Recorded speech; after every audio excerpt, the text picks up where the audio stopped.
Hey, it's us again. It's Friday. Woo! You got Zach's fucking gay ass in there, y'all being sweet, fucking cussing people early in the... Don't cuss my customers, Zach. Early on in the show. Calling my customers a bunch of cunts and shit. Come down there and straighten your ass out. I like the way you just call like his gay ass. Yeah, the rest of him's not gay. No, just the ass. Just ass. That's the only part that matters. That's the only part that matters on Zach. He walking coming straight at your ass first. The ass comes first like that. It's hard to do. What's that? That's hard to do. He's had a whole lifetime of practice. Okay. Okay, I'm getting talking shit. Get you talking shit early on, man. I got my leather daddy outfit on, man. I'm dominating right now. I'm dominating. You've even got your what's your bracelet over there? You don't have that on? Shit, yeah. Is that for later? Yeah, I'm fucking naked. You're naked. There you go. There you go. Yeah, it's like I was like, why'd you leave that over there? There you go. And I think your cocksucker hat is back there somewhere. That's all right. I'm not fucking fired up yet. Okay, I'm not fired up yet. That when the time comes. He's not firing. He's only firing on one cylinder. So when the time comes. Zach says that's because Tom wants this ass, but he ain't getting this ass because he ain't my type. Bitch trying to play hard to get first thing in the fucking morning when I fucking wake up and start my job. This the first thing when you wake up in the morning. Yeah, first thing when I wake up in the morning. Went to the signing ceremony, got this bitch signed. The signing ceremony. Yeah, did they put a crown on you and shit? Yes, and it's you are now a homeowner. Got the house. Yeah. And then don't have to pay rent, don't have to pay mortgage this month. Yeah, because it was all folded into the shit. I was like, that's good, because... And get some cushion. Yeah, that'll be good. I said, fuck that shit. I swung by fucking Sam's and bought an ice maker and a little refrigerator upstairs. Put that shit in. So we don't have to go downstairs to worry about the ice get bucket. ice and juice. Don't have to worry about the ice bucket. So I've got a gallon of filtered water. You just pour it in the top, and it just makes more ice than you can drink. And then you turn the bitch off. And it's really fast. It makes it in like 15 minutes. 15 minutes. It makes a whole glass of ice. What a time to be alive. Yeah. Oh my goodness. How does one get a little blue admin wrench next to their name? Make you a moderator. Wait, you want to be a moderator? Who's asking for this? Gramthars Hammer. You can be a moderator if you want to be. It's a lot of. I think I might have the. It's a lot of. I don't have the authority. You got. It's a lot of responsibility. Wait, I don't have the authority. You want one? You want one? Yeah. Okay, I'm gonna make him a moderator. Put add moderator. There we go. Yeah, and there you go. You're promoted. Put a star next to that bitch. I mean, if you want one, if you want to do it. Now we'll see, because when he came up again, I'm not really sure. She left the fucking heater on. I walked there and says, "Man, this shit's fucking hot." I didn't turn the heater hot on. up in there. You turned the heater on yesterday. Cold. It was cold. I never turn the heat on. I don't like having the heat on. It makes me like feel like I'm suffocating. Yeah. So if the heat was on, you did that shit. Yeah. It wasn't me. Because I got up this morning and I was like, wow, it's kind of hot in here. I wonder if the heat's still on. But then I started working and I forgot about it. And then you came home and you were like, it's hot in here. I was like, I think you left the heat on. And he's like, oh yeah, I did. Yeah. Miss Tom getting an ice maker. I didn't even know that they made it's like essentially like a desktop ice maker. Yeah. It's like the size of a bread maker. Yeah. And you just pour water in it, and then it turns on, and it's like just makes fucking ice. I'm like, holy crap. Yeah, it looks like a popcorn maker. Yeah, I didn't know all this shit existed. And you just pour water on the top of it. I pour filtered water in it. Because he's fancy. Because I'm fancy. And that thing will just sit there and make ice until it runs out of water. It'll put it in a big basket. I think it'll fill the basket up, which will do probably about 1/3 of the water, and then it turns itself off, and then you got to take some out of the basket, and it'll continue to make ice. Whenever you turn your back on it, it makes ice. If you watch it, it won't make ice. It's got an optical sense. It fucking senses you watching it. It gets performance anxiety. It's like you're looking too hard at it. Yeah, it's like the watch pot never boiled syndrome. You're looking too hard at it. It's not going to rock up. The ice will not rock up. Rocks will not fall. It's like having a guy next to you at the urinal, I'm told. The wood will not rise. Stop looking at my wiener. I can't be when you're watching. You're looking at it too hard. I feel it. I feel the optical fucking hitting it. It's like a laser. Yeah. Well, there's this myth that somebody's going into your eye. That's been disproven. It's actually coming out. That's how quantum physics works. Yeah. That's how it knows you're watching. I want laser eyes. You know how the fucking that thing in quantum physics, you know, the observer effect or whatever. Yeah, that's how it knows. It reaches out and touches it. Reach out and touch. Yeah, quantum particles. They're vision particles. It's two-way. Was that Bell South? That little jingle? I don't know. That's like, I'm so old. Cheryl says, heat on in Florida.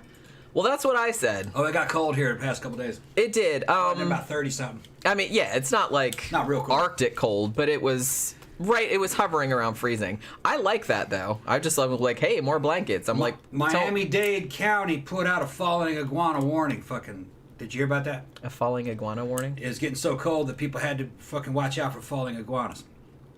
Because they'd freeze and fall out of trees. They get out of the trees and they don't die, but they go into stasis. They go into hibernation, and they got antifreeze in them. But they'll fall out and they'll hit people. They're big, and they said if they said don't throw them away. They're not dead. Just lead them up against a tree. It'll be all right when it warms up. They said don't throw the fucking iguanas away because they got people from New York moved down here to Miami, and they don't know what the fuck they're doing. They've never, their feet have never even been off of concrete before. So when they see something like a fucking iguana fall out of a tree and it's rock solid, in their minds it's dead. It's not dead. Well, I mean, most people would probably think that, to be fair. They got to put out warnings. That is not a dead iguana. Don't throw it away. It'll warm right back up. This is an ex-parrot. Yeah. But yeah, so I used to have a baby iguana, like, as a pet. Yeah. And I had a gecko as well, a tokay gecko. Yeah. And yeah, reptiles in general, obviously because they're cold-blooded, so their blood is the same temperature as the outer air. They fall asleep. And they can't regulate. Yeah, so they just go into... My gecko used to do that, too. Yeah. If it went under... Because my gecko, you had to put heat rocks and shit like that, like, in his little house. Yeah. And he liked it about 90 degrees. So I'm like, well, we're opposite on that, buddy. But he really liked it hot. And if it went under 75 or something like that, he just went... Yeah. And just sat there and didn't move. Yeah. Well, they'll fall out of trees. They'll hit people. Because the wind blows them out. They can't hold on. They get into a place where they'll just rest on a limb. Gravity will hold them there. But, wind will blow them off, and they'll hit people in the walking paths underneath it. And they're in between the apartment buildings, up in the trees. Oh, it's starting to go red. Shit. No. Please don't. No, it's back. Okay. It's back. I'm going to be really mad if this fucking does this again. I'll reset that router. If we lose the stream, we'll be right back. I'll go down there and reset the router. Yeah, we're not gonna. I mean, the only reason that we stopped on Wednesday night was because literally I had one story left, and it was really short, and I was like, look, I'm not restarting the whole thing just for that, just for another like 5 or 10 minutes. So, do not taunt falling frozen iguana or happy fun ball. Don't throw away your iguanas. Yeah, my poor little iguana. Apparently, if you get an iguana when they're a baby, which me and my sister had one. They're really, really hard to keep alive. They're kind of like delicate, you know what I mean? Little critters. If you get one when they're grown up, I guess it's easier. But yeah, he got sick and he committed suicide actually by eating a bunch of. There was like all this kind of litter at the bottom of his tank. Yeah. And it was the right kind, but like all the pellet litter, and he ate so much of it that he thought it tasted good. I guess he thought it was food. I don't know. Yeah. Poor little guy. Well, he was locked up. Yeah, I don't like to keep any kind of pets that you have to keep confined. Even I kind of worry about fucking fish and fish tanks. Depends on the kind of fish. I think some fish don't mind it, but I mean, if their normal environment is not that big, like a fighting fish. Yeah. Everybody used to, we used to win them at fairs, right? And now I feel kind of bad because when I was a kid, like, you'd get one and then you'd be like, hold a mirror up to the tank, and he'd be like, rah! And he'd, like, try to get the other fish and stuff. Then I'm like, that's kind of mean. Well, that's all. But they'll just wait around in a damn paw print and a wet paw print, jump from one paw print to the next in the wild. They live in mud, really. And if they see anything else that's any other kind of male, they attack it. That's all they have to do, though. They meet and attack, that's it. And sit around in a damn yak footprint filled with water.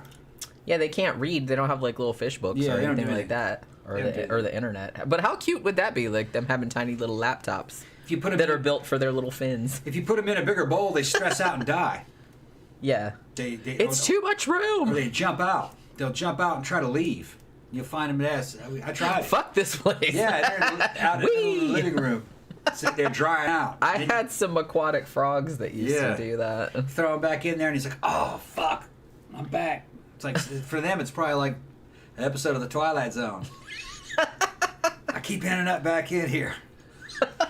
It's like Groundhog Day. Yeah, what's happening? Oh my god. Because they don't belong here.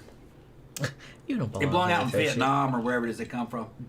Murder Hornet Return says, my baby one, I'm assuming iguana, got a respiratory infection and died. Yeah, I think that's pretty common with pet ones. That's what I read afterward. They said if you get one when it's an adult, then they're pretty hardy. But when they're babies, they don't adapt well to captivity.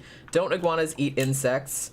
Yes, but they do, but you can feed them fruit, vegetables, stuff like that. They'll eat lettuce, bananas, they eat all that kind of stuff too. But you do have to give them like crickets or some shit like that. You know, I had my gecko. He didn't really eat. Pretty much all he ate was bugs and worms. Like he wouldn't eat like fruit or anything like that. So I had to raise crickets and mealworms, which was nice. But I had to have. So I had his big tank, and then I had a bunch of tanks of crickets and mealworms next to it that I had to keep throwing in there. But they eat roaches and all that kind of stuff. I don't know about iguanas. They're more vegetarian based. Or something.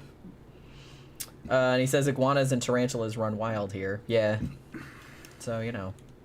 Let's see. Yeah, everybody's talking about how it's supposed to snow up in Philly and New York. It's gonna snow. That kind of sounds nice. It's not... I think it was cooler today. I think that it went up to 60, 65, which is pretty cool for Florida for this time of year. Although it's weird because on my computer earlier, I kept getting, it was like 65 degrees or whatever the hell. And then I kept getting a little freeze warning. And I'm like, 65 degrees isn't freezing? And I was like, is it warning me that it's gonna freeze tonight? Like, hey, cover up your plants? Maybe. I don't know. I don't know what it was doing. I'd never seen the freeze warning come up before. So I was like, I was mystified as to what it was. Cheryl says, we just have bears and moose and wild turkey. We got bears. Yeah, we got bears too.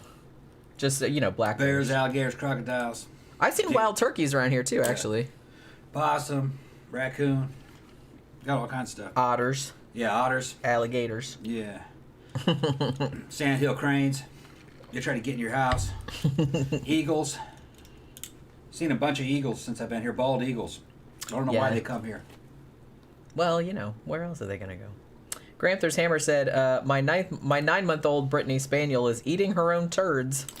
Frozen ones in the yard. Poopsicles. Dogs are gross. They'll eat anything. Don't some people if you have a dog and a cat, won't dogs eat cat turds out of the litter box? Man, I ain't even talking this way, man. I don't want to talk about this. You guys will talk about anything. It's pretty gross. Yeah. Kanavatsalon says, guys, have you ever eaten roasted crickets with salt, lime, and tequila? No. I have not. No. But that's some Mexican stuff there. Yeah. Senor Sticks asked first if you had a Harley, and then can you wrestle a bear and win?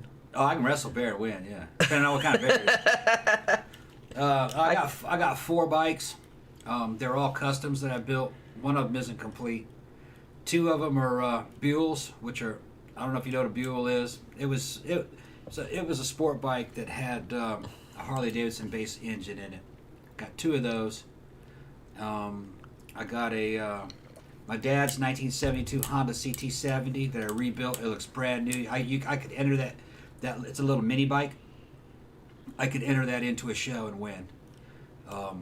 It's 104. It's now 140 cc's with a oil cooler on it, and a megaphone style exhaust, inverted front end, suspension, disc fronts, aluminum wheels, fat fucking road race rubber on it, super bike bars, and a fucking Honda fucking road race seat on it, metal gas tank instead of the internal plastic ones, fucking candy apple green. It's beautiful. I got a video of it. I was riding it around for a while. It was fast. It only weighed 45 pounds. It goes about 70. Real wicked. The thing is, you can't go anywhere with it. It only carries about quart and a half, maybe about 2 quarts of fuel, and it burns it up in about 20 miles. So you can't go too far. You can't go anywhere. That's what we're saying. Yeah. Oh, it's just a show bike and a toy. I got it in the my little man cave here. It's up here on the 2nd floor because I just carry it around. We had to carry it up the stairs. Yeah. The other one I have, I didn't finish it, but it's a rolling chassis. I have the motor and everything. It's just the motor's got to be rebuilt before I continue, and there's some fucking bearings and some spacers that I'd have to manufacture. It's a 1971 Yamaha RD350 with inverted front end,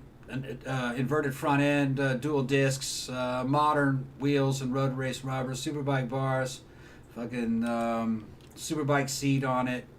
It's got the tank off of a Yamaha H2 from 1972. I got to repaint that tank, but I got the motor. I got the fucking the cylinders, the crankshaft, the pistons. I got the transmission, all the gears.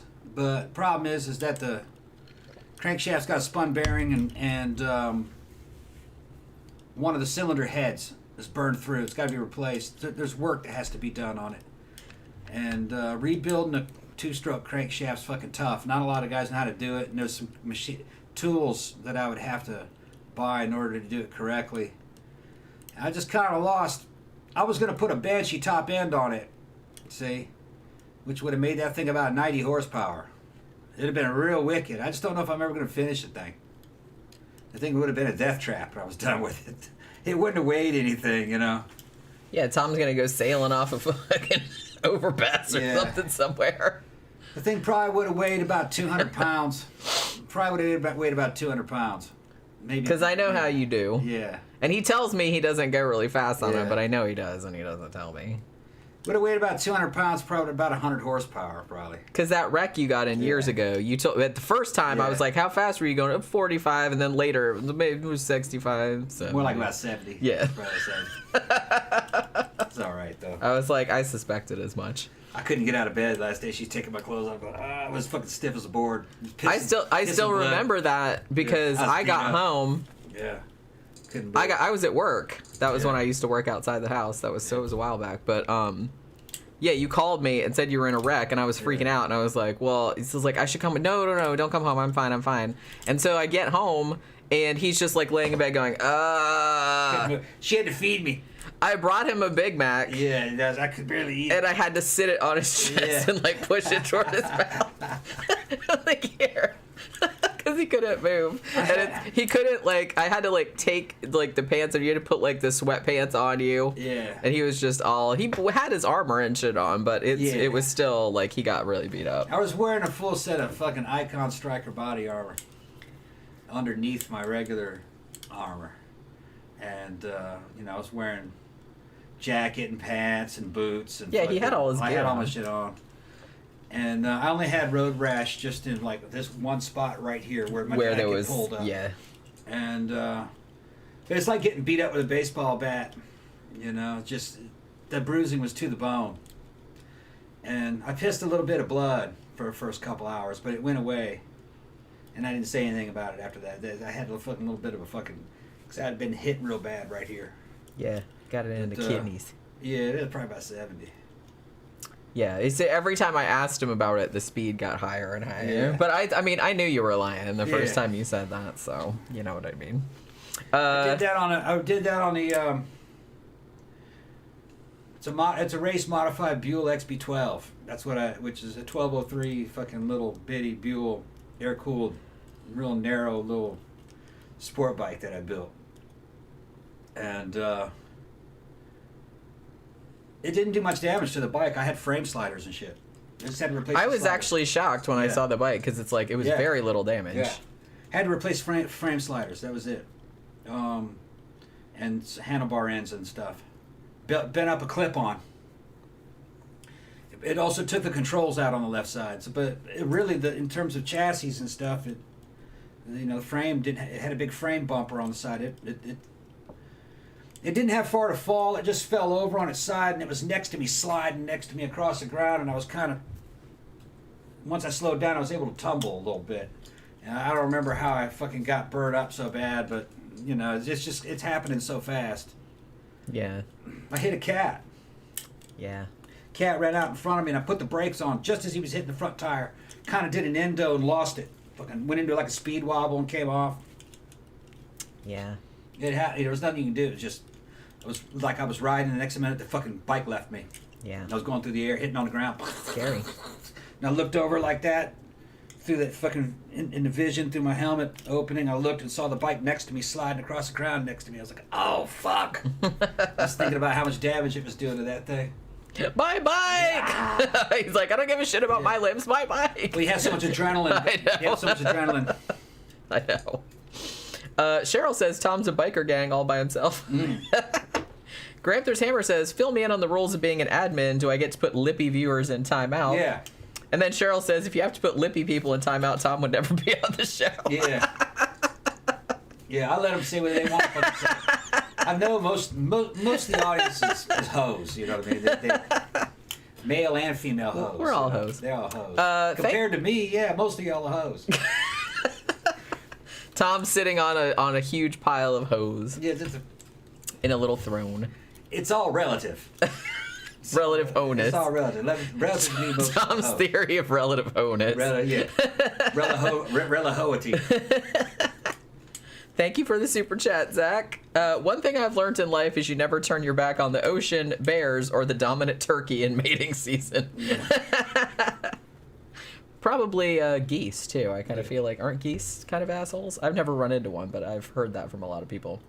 Tammy says, I was thinking about making the gumbo recipe out of your cookbook. Does Tom have any advice that is not in the book about gumbo? I can't remember. What kind of meat are you going to use? You can use all different kinds of meat. My advice is, as far as bang for the buck, chicken. Chicken gumbo is a lot cheaper. If you can use sausage and chicken is good. All right. I mean, I kind of feel like it's got to have sausage in it. Yeah. Now, you can't get andouille. You can use other kinds of sausages, you know. If you can't find Cajun sausage or andouille, you can use, like, country sausage or, you know, I'm trying to think what else works. It's just got to be like I don't know. What's the sausage you put on kielbasa? It is a kielbasa, isn't it? Yeah, I was going to say, what are you... Yeah. Wait, a sausage on top of a sausage? No, what are you talking I was about? thinking of kielbasa like on a bun. It's okay. Like kielbasa type stuff. Like a Polish sausage might work. Yeah. Yeah. I mean, if it was kind of spiced similar. Yeah. It all just depends on what your where you live and what your limitations are. So it's just not enough. I kind of feel like most grocery stores nowadays usually have some kind of sausage. Cajun sausage. Yeah. Or like a Georgia sausage or something. It's not like it used to be, at least in the U.S. I mean, pretty much any grocery store, there's so many chains, like you can find almost anything. Yeah. Get some more ice. Hold on. Honestly, man, I went over to the Dollar General today because I needed to get some Minute Maid, and also we're out of Pookie's little meat stick snacks, and I ordered her some more, but they're not coming until later. So I said, well, I'm gonna go see if the Dollar General has any, because she's getting mad about it.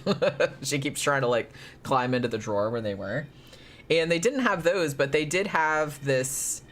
It's Temptations, but they're not like the crunchy ones. They're kind of like meat. They're treats, but they're like smushy meat kind of. So they're like the Sheba meat sticks, but just in little chunks. But that fucking Dollar General, I didn't have a ton of time to like walk around in there, but holy crap, they have everything. I was like, shit, they even have like cheap furniture and stuff like that. I said like they had little side tables, and they had like a set of shelves like for $18, like 3 matching shelves, and I was like, holy crap, I need to come over here and get some shit. I did actually. Every time I go, I'm like, they have yoga pants for like $5. So I always get a pair of yoga pants, and they have like really cheap lipstick and shit like that. So I'm like, wow. They had a lipstick over there that's really, really nice for like $1. I'm like, well, this is better than the fucking $38 lipstick I was having before. So she said they have sausage, shrimp, and crab. That would actually be a good combination. I like that. Just make sure that your shrimp are peeled first when they go in there to make it easier to eat. And if you're going to put blue crab in there, a lot of people just kind of have them in there for flavor, man, because blue crab is fucking messy. Tearing that shit open and gives a lot, it's you know, it's a lot of shell and not a lot of meat in it. Yeah, they're delicious, though. They're delicious, but most people put them in there more for flavor than they... I mean, people do eat them. Yeah. But it's a lot of work. You know? I'm always kind of like... I feel like blue crab is one of those foods that you're probably, like, burning the same amount of calories, like, getting to the meat by the time you get in there. So, if you're hurting for money, most people would rather forego the blue crab and throw in more shrimp or more chicken or more sausage. Gramthars Hammer said, is it true that in the South, every animal part from the rooter to the tutor is cooked and eaten? It's not true. Well, no, but I mean, somewhere, I do kind of feel like most of the shit, not commonly, but you will find people that will eat. Yeah, that's most of that thinking is kind of gone. Yeah, that's more like old people. That's shit. like old school shit. Most Southerners will eat what's called high on the hog if they can, and most of them can now, which they're gonna eat fucking good. Look, you can go down to Sam's and get fucking pork tenderloin cheaper than you can a bunch of shitty ass fucking pork chops per pound. You know, it's not the same. It's not quite the same situation anymore.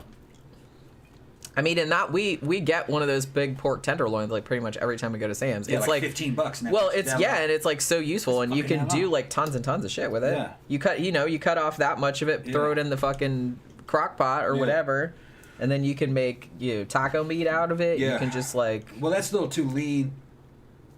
Make more like fajitas. Yeah. What I do taco meat out of it to make carnitas, I'll use pork butt. And I just bought 2 of them today, $15 each, and they're huge. And I got to put them in the freezer. The lowest I'll go is pork shoulder. And you can get a big old pork shoulder for about $8-9 at Sam's. It's about like pork butt, it's just not quite as lean. It's got a lot of, you got to separate out a lot of fat. But you slow cook it. You're slow cooking it, and then you're pulling it. Things that don't look good, you're throwing that out. And then later on, if you're doing carnitas, you're gonna fucking re-fry it in a pan, and it'll get all nice and crispy when you're making tacos or whatever it is you're doing. But no, it's not like it was in my grandparents' generation. They would eat fucking jowls and shit. And but they'll still eat ham hocks, smoked ham hocks, especially. But it's because of the flavor.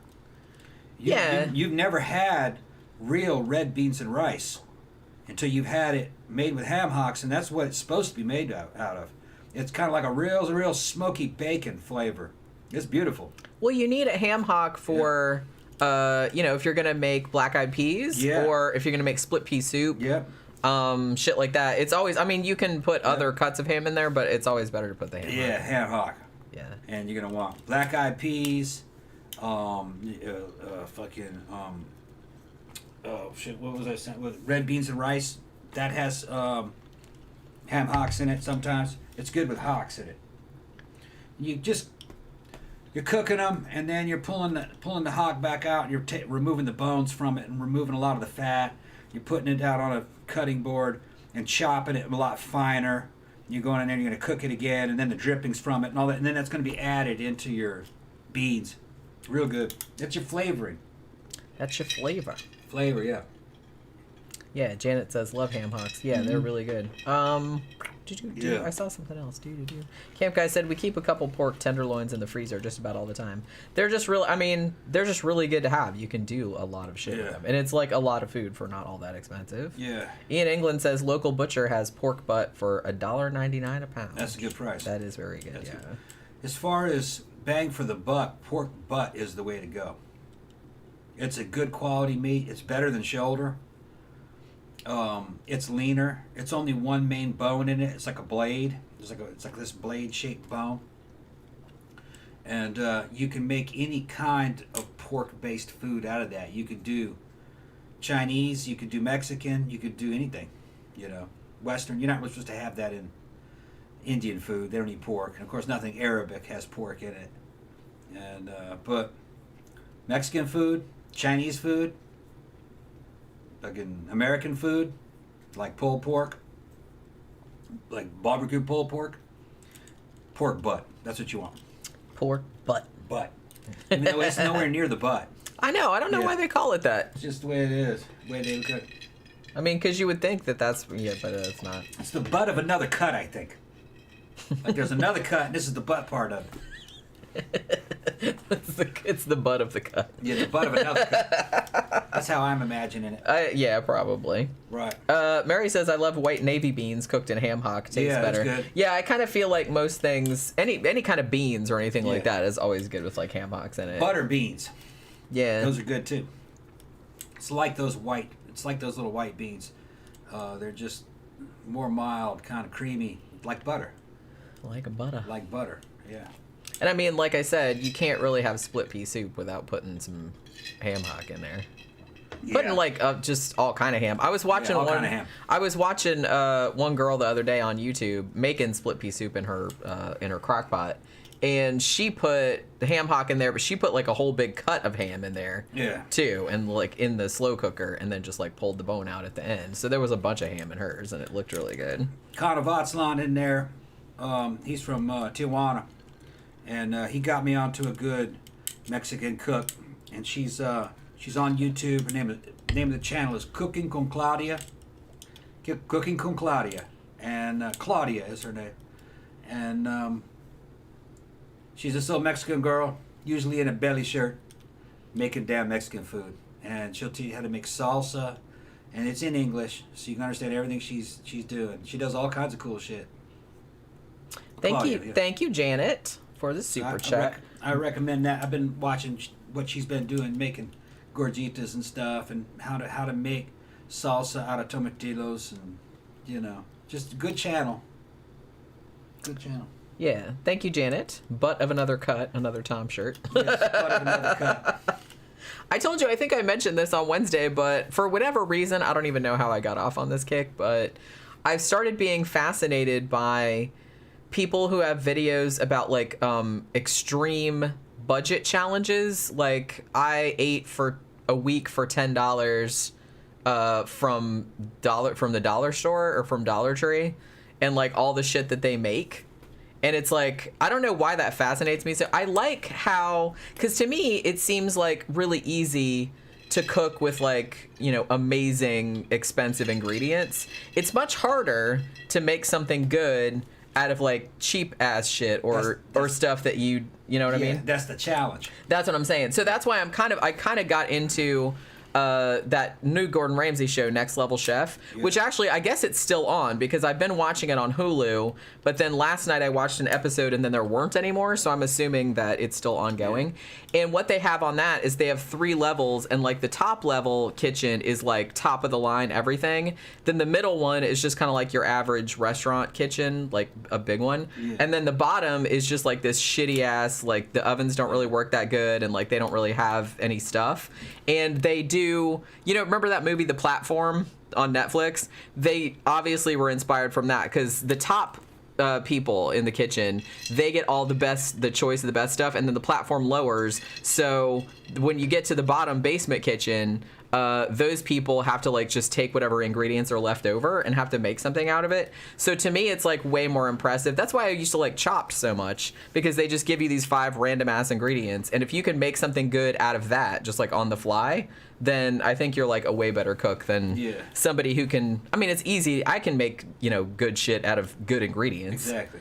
But in the culinary arts, the challenge is to take things that are not expensive, that are very common, and try to elevate them into a dish that will sell, and you can make a lot of money because it tastes good. Yeah. A good example of this in the industry would have been chicken wings. When I was a kid, a chicken wing wasn't worth anything. That was just like nothing. You could buy a shit ton of chicken wings for like a couple dollars. There was just, nobody wanted that cut. Until somebody came up with buffalo chicken wings. And all of a sudden the price for chicken wings in the grocery store is fucking quadrupled, quintupled. Those things are worth a lot of money. They've now turned something that was worthless into a delicacy. Yep. The chicken wing. The chicken wing wasn't worth shit when I was a little kid. They'd sell that on the damn child's menu and call it something like Prairie Dogs drumsticks or mini drumsticks. Well, because everybody's like, well, there's no meat on it. Yeah, there's no meat on it. Yeah. It was just nothing, you know. Baby drumstick. Nobody wanted that. Well, on the other hand, if you have expensive, high-quality items, they taste good naturally. It's a lot easier to deal with that component because you're letting the component speak for itself. Yeah, you don't have to do a lot to it. Yeah. Getting in the way of a lobster is fucking over the lobster. The lobster on its own is pretty good. You don't have to do much to it. Same thing with like filet mignon. Okay, here's something. Glenfiddich Scotch whiskey. What do you do with that? Ice. Just ice. Or drink it straight up. Yeah. You put Coca-Cola in that? No, you need to get slapped if you fucking put Coca-Cola in Glenfiddich. You better not let anybody see you doing it. Yeah. You get your ass fucking tore out the frame. Putting Coca-Cola in fucking Glenfiddich fucking single malt scotch. Why the hell did you pay all that money for that scotch to fucking throw fucking Coca-Cola into it? Right. All right? That whiskey was meant to speak for itself. You paid all that extra money for that flavor because it tastes, that's great. Put fucking single malt scotch like fucking Glenfiddich next to, say, Wild Turkey. There's just no comparison. None. That fucking single malt scotch will knock that fucking Wild Turkey over every fucking time. Wild Turkey made out of sour mash. It just doesn't have a refined flavor. Now, can you pour some Coca-Cola in some fucking Wild Turkey? Yeah, hell yeah. And that's an improvement. Yeah. Yeah. As a matter of fact, I would recommend it. Yeah, that's an improvement. But you don't do that shit on a... And, you know, some people like that. I don't really like that drink. But I understand why they like it. It does have a flavor. Man, you do that with scotch, you're gonna get slapped. Yeah. So that's why. So like I said, I'm just a lot more impressed with people that can take something cheap or something. Right. And that's what, because Cheryl was saying, ooh, Dollar Tree food. But honestly, what the, because I've seen a couple different, there's 2 or 3 different channels that I know of that do this. And they're trying to like help people that are kind of in food deserts or don't have a lot of money to spend on food. And they're trying to show how you can buy ingredients at Dollar Tree for $10 and make like, 3 meals a day for a whole week that are pretty good without too much effort. So they're not buying, she's not buying like prepackaged stuff because that's like kind of expensive. She usually ends up buying stuff like, she'll get like a bag of rice, a bag of beans, sometimes a couple bags of beans. She'll get sometimes peanut butter because you can make like sauces and things like that out of it. She'll get tortillas because that's like cheaper. Sometimes she'll get a thing of bread. If they have kind of some fresh food, or sometimes they do ones at Aldi, they'll usually get potatoes because you can usually get like a 5-10 pound bag of potatoes for just like a couple of bucks, and you can do a lot of shit with that. But they make a lot of Mexican food, honestly. Because they'll make a bunch of beans, they make a lot of stews, a lot of stuff like that, and they'll almost always get a bag of flour because you can make biscuits out of that, you can make pasta with that, and you don't need a lot of other things. And it's like really interesting to me how you can just take something that minimal and they always get eggs too, because you can do a lot with eggs, obviously, and they're like really nutritious. So some of the stuff they're saying is like not super healthy. Like the one girl, I can't remember what her name is, but she usually says, how many calories it averaged a day. And it's usually between 1,400 and 1,600, which is, that's pretty good. But the other girl doesn't really do that, but she does more like in-depth cooking stuff.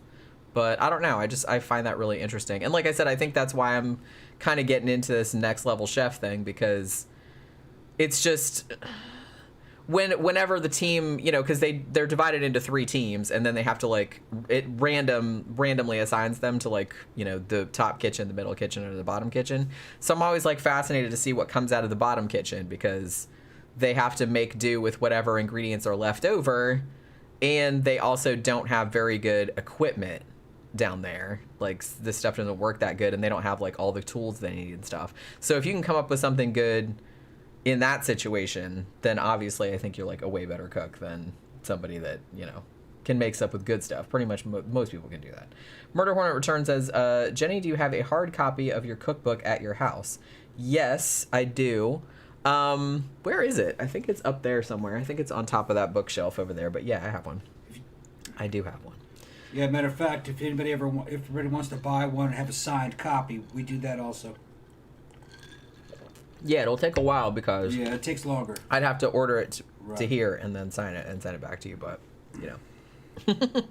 we've done that though. Yeah. Camp Guy said, I make my own everything bagels. Get the cheap plain or onion bagels, toast and cream cheese. Add the everything spice on the inside of the bagel and the cream cheese. Yeah, that's a good idea. And honestly, I didn't even realize until fairly recently that they do actually make, it's in the spice aisle, they make a little jar of everything bagel stuff. So you know what I mean? Because it's generally cheaper to just get plain stuff and spice it yourself. Cheryl's saying that she's amazed how cheaper the groceries are here. That's because it's a bigger audience. Canada has a population that's spread out over a larger area, so it costs more to get anything anywhere to anyone. Yeah, I guess. Here you can just dump them off in mass in a centralized area, and there's a lot of people that'll just pick it up. Competition's a lot tougher. Yeah. I do really I wonder where the closest Aldi is around here. Because I do actually really like Aldi. The nice thing about Aldi is that all their shit's cheap, but they also have, fresh produce. Whereas some of the videos that I watched that were Dollar Tree, even though everything costs $1 in there, they don't have any fresh produce. Now, some of them do have, frozen. They have frozen vegetables and frozen fruit and stuff, which is, that's pretty good. But, because I think a few of them got, frozen, pepper mixes, stir-fry mixes and stuff like that. So you can get that in some Dollar Trees, but some of them don't have that. But Aldi has produce, and it's really, really cheap. So I always kind of feel like if Aldi's close by, that's probably your best bet. Although they don't always have the same stuff every time because they rotate shit out, whatever. Cause that's kind of their whole business model, right? That they just kind of get whatever's left over. Yeah. But it's usually good shit, though. There's never been a time like this in history where you could be pretty much anywhere in the Western world and get a food item from anywhere else at any time of the year. It's never really been like that. If I went down to the store, I could probably try to find a nectarine. You could probably find one. Yeah, of course. Order one. Yeah. And probably could find a kumquat. I know you can find a kumquat. Yeah. They got them down in Publix. I've seen them. Yeah, okay. They got all kind of shit down there. Could probably try to find a persimmon and get it. Yeah, I think they got those down there too. Yeah. You can get pretty much anything. Yeah. And as I said, it's season too. Well, yeah. Get it straight out of season. It's just crazy to think. Well, I guess that's why. This is why shit like food history fascinates me, because I think that's why I'm so fascinated with mid-century stuff. When they first started doing canning and frozen foods and everything, and how everyone was flipping out about how awesome it was. Because I just crack up at all those old shorts. I guess they used to show them in home ec classes or whatever, in the 50s. And they're all, geared toward the housewife of the future. Yeah. And she's going and buying, and everything was in a can. Yeah. And everybody was just so excited about it, which nowadays it's gross. Nobody wants to eat everything out of a can. But back then it was a big deal because prior to that you couldn't get, fruits and vegetables that were out of season. You couldn't get them. Only if they were canned. Yeah, and that's the only way you could get them. Yeah. So, so I get that it was a big deal. I mean, people are grossed out by it nowadays, but... That was a big move ahead. I can remember when I was a kid in the 70s that certain things were only made because it was in season. Yeah. I remember when strawberries came in season. Mm-hmm. Strawberries came in season, and man, you had strawberry shortcake, strawberry pie, and strawberry ice cream. You make it in the ice cream maker because, hey, guess what? Strawberries are available. I remember when it was peach season. Yeah. My grandmother would get all excited. We're going to make some peach ice cream. Yeah. It's peach time. And the rest of the year... peach cobbler. Yeah, the rest of the year, maybe they were canned peaches, but they weren't fresh peaches. Yeah. Yeah. And I mean, they're not as good, out of a can, but it's passable. If you're just going to use them... I don't mind some canned vegetables or fruits depending on what it is, because some of them taste kind of funky out of a can. If you're using them in a recipe... it doesn't bother me as much.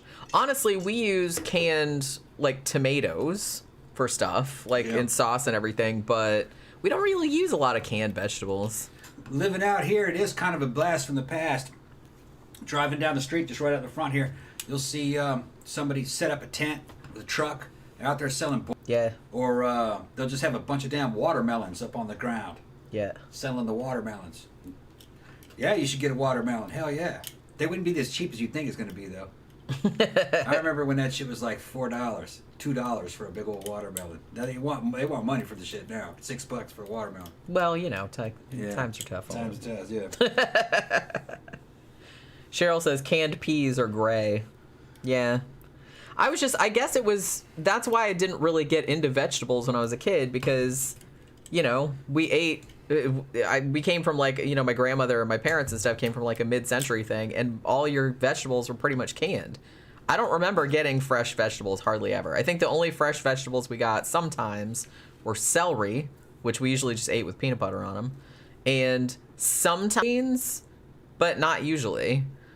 Pretty much all the vegetables were canned, and I couldn't. It must have turned you off to vegetables. Yeah, it really did, because I was like, it's like, well, yeah. That was your parents. Well, that was my grandparents mostly. Oh, grandparents, yeah. Yeah. Grandparents, they wouldn't buy fresh vegetables hardly, just canned ones. Yeah. They just grew up. So everything tasted like the inside of a can to me. Yeah. They thought that shit was futuristic. Well, that's what I'm saying. Yeah. But it's like, for a long time, I thought I didn't like, you know, peas or green beans or, you know, anything really. They'd eat canned mushrooms. Yeah, and canned mushrooms are gross. I mean, you can still buy them nowadays, obviously. Yeah. That Campbell's mushroom soup was a food group. Remember that? Man, they put that shit in everything. They put that in everything. Yeah, put some of that Campbell's soup on there. Every casserole, every church lady casserole had fucking. They put that on cooked spaghetti, and then bake it like a casserole. Yeah, I remember that. That shit was fancy.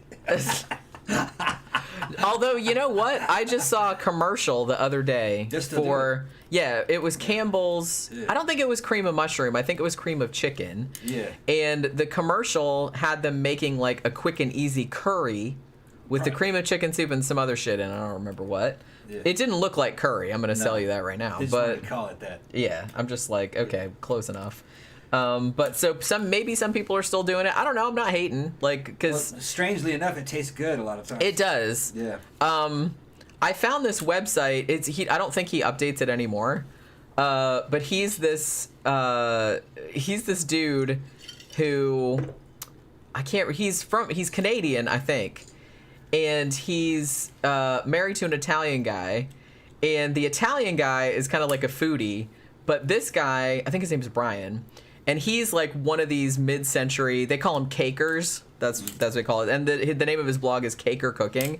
So he's always making all these recipes from like all these old like church lady books and stuff like that. And some of them, it's like everything has like fucking Giallo and hot dogs and all this kind of stuff in it. It's like, and his shit is like so funny. He makes like really cheesy like church lady crafts also, especially around Christmas time, and it's like hysterical. But some of the stuff that he makes, like, and he kind of like, because I know there's one that that does like 70s Weight Watchers recipes, which are a whole horror show on their own. So he did some of those, one of which was called Fluffy Mackerel Pudding. I don't know why I remember that. Yeah.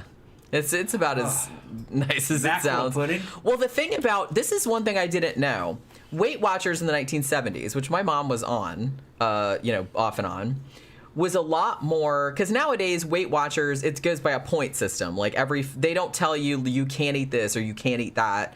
Everything has a point value assigned, and depending on how much you want to lose and blah blah blah, they give you can eat this many points per day, and however many points, whatever you want to eat, you can eat whatever you want as long as you stay under that point total. But back in the 70s, it was super strict. So no alcohol, no chocolate, no nuts, there was like all these huge things of food groups that you could not eat. So all these 70s recipe cards came out, and everything had to like have replacements for stuff that you weren't allowed to eat.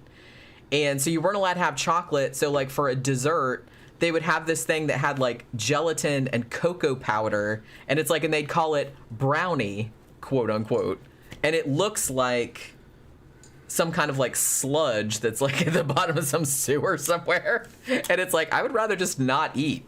You know what I'm saying? Because it's sad. The shit that they made back then, it looked super sad. Most of them just looked awful. And the ones that he made, and I found this update where this girl like made all of them too. She's like, most of these are just revolting. She's like, some of the shit that's kind of simple, like that just was like lettuce and cottage cheese and pears or something. She's like, that's fine. But some of these other things that were trying to replace other things that you couldn't eat, she's like, just why bother? She's like, they're just sad and they don't taste like anything. And it's just, you know, I'm sure it helped you lose weight, but it probably made you want to kill yourself at the same time, I'd imagine. All right, so today is Friday, and of course, it's Open Lines Friday. This is the night where we sit around here and drink and get trashed, and we answer any questions. We'll talk about anything you guys want to talk about. Just drop it in the comment section. Could be any of the cases that we've talked about, or even things that we haven't talked about. Any fucking suggestions for any shows for future episodes, we can go ahead and talk about that tonight. But in the meantime, we'll probably sit around and talk about food and booze. Food seems to be popular tonight. Well, that's always like a fun topic. It's like fascinating. All these damn fat asses down there. Also, eventually, I might talk about, but maybe not right now, but I might talk about some of like that Boris Karloff documentary that I watched. So we might talk about that later. Say, look, I have a Bride of Frankenstein shirt on, and I got my Frankenstein poster back there. You know. Oscar says, "Sludge in the bottom of some sewer somewhere." Good album title. I can't even remember. I was actually horrified when I looked at all of the restrictions that they used to have on Weight Watchers, like back in the 70s. They had this whole fucking list of shit you could not eat. I remember alcohol was on there because I'm like, oh, no. And I remember nuts was on there because I was like, again, no. I could live without, I don't know if I want to say that. I could probably live without chocolate. I could live without some of the things on there, but you're telling me I can't eat like almonds or cashews or something like that? Fuck that noise. Or peanut butter? Nah, the hell with that. I don't care how fucking fattening they are. Well, no, I mean, nuts are good protein, though. Especially if you're, like, a vegetarian, it's, like, a good thing to eat. And honestly, nuts are, like, a base for a lot of, like, Indian food and stuff. Yeah. So, I just think it's dumb. Any kind of diet that tells you can't eat XYZ, I mean, that's gonna fail. Especially if it's, like, really, really good food. I think why would a diet tell you not to eat that? That's what I'm saying. That was Weight Watchers in the 70s. Okay. Very, very restrictive. Oh, I remember why. Yeah. It's because back in those days they thought eating fat would made you fat. And that protein might make you fat. Eating all those carbohydrates though, all that bread and pasta and sugar, oh no, you'll lose all kinds of weight. That was the thinking of the time. I don't think you could eat sugar either, to be honest with you. They didn't see the difference between carbohydrates. They thought there was a difference between carbohydrates and pasta and sugar. All right. They thought that you could lose weight eating potatoes, eating pasta, and bread. Yeah, you didn't know that? Yeah, well, they thought you could lose weight eating that. Yeah. You can't. I mean, all you had to do is just look at their food pyramid. You ever seen their food pyramid? Yeah. It was like 3/4 fucking carbohydrates, which is bread and pasta and grains. And then they had little vegetables, and then the tippy top was meat, and that was the tippy top was sugar. Was it sugar? Yeah. No. Yeah, it was. Sugar? Couldn't be because carbohydrates is sugar. I know, but they made a distinction. Oh, okay. I'm pretty sure. I remember it being. I thought. At the top. Well, no, the carbs was the biggest thing at the bottom of the pyramid, and then I think it was shit. Now I can't remember. Then I thought it was like fruits, veg, and then it was like meat, fish. And then at the top was like oils and sugars or something like that. Yeah, whatever it was crazy, and it didn't make any sense. And then when you actually did your research and you found out why they were recommending that, it's because that's what Purina and the corporations fucking had, and that's what they were recommended because that's what they wanted to sell. Did you know that? Yeah. Yeah. It's like Purina, and what was the other big corporation? They had a shit ton of grains and they wanted them sold, so that's what they told the government to recommend. Didn't have anything to do with your health. It was just, that's what they had. They were just justifying what they had. Yeah, eat more of this. Eat more of this because this is what we have. It's good for you. Mr. X Hercules says, you guys heard of Grace O'Malley?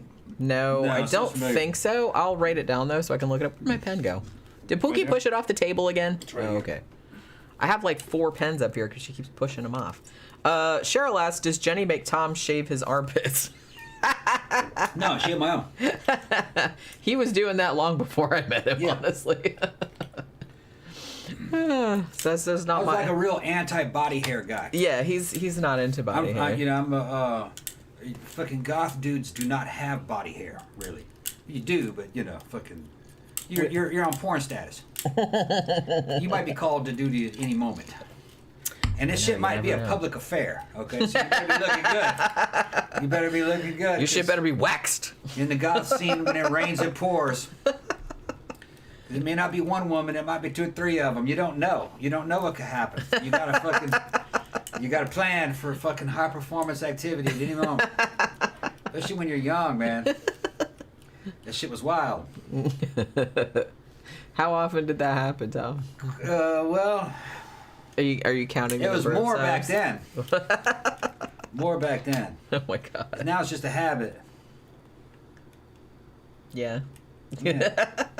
This happened during the time we've been together. That's true. So, but no, it was even more when you were in your 20s. Yeah. Everything was wilder back Everything was then. wilder back then, yeah. Yeah, Pat said I thought we were going to talk about that movie, Gods and Monsters. Yeah, I actually just called it that because I was thinking about... I watched a documentary about Boris Karloff last night, and I said, I might get around to talking about that too. I might change the title, I don't know. I never know what to call these because I never know what we're going to talk about. So there we go. Yeah. Tom chooses to shave everything. He does. Like I said, he was doing that before I met him, so it's not me. Not me. Didn't have anything to do with it. You're saying I'm metro and shit. Get the fuck out of here. He's metro. I'm not metrosexual. I'm just sexual. I'm bisexual. You buy me something, I get sexual. Oh, don't tell people that. You just said that in public. Nah, man, fucking, they can go ahead and simp. Simping ain't gonna be easy, though. I'll tell you that. Send him some diamonds, and he'll dress like Marilyn Monroe. Jenny's got the fucking video camera ready, man. We've already discussed it and shit. Fucking my next video gonna come out. And me in fucking full on fucking bondage, fucking daddy outfit. I'm gonna be your daddy. Okay. I'll be everybody's daddy. It's gonna be low angle and everything. Fucking perfect lighting. We're dropping it on the camera. Yeah, here it goes. Like that. Sorry, I just had a really funny mental image. The action fucking shots. Artistic angles. Great soundtrack. Booty shorts. Booty shorts on. Oh dear. Mango says, I saw Nightmare Alley last night. Great movie. It was a great movie. I actually want to see it again. I wouldn't mind buying that, actually. Real shame it did not do better at the box office. It is, but that doesn't surprise me. It was sold as a horror movie with the trailer, which it is not. Yeah. I don't think they really know how to market it, to be honest, because it's not really the kind of movie that they make anymore. So I kind of feel like they didn't really know what to do with it, but it was amazing. I loved it. Cheryl trying to get me to fucking drink more than playing dress up and shit. It does something, man. You got these. She also said that you're very aerodynamic. Exactly. It's high speed, low drag. He just around Jump in the the house. pool, like accelerate. Go faster. Don't slow down. He did a jump like a dolphin, did he? Yeah. Me and Vladimir Putin with the dolphins. Okay, that was right. Singing Heroes. With the dolphins. Dolphins can swim. These two short motherfuckers, all intelligent in the water with the dolphins, singing Bowie songs. They'll be on the OnlyFans and everything. Me and a world leader. Fucking Zach and dolphins. And dolphins. Naked dolphins. Zach and all these other gay dudes would be loving it. Loving it. They have a full fantasy. You have a very active fantasy life, Tom. Just stop getting in the way of my creativity. Sorry. You're shocking me out of it. You're shocking me out of it. I'm stifling your creativity. Stifling my creativity. Oh my god. Oscar said, Tom's going to star in the real lair of the white worm. Yeah. Oh, my God. Y'all are nasty. Oh, them. Okay. Yeah, I'm blaming it on them.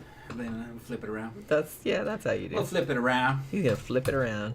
Flipping these bitches like pancakes. Come at me like that, I flip it down that way. Cheryl says, Tom swimming with dolphins is an image I could have lived without. That's just eco-friendly. I just had a funny mental picture of you just kind of going like, but see, I was picturing you having your arms back down like that, like fins, you know what I'm saying? Like more than like a person. Yeah. So you were just kind of like shit with your little bald head, like that would be super funny. With your little bare butt sticking them in there, that'd be hilarious. Me and Vladimir Putin. With our shirts off. Swimming with the dolphins.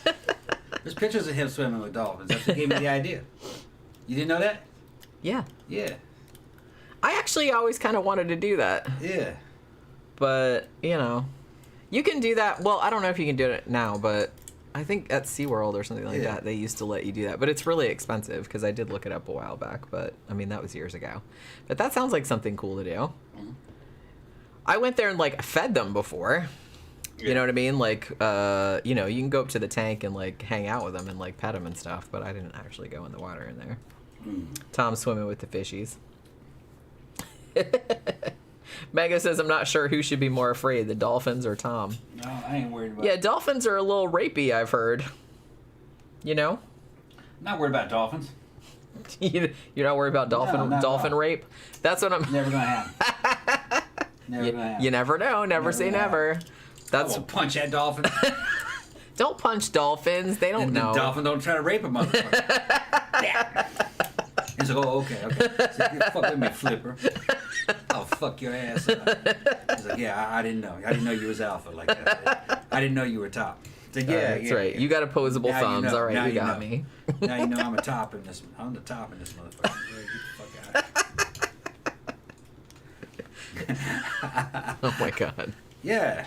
I don't know why I just. Dolphin get gay with me. It's not gonna happen. Dolphins aren't straight or gay. They're just. Well, I'll be the judge like, that. If fucking one of them tries to fucking make a move on me, I'll call it out. This is gay, okay? This is the gay. dolphin doesn't care. They're pansexual. I'll show. You know what I mean? Same thing with those bonobos. Fucking let them know, man. I think bonobos are even worse, man. They'll hump anything or anyone. They're like not into that interspecies shit, man. All that interspecies homosexuality, jumping at me with their little fucking erections and shit. Zach, he like that shit. He probably want to get that on video, like he's gonna try to make some money with it. It's not gonna fly. It's not gonna fly. I'm not gonna sign the consent form. Zach's gonna owe me money if that shit happens. Gramthars Hammer said dolphins and orcas have huge whale schlongs. I'd rather be impaled by Vlad the Impaler. No, well, I've seen like, and I think too. Knows all about them whale schlongs. Fucking. Well, I've seen like some people had because they're arrested them before. Brought them into central lockup. They were up to some mischief. Yeah, turn around. Fucking rapist. Cough. Patting him down. Yeah, he's back there. You holding? What's up, Shamu? Reaching in. I'm just making sure you're not holding anything. Yeah. Like he pulled that apart. What's that? Yeah, what was that? His cloaca? Just or whatever the fuck. Can't. Yeah. Oh god. I can't believe how we get on these fucking topics. No, I've seen. Well, they did it. Okay. Well, no, I mean, don't whales have bones in their boners? I don't know. I think they do, actually. I didn't because check. No, I mean, you know, just from a biological standpoint, like in science, I'm sure they tell you. I thought that was walruses. Well, I think a lot of animals actually have bones in their penises. It's just, you know, primates don't, I don't think, but other animals do. So, yeah, you probably wouldn't want to get raped by a dolphin. They don't have to be aroused. They could just run up and rape somebody and then run off. Yeah. That's what it's for. Just quick run over here. Well, yeah, that's probably exactly why. Yeah. That's probably exactly why. Because they're probably stealing it. Yeah. There's no time. It's an emergency. It's an emergency. Well, one dude probably had to fight another dude to get on it, and he's working it over. Another dude knocks him off, and then the other guy standing on the side like goes, "Oh, my turn!" and then hits it and runs. Bye. And then he's the one that actually got her pregnant, so his genes are damn reinforced. So all this being able to fucking get it in a fucking few seconds and run it off, that becomes, genetically reinforced in nature, Yeah. Yeah, that's probably what it is. Because, basically, for some of them species, if you actually look at... Rape is the reproductive process. There's not even... Among some, not all of them. A lot of them it is. But, there's no real... ducks. Consensual shit going on Ducks there. are assholes. And I think even packs of dogs do that. I think the female's in heat, but the dogs are fighting each other. Yeah. And pushing each other off and stuff, The female doesn't seem to care. I've heard that, sometimes that they'll have a litter from more than one male. Yeah, that does happen. In the same litter. The cat, that might happen with cats, too. I think it does, actually. That's because it's gang activity. Reproduction is a gang activity. Fun for everybody. Move away. Get off.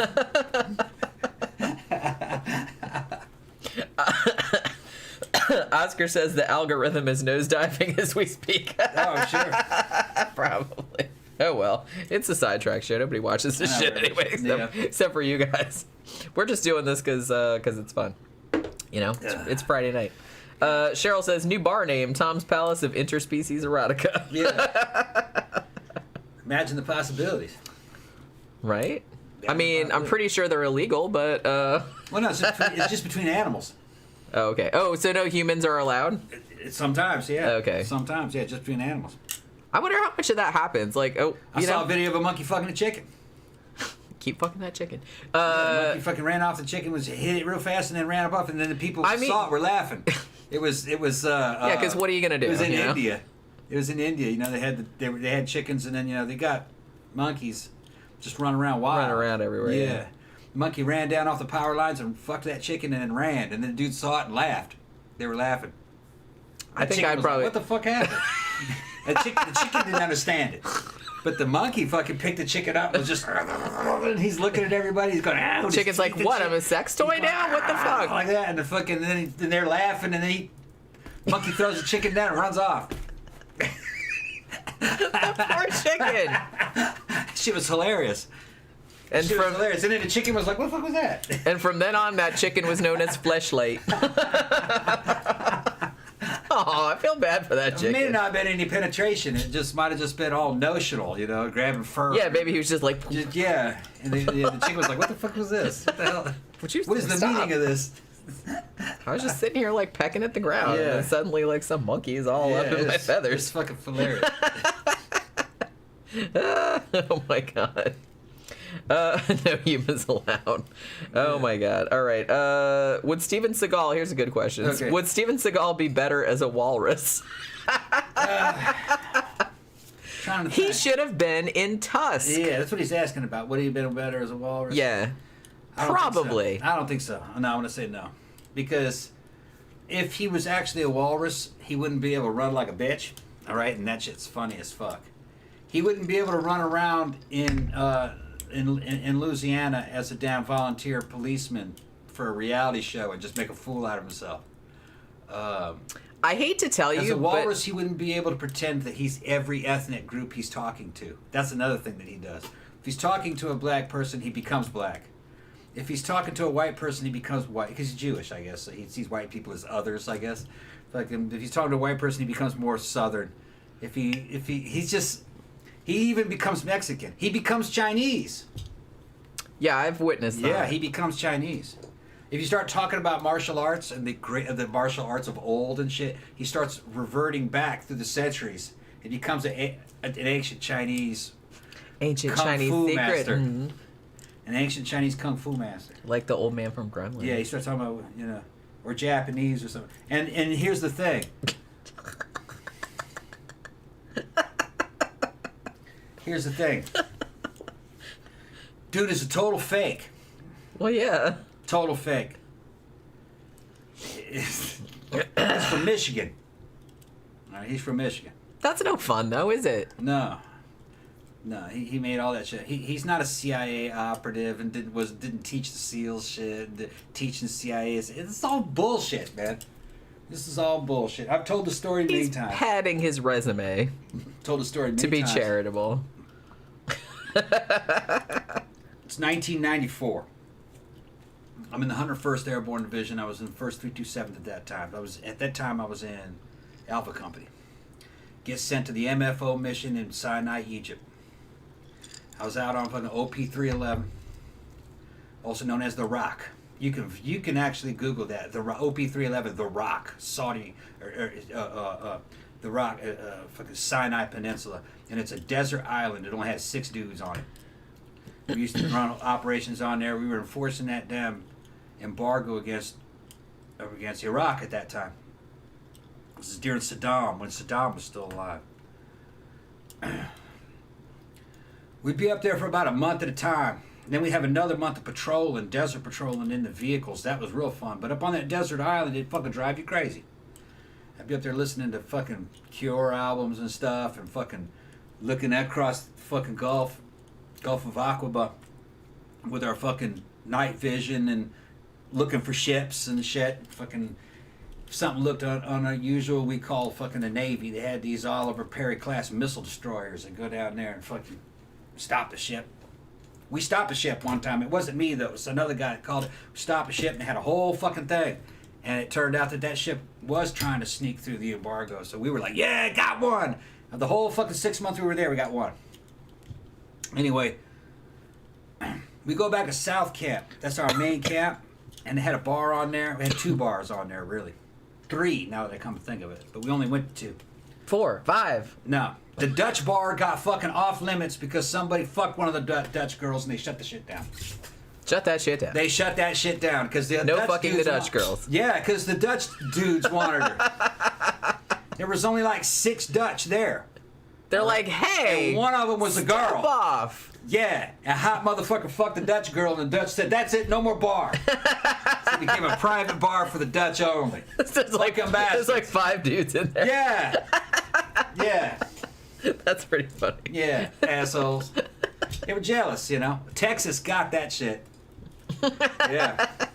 We had this dude, we called him Texas. He was from Texas, and he was just this I hope so. hot motherfucker that was just fucking... That'd have been funnier if he was from Ohio. Yeah, Texas. Well, he became famous after he fucking scored that Dutch girl. She was cute. She was an officer, and he was enlisted. All right? It didn't matter, though. She was a lieutenant, 2nd lieutenant. Fucking Texas was like a PFC, but he got that just through pure animal magnetism. Motherfucker looked like a damn fitness model. Okay? So, you know, from her point of view, she's like a kid in a candy store. They got thousands of fucking dudes in there.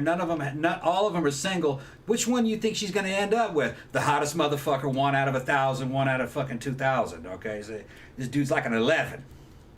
So he gets her, he fucking hooks up with her, and fucking cupped out the entire Dutch army. Or at least all 6 of them. Or at least the 6 yeah, of them. Yeah. The entire, that's it. They're going to least. shut the fucking bar down. Okay. That was fucking funny when that shit happened. Anyway, so go to South Camp, fucking the American bar, we called it that. And they pop in the damn video. And it was a movie I'd never seen before by a dude I'd heard about him, but I'd never seen his movie. His name was Steven Seagal. The man, the myth. The man, the myth, the legend. The name of the movie was Under Siege. And man, we were drunk. We were loving this fucking movie. They had topless chicks fucking jumping out of damn fucking cakes. They had fucking, he's a cook and he's a Navy SEAL and he's doing all this shit. And it had fucking Buseys in it, chewing up the fucking scenery. With those massive horse teeth. Fucking teeth. And he's in drag. We were fucking loving that. And then they had fucking Tommy, what's his name?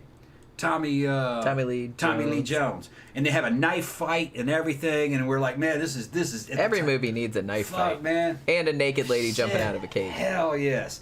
Going forward. Cannons, they were stealing fucking shit. They were just, the whole movie was everything that you would want out of an action movie from the 90s, especially if you're in service, all right?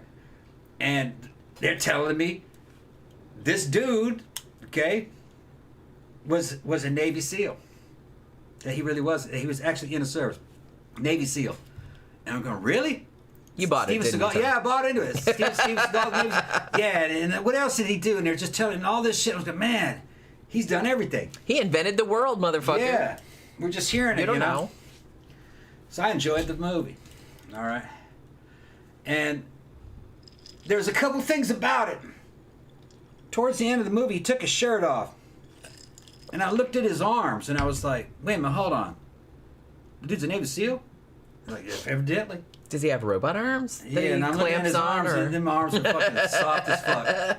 And I go, what happened? Did he get injured or something? What's the deal? And I'm going, how old is that dude? And I'm trying to do the math. But you know what? I suspended my disbelief. I'm like, that's okay. This is a great movie. It's got to be true. Well, that movie was such a hit, they sent us another one. I think it was just like a week later. And I think it was Out for Justice. Yeah, I think that was the one that came out around. Because I kind of feel like he only had like a few really. Well, actually, that wasn't the second one that we saw. The second one we saw was his first movie, Hard to Kill. We saw that one, and we loved that one. Because you could send a request for things, and the helicopters would come and bring us. So we were requesting Steven Seagal. Okay? And we saw that Out for Justice. And Hard to Kill. And we liked that one, too. That was like fucking Commando. I'm watching that, and I'm going, man, he's kind of skinny. I'm thinking, but I'm suspending my disbelief. It was the third movie that they showed us. And then you were Out for Justice. And he's wearing that damn Black Ranger beret. And he's wearing it like a fucking pogue. The way he was wearing that beret, no soldier wears a beret like that. And I'm just going, no, he can't. I'm trying to rationalize it. And I'm going like, this dude's ex-military, right? And they go, yeah, they say he's a Navy SEAL, And I go, look at how he's wearing that fucking beret. And we're drinking. And I'm like, yeah, he's fucked up. Why? No military man wears a beret like that. And then about a half hour later in that movie, there's a scene where he's running. And as soon as we all see him running, the whole fucking crowd of us starts busting out laughing because that motherfucker was running like a bitch.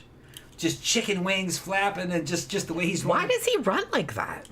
I'm not and like we instantly saw through it. I've never seen anybody else run like that. Even people that are like out of shape and stuff. Any doesn't matter what branch of service you're in.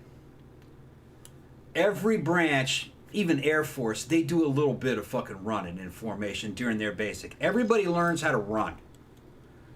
There's no way in the world a person who's ever had any military service would ever run in that fashion. Because you wouldn't be able to maintain that. 2 seconds, 20 minutes later, you'd just be tired as fuck, flapping them damn arms around. Nobody runs like that. Maybe he's trying to like get airborne. No. I'm not sure what it is that he's doing. No, the whole thing was kind of shattered. I was like, this is bullshit. And then I forgot about Steven Seagal after that. And then years later, you know what I mean? These stories started to accrue about Steven Seagal. And then when the internet came out, that was the end of Steven Seagal, because you could see all his interviews over time on the television programs, and you could pile them up. Back in the day, they'd go have those interviews, and they'd never be seen again. Internet, YouTube. Oh man, you could just that was pretty much all she wrote, because some people saved that shit from back then. So there's like they put it all on one video, and then you have voiceovers, you could just like explain it, and then you're like, oh yeah, and that was the end of Steven Seagal. Honestly, though, how awesome would it be if somebody wanted to get really ambitious and do a deep fake of the movie Tusk, but with Steven Seagal? That'd be funny. And then me doing his voice. Oh my God! Okay. Because everybody else does his voice. I mean, sure. Yeah.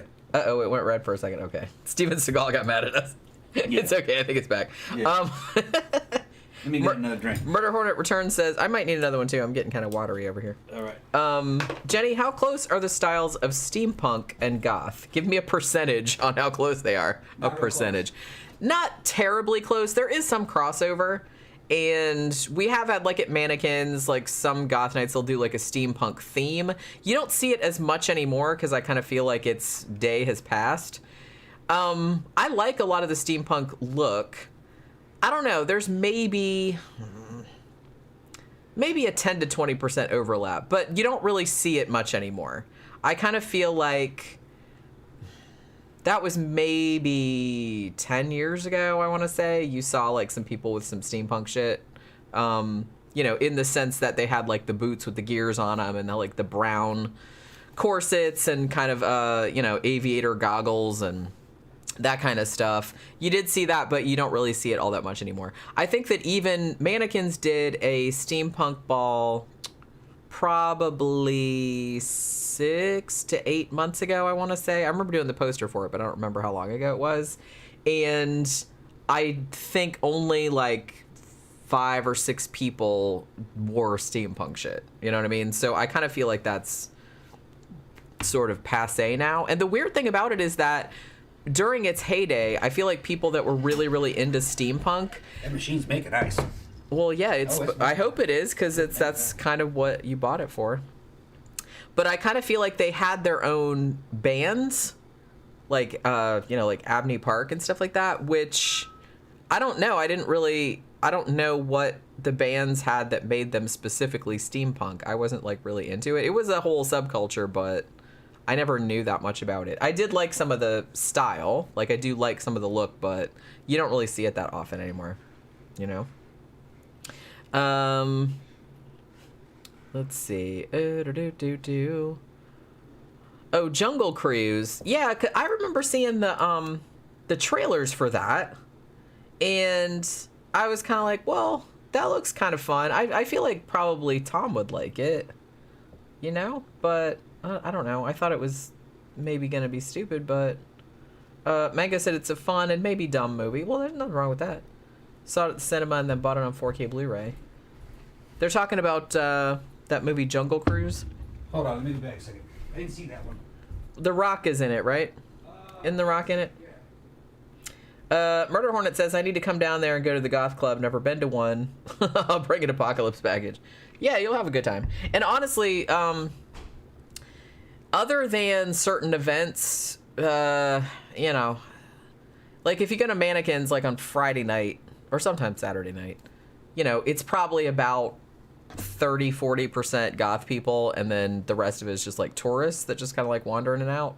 So it's different if you go to somewhere like more specific to the scene, like, you know, the castle or something. But, you know, or if you go to like Independent Bar, you go to their Memento Mori, like their monthly thing. That's kind of more, that's going to be like 95% goth people, and then 5% people that just wandered in and don't know what the fuck is going on. But, you know, it's kind of like across the board. So I kind of feel like they started doing, I don't know if they're doing this so much anymore, because we haven't been able to go to Mannequins too much, because like I said, we bought the house, so we don't have a lot of money. They started doing themes every Friday night, I guess. So they did a steampunk ball. That was a while back. They did like a post-apocalyptic thing. That was actually kind of fun. We did that. Like, so everybody was kind of like Mad Max looking. They did like an Alice in Wonderland thing. They did a vampire ball. What else? They did like a pirate thing, I think. I'm trying to remember all the different posters I designed. They did a bloodbath. That's a pretty common thing they do a lot of the goth clubs. Because I kind of feel like that old... Remember when we had Mitternacht? Yeah. They did bloodbath at that every year. But you're supposed to come all bloody and fucked up looking. Trying to think of some of the other themes they did. Can't really think of anymore. But yeah, you don't see much steampunk stuff anymore, do you? I kind of feel like that's kind of a bit passé. Way, yeah. Yeah, Jungle Cruise. They're talking about the movie Jungle Cruise. Remember, I saw the trailer for it a long time ago, and then it just kept getting pushed back or whatever. But I guess it's out now. Let's see, Mr. X Hercules. Who else? Said I don't have a group. I don't know what they're talking about. Like a group of what? I don't know what you're talking about. I don't know what you're talking about, Cheryl. Who else thinks Annie from Halloween is hot? Yeah, she is pretty hot, actually. Oscar says, here in El Paso, there aren't any themed bars or even themed nights. Such a bland city. Yeah, Mannequins, the inside of Mannequins looks like... I mean, when he first opened it, it's a horror-themed bar, essentially. Although, it looks a little bit less like that now, but it still does have, like, a lot of horror shit to it. But... I don't have a group, Cheryl, but Jenny worked with a woman named Imani. And Imani was kind of like a manager / producer of a lot of local black metal bands, and Jenny did a lot of album covers. Oh, a group on Facebook. Oh, you do. It's Tom Shitty Movies. Yeah, yeah. Shitty with 2 D's. With 2 D's. Shitty. Shitty. But I'll finish what I was talking about. Yeah, I just wanted to address that real quick. Jenny did a lot of album covers for black metal bands, and they were not really bands that we listened to. They were she just did the covers for them. But Jenny probably legendary in black metal for all we know. Oh, you did that cover? Oh, you did that cover? It's probably shit like that. I might be. I don't know. Probably, yeah, because they are badass album covers. So we were at dinner with Imani one time at an Indian restaurant around here, and she says, "Tom," she's from New York. She goes calls me Tommy because she's from New York. Tommy, because that's how they do up north. You know? They actually do it down south too. It's just Tommy.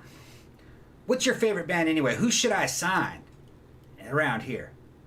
And I said, well, I'm not in these black metal bands. She said, no. What band do you like that's around here? And I said, there's a Florida band here that I think is one of the best bands in the United States right now. Goth band called A Starry Night. ASTRINITE. You can look it up. So she looks into them. She got them signed. Yeah. And I became friends with them. Actually, I knew them. I was talking to them before I told Imani about them. We kind of came across them on YouTube randomly, didn't we? Like when we were looking for new goth music or something. He asked me on YouTube to help him promote a night. Yeah. And I said, why me? Because you come up in all the photos. That's right. That's why. And it's because in a lot of the local goth groups, a lot of Facebook groups at that time, I kept popping up in the photos. Yeah. And really what it was is I've popped up in the photos with beautiful women. Okay, that's really what it was. And it is true. Got pictures to prove. It's true. Jenny was one of them. So anyway, but over time, they're from Miami. They're not from up here. But over time, we became real good friends with them. And that's, I believe, the best American goth band right now, the Starry Night. Because and they started off more like dark wave, but now it's not really dark wave. But it was kind of poppy when they first appeared. But that wasn't. Yeah, kind of. Their new stuff now is just full on fucking like basically The Cure. It's like that kind of mixed with I don't know New Order and not New Order. More Christian Death, honestly. Christian Death they've gone like in a little bit more, like their music's gotten a lot more complex. It's getting more complicated. And layered. And so the Christian I'm digging Death angle happened because he calls me and goes, Tommy, who do I sound like? Because you have to understand something. These dudes are all straight as fuck, but if you were to talk to them, they come off. They like to be talked to in female. Well, Michael does. Yeah, Michael likes to be talked to as if he's a fragile flower. Okay. That's kind of his shtick, though. That's his shtick. He knows that it's funny. Yeah. He's doing it like just to be funny. You got to hold his hand kind of when you're talking to him. You got to talk nice to him. You got to keep him calm for the show when it's coming. Okay. So I don't want to give all of his fucking artistic secrets away. But I read him very well, and sometimes he feels that he's not up to hit the task, that he's not measuring up to his ideals and his standards for himself. Well, all creative people have like that to some degree. Right. I have that too. Like it's like an imposter syndrome. So you have to know how to talk to a man when he's in that vulnerable state. Okay. All right. And you're so supportive, Tom. I'm very supportive. Okay. he respects my strength. Say my strength. He leans against me for help. Okay, and assurance. Okay, You're his rock. Yeah. So he was always asking me who he sounds like and who I remind him of. Yeah. And I told him, I said, you know, your vocal qualities really remind me a lot, in some ways, of Roz Williams. Yeah, he does kind of sound like Roz Williams. And next thing I know, he sounded more and more like Roz Williams. Well, he had asked me that too, and I said, "You guys are." I was like, "I like this new direction. You're kind of sounding more like Christian Death," and he didn't know who that was. He didn't know who that was. I mean, they're like young enough to be our kids. They're very young. I mean, he is. Well, he is. Brains behind the band's guitar player, though. Fucking Donald. Howard. Excuse me. Yeah, I'm Howard the Duck. Donald the Duck. Oh, is that where that came from? That's how my fucking brain works. Oh my God, Howard the Duck. We should review that. I actually kind of have a lot of affection for that movie. Now that you reminded me of Howard really is, he knows every fucking song from every fucking cool goth band of all time. Seriously, I could talk to him like forever because it's just kind of like every single band, like obscure fucking band, he knows. We just all mentioned that this and that, and he goes, yes. And movies too. Like he's super into horror movies, like really obscure like horror movies, European horror. He knows all about that. Howard, you know, Fields of the Nephilim, you know, fucking Dawn Razor. Yes. He knows exactly what you're talking about. That's what's coming next. That kind of shit, you know. But I don't remember where I was going with all that. Anyway. See what is Tom's like circuitous conversations. I do that too, though. He does sound like, to me, Roz Williams. He does a bit. And now he's sounding more and more like Roz Williams because really he just needed to be shown what the possibilities are. And he went and looked at that and goes, oh, yeah, okay, because there were a lot alike. So I guess him hearing that gave him the reassurance that is a direction you can go to, that direction, because nothing is original. Everybody has done every fucking thing. I just found it fascinating that they almost kind of landed on Christian Deathy sounding. Yeah. And Michael had not heard Christian Death before because he didn't know like who that was. So I thought that was like really interesting. Howard had, but Cheryl says we're talking about the goth nights. Sounds so fun. Living in a small town sucks. We've been there. Yeah. Senor Stick says, Jenny, would you try cyber goth nights? No, I do not like the cyber thing. It gets old. Well, and honestly, I kind of feel like the cyber thing, that was going on way back in the day. Because I remember going to the castle back in the early 2000s. And I kind of feel like that was more the heyday of the cyber shit. And, like, I hated that shit then. Always, you had, like, cyber shit. You had, like, gravers. Yeah. And I was just kind of like, why? Like, what? It was with all the neon and the glow sticks. And it's like, I don't get it. I don't like it. You know, DJ Maniac says, I always thought steampunk was fucking lame. What if goths wore brown? Yeah. All right, now there's a shout out to that we're not even affiliated with, but I think it's the other best American band. I kept hearing this fucking song being played over and over again on a New Retro Wave, which is a channel that I subscribe to, and I work out some of the music that they stream. It's called Heaven's Servant, and I never did know fucking who did that. We went to the goth convention here to see A Starry Night, and out of the blues, one of the warm-up acts was these two skinny guys. They're putting on a real good show. I'm enjoying it, and all of a sudden they fucking bust out with that song, Heaven's Servant. And I'm going, man, that's them. So after the show, I goes, dude, man, were you saying that song? I've been hearing that song, you know, what's the name of that song? And he goes, it's called Heaven's Servant. And he goes, yeah, I hear it all the time. He goes, where'd you hear it? And I said, it's on a channel called New Retro Wave, blah, blah, blah. We bought a shirt from him. And it's a band called Corine, Korine. Jenny's got a shirt from them, and they're friends with Starry Night too. They know them. They got a lot of videos out. They're little 2-bit homemade videos, like something out of the 80s, but they're really, really good darkwave music. Sounds like something from the 80s. Corine, and I think they're from Seattle. No. I thought like Pittsburgh or something, but I can't like remember. I can't remember. Yeah, excellent band. They don't have a single song that I think is bad. Everything they do is good. And that's saying something, because not everything A Starry Night has done I like. I like most of it, but there's some of the early stuff I didn't like it that much. It was good, but not to my taste. But Corrine, pretty much everything that they've done, I liked it. I really recommend that band. So Starry Night and Corrine. DJ Maniac says Cybergoth is hot garbage too. Yeah, I'm kind of like, you know. Yeah. And then he says, yeah, and this is also my experience. The Gravers invaded in the early aughts, and now I got to listen to VNV Nation for fucking ever every time I go out. Yeah. Pretty much. Tired of VNV Nation. Yeah. And honestly, I didn't mind them at first. Good quality. I actually went and saw them live one time when I was living in Tampa. But after a while, yeah, it's just kind of like... Samey. Yeah, and I kind of feel like that was the problem with a lot of, particularly going to goth clubs in the early 2000s. I feel like it went more in like a cyber, direction. And so sometimes you'd go in there and they'd play like a couple good songs like early in the night. And then later it would be like 4 or 5 hours. It sounded like one long song. Yeah. VNV Nation always kind of reminded me of I don't want to say half-assed, but kind of a little bit of a ripoff of Wolfsheim. They just kind of although Wolfsheim has their own thing going. They're more Depeche Mode-y. Yeah. I kind of feel like them and Mesh and that was all right. I liked Mesh, though. I did too, but like I said, they're very Depeche Mode-y. Yeah.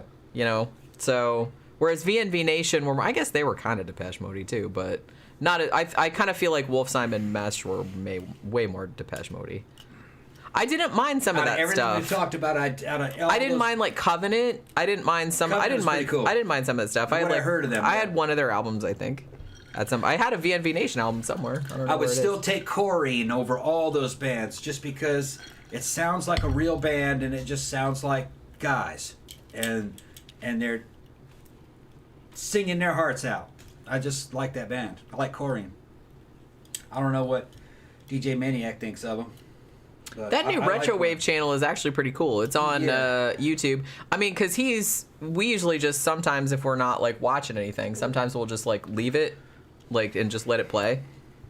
Corrine had an honesty to it that I liked. It wasn't overcomplicated. It was very old school. It sounded like something that kind of would come out of the '80s. It's just I don't know. You just have to hear it to understand it. It just sounded kind of authentic to me. Yeah. Pat says, too many damn musical subgenres for me to keep track of. Right? It's like, I used to keep track, but after a while it seems like... I think at some point in the future, every single band is going to be their own genre. So there's just going to be like 40 billion different genres. I'm sure there's like some genres now that I'm just kind of like, what even is that? I mean, I don't know. I can imagine, but it's just, let's see. Do people hate Marilyn Manson where you live? He's from there, right? He's friends with our friend who's a DJ here. Yeah, he grew up here. They grew up here. Brian Warner. Brian. I don't know. I don't really know if anybody thinks about him that much anymore. He's not a bad guy. That's just a long time ago, and he didn't hold himself together too well. A lot of drugs and alcohol. Guy has a lot of problems. Definitely substance abuse problems. Yeah, you think? I think he's younger than me. But he very well may be. You look at that dude, and he's just like looks like he's getting ready to die. He bloated out. He bloated out a tad. Yeah. I mean, I kind of feel like people don't really talk about him anymore. People hated him. We've talked about this before. Like goths hated him when he got popular. Because now suddenly all they eat, they'd bring down on us. Well, yeah, and like then suddenly every goth club got invaded by all these like poser ass people and like tourists and stuff going like and we're just kind of like, oh god, here we go. Yeah. You know what I mean? So we were mad at him because of that. But what are you gonna do? What are you gonna do? Nothing. Let me see. DJ Maniac says I might be appearing as a guest on a horror podcast soon. They asked me what I wanted to discuss, and I said Giallo and body horror. Ooh, you're gonna have to like tell me when that's on because I want to like listen to that. That's like that'll be really cool. I'm doing I need to do some more like Giallo movies. I know I just did Opera and I did Black Belly of the Tarantula like this month. February I'm gonna do all like folk horror movies. Like I'm gonna review those. But I am planning on doing a whole month of Giallo movies. I might do like a Giallo June or something like that. I'm gonna start doing themes, but we'll see. Yeah, Tom Waits was mentioned. When I was living up in Boston, I love Tom Waits, actually. Yeah, I had some of his albums. They were good. The problem with Tom Waits is that he's obviously a fraud. I mean, aren't we all? Yeah, the guy's 25 years old and white, and he's pretending to be a 90-year-old black blues singer. You know, during his fucking interviews, and he can't fucking hold character. He keeps breaking character. It's kind of lame. But I was friends with a guy up in Boston who knew him, and didn't approve of the direction that he went in. Said that he was actually a really cool guy, but started to kind of act crazy on purpose until he got to the point where he started to actually be crazy. He said he was difficult to be around. He started to like buy into his own myth. Yeah. Yeah, that's always dangerous when that happens. A lot of it might have been substance abuse, though. Yeah, So I kind of feel like that's it kind of starts feeding. it's an occupational hazard. I mean, but the guy really just wanted to. He wanted to be fucking Ray Charles. Really, is who he wanted to be. But many times weirder. Yeah. I swear to God, though, one of my favorite Christmas songs of all time is "Christmas Card from a Hooker" in Minneapolis. Yeah. So, just gonna say. DJ Maniac said Roz Williams always sounded like a spookier Bowie to me. Yeah, that's exactly what he sounds like. That's exactly what he sounds like. Gothic Bowie. And Bowie was pretty goth to start with. Yeah. I mean, if Bowie hadn't been around, I don't know. Well, I was gonna say if Bowie hadn't been a thing, would we even have or would goth even be the same? No, it wouldn't be the same. No, it wouldn't be. I mean, there was some other kind of gothy things going on, like you had the Velvet Underground and stuff like that, but I kind of feel like Bowie kind of like solidified that shit. Yeah, and it came through Bauhaus and that damn vampire movie that they had. All of a sudden, Bowie started to become very goth friendly, and certain goth artists started to sound Bowie-esque. And I mean, Bauhaus were super into Bowie. Yeah, that was more of like the original dark Bowie type stuff. You know, back when Peter Murphy actually was worth a shit. When he was hot as fuck back in the old days. He was hot as fuck back in the old days. Yeah. Shame. Shame what happened to him. He doesn't look like he used to. And I'm not shitting on people getting old. It's like that it happens, but he didn't age as well as he probably wanted to. Yeah. Not as well as Bowie did, that's for sure. We told that story before. Fucking, me and Jenny dated a girl who fucking was messing around with him, and fucking that dude's an asshole. Dude's a real asshole. He's he thinks moody. It's drugs. Honestly, yeah. I kind of think he doesn't understand what's real either. Some of his problem is even before because I don't think he was a real big druggie until later. Yeah. Because they weren't real big druggies. I mean, they did some drugs when they were in Bauhaus, but not a lot. I kind of feel like he got into it later because I always felt, I don't know the man, but I'm just saying the impression that I always got from Peter Murphy was that he wanted to be Bowie so bad, like that same legendary status, that same gravitas. And I kind of feel like he felt like he never achieved that, so he always felt like he was lesser, and that made him like act up. Yeah. Because I do kind of feel like just following the trajectory of his albums, and he put out like a lot of good albums. Like his first one, is pretty good. Love Hysteria, great. Deep, fantastic. Cascade, pretty good. I even really like Dust, although it took me a while to warm to it because it's very world music-y, which I wasn't expecting. But then after that, he did one called Unshattered, and there was a song on there that legit sounded like John Cougar Mellencamp. And you could tell that he was trying. He's like, look, I'm getting old now, and I'm not mainstream famous like the way maybe Bowie was. And he's like, this is my last grasp for like mainstream success, because, his biggest album was Deep. Which was a big hit, like, it sold 300,000 copies in the U.S., which is not shitty, like, for someone as kind of obscure as he is. It was It's a decent album. It was number 1 on the college charts. It's a good album. It still is. I mean, I still listen to it, but I kind of feel like that wasn't enough for him. I don't know him, like I said, but that's just like my psychological evaluation from afar. Yeah. I always feel like Bowie was his. We saw him up close, though. Yeah, I mean, Bowie was his hero. Yeah. And I get it. Like, I get feeling like you're inadequate because nobody can be like Bowie. I mean, Bowie was like a one in a million. He kind of idolized Bowie in a certain way. And Bowie actually got him his start in certain ways because he had recognized. Bowie recognized that that Bauhaus was a very talented band. Those dudes are fucking bitches, though. You talk about egotistical bitches, and they fought each other. Except that one guy who gave you an album from his. That guy's real nice. The bass player, David J. David J. Well, I mean, the problem with Bauhaus, you know, their albums are really good, and like I said, Daniel Ash and Peter Murphy are both big egos. Fucking and they clashed. Pretty bitches that have a talent. Yeah, they're just. I kind of feel like what happened with that, and as much as I love Peter Murphy's solo stuff. I like Dolly's Car. I like all the shit that he did. I love Love and Rockets, but Peter Murphy and Daniel Ash were really big egos, and they had a hard time working together. And I kind of feel like David J. and Kevin Haskins, who are brothers, by the way, in case you didn't know, is the bass player and the drummer. They wrote some of the songs, and they were kind of more quiet, but they were really talented, but they didn't really get any attention because they weren't as quote-unquote pretty or as, you know, fabulous looking. They just kind of looked like regular-ass cute people. But, you know, they didn't look as fabulous as, you know, Peter Murphy or Daniel Ash, so I kind of feel like they faded into the background a little bit.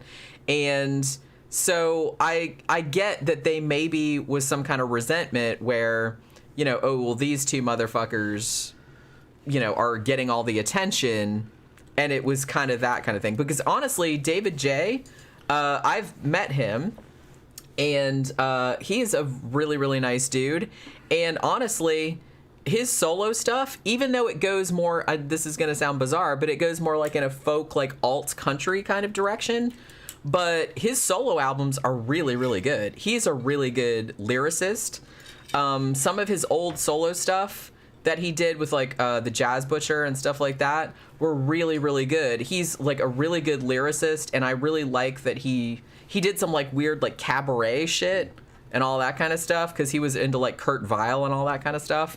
And he did some weird shit, and I'm into it. You know what I'm saying? So I just kind of feel like he doesn't really get as much appreciation as the other two guys got. Looks have a lot to do with it. I know. And honestly, David J. and Kevin Haskins are like cute as shit. And yeah. To be honest, the difference was the hair and the clothes. Yeah. I mean, David J. just looked like a regular, with his little glasses and his suit and everything like that. He just looked like a regular, like a professor or something. A mohawk and the right foot, some fishnets and shit. He would have been. They didn't pick the proper fashion strategy.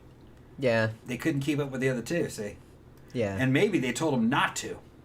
Yeah, like don't compete with our beautifulness. Yeah, it might have been. I kind of feel like that's probably what happened. Don't upstage us, motherfucker. Right, I do kind of feel like that's probably what happened. Because I don't know, I wasn't like there, but they were good-looking guys. They just looked. I thought they were. They just looked regular. Yeah. They didn't really look regular so much for that day, but they weren't as fucking decked out as the other two. They were right. The other two were fucking peacocking the shit out of that stuff. Oh yeah. And really, had I been in charge of that band, everybody would have been fucking decked out. Yeah. But you're dealing with a fucking band with bitches. You could have done like bitches. A Duran exactly. where there was five guys back in the old days. Right, yeah. You know, before they split off in 85. They were all their own But characters. they were all their own characters. And every single one of them had their own contingent of fans. Right, yeah. You know what I mean? Because they were all good looking. They all had their own kind of thing going on. Yeah. And they were very cohesive in their style. They're kind of like, okay, well, on this album we're doing like post-apocalyptic, or on this album we're doing like military looking shit or whatever, and they all kind of like got the memo. What would have happened if David J. fucking decked himself out goth style? The other two fucking oh no, what are you doing? They'd have been like, what are you doing? We're the pretty ones. You don't have Stop to do that. it. Oh, that looks ridiculous on you. It'd have been shit like that. They would have undermined that shit. I'm sure. Ridiculous on you. That sounds like terrible. That sounds like some shit that. That's the kind of bitches that they would. Like I said, I don't know them, but were. That sounds like something they would do. And I kind of feel like reading between the lines of a lot of interviews and stuff that I've read with David J. and stuff like over the years, he never says it outright because he's classy, but I kind of feel like it was something like that. That's why they don't really like, get along. Probably. Cheryl says the same thing. She says David J is very nice. So was Kevin. Met them in '99. Yeah, I saw David J at a solo show back in 2002, I think it was. And he didn't play. I think he might have played one Bauhaus song. I think he played Spirit because that was the one that he wrote. But he mostly did his solo shit, and I think he was very excited that people had come to see him and knew like all of his solo songs. Yeah. And I hung around and like met him afterwards, and he was like super, super nice. Getting back to all these fucking hot rock and roll motherfuckers and goth motherfuckers anyway, let's go ahead and we have to give a shout out. I'm going to talk about the king. Not Elvis. David Bowie. Fucking those dudes from Bauhaus and Peter Murphy can talk all the shit that they want. Peter Murphy, because of his substance abuse, he just fell apart. Look, David Bowie died a hot motherfucker. Dude's like 70. He did. And still looked great. 70 and had cancer. And the motherfucker looked good. Doing videos. Okay. Because, he took care of himself and he had money, and a lot of people don't realize it, but David Bowie, the richest recording artist of all times. And he didn't make the money in music, though. Yeah, a lot of them don't. Paul McCartney's the same. Like, real estate. Yeah, real estate or, antiques or some other, kind of shit. Yeah. They diversify.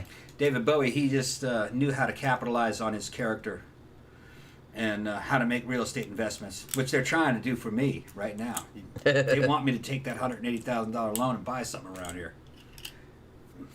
And I said, the thing is the profit margin would only be about $300 a month. And like, yes, but you own the property and you get more equity, I'll get you another one. That's trying to make Tom a landlord. Trying to make me into a fucking landlord. Anyway, do you know what? What? I was looking through. I'm gonna say some shit, right? Oh, are you? I don't care, but all right. Is this? What? That's I'm going through the paperwork. Uh huh. And I was looking at everything that they filled out to my financing. We got a beautiful loan on this bitch. I mean, it's cheaper here than the old place we were at. Yeah, it ended up that we're paying less for the mortgage payment than we were paying in rent at the old place. Yeah, well, I'm looking and the bills are cheaper, even though the house is 50% bigger. Yeah, the house is bigger. Because the house is more energy efficient. So I'm going through and I'm looking at everything and all my fucking information and data, and on this day I found out that I was Latino. Did you really? Yeah, I'm Latino. Was it that Made in Mexico shirt? I don't know. Maybe it was. I don't know. I found out that I was Latino. It's because I speak Portuguese. Oh. Because I speak Portuguese, I'm a Latino. Huh? Is that all it takes? Is that something? Yeah. Yeah, and that helped. That's pretty funny. So, Con, me and you are of the same breed now. We are both Latino. So now it's official. It's official. I was honorary Mexican, but now I'm actually legally Hispanic now. I'm Hispanic. Oh my God. Yeah, I'm Hispanic. I'm a white Hispanic. Ain't that something? And I just saw that and I went, and I looked at her and she fucking looked at me and she goes, you speak Portuguese, right? I said, yeah. Well, you do. It's not a lie. I grew up in Brazil. All right. I'm Hispanic. Yeah. All right. Okay. Okay. Cheryl says Kevin Haskins is very pretty. He is actually. He's actually super cute. He on one of Peter Murphy's tours.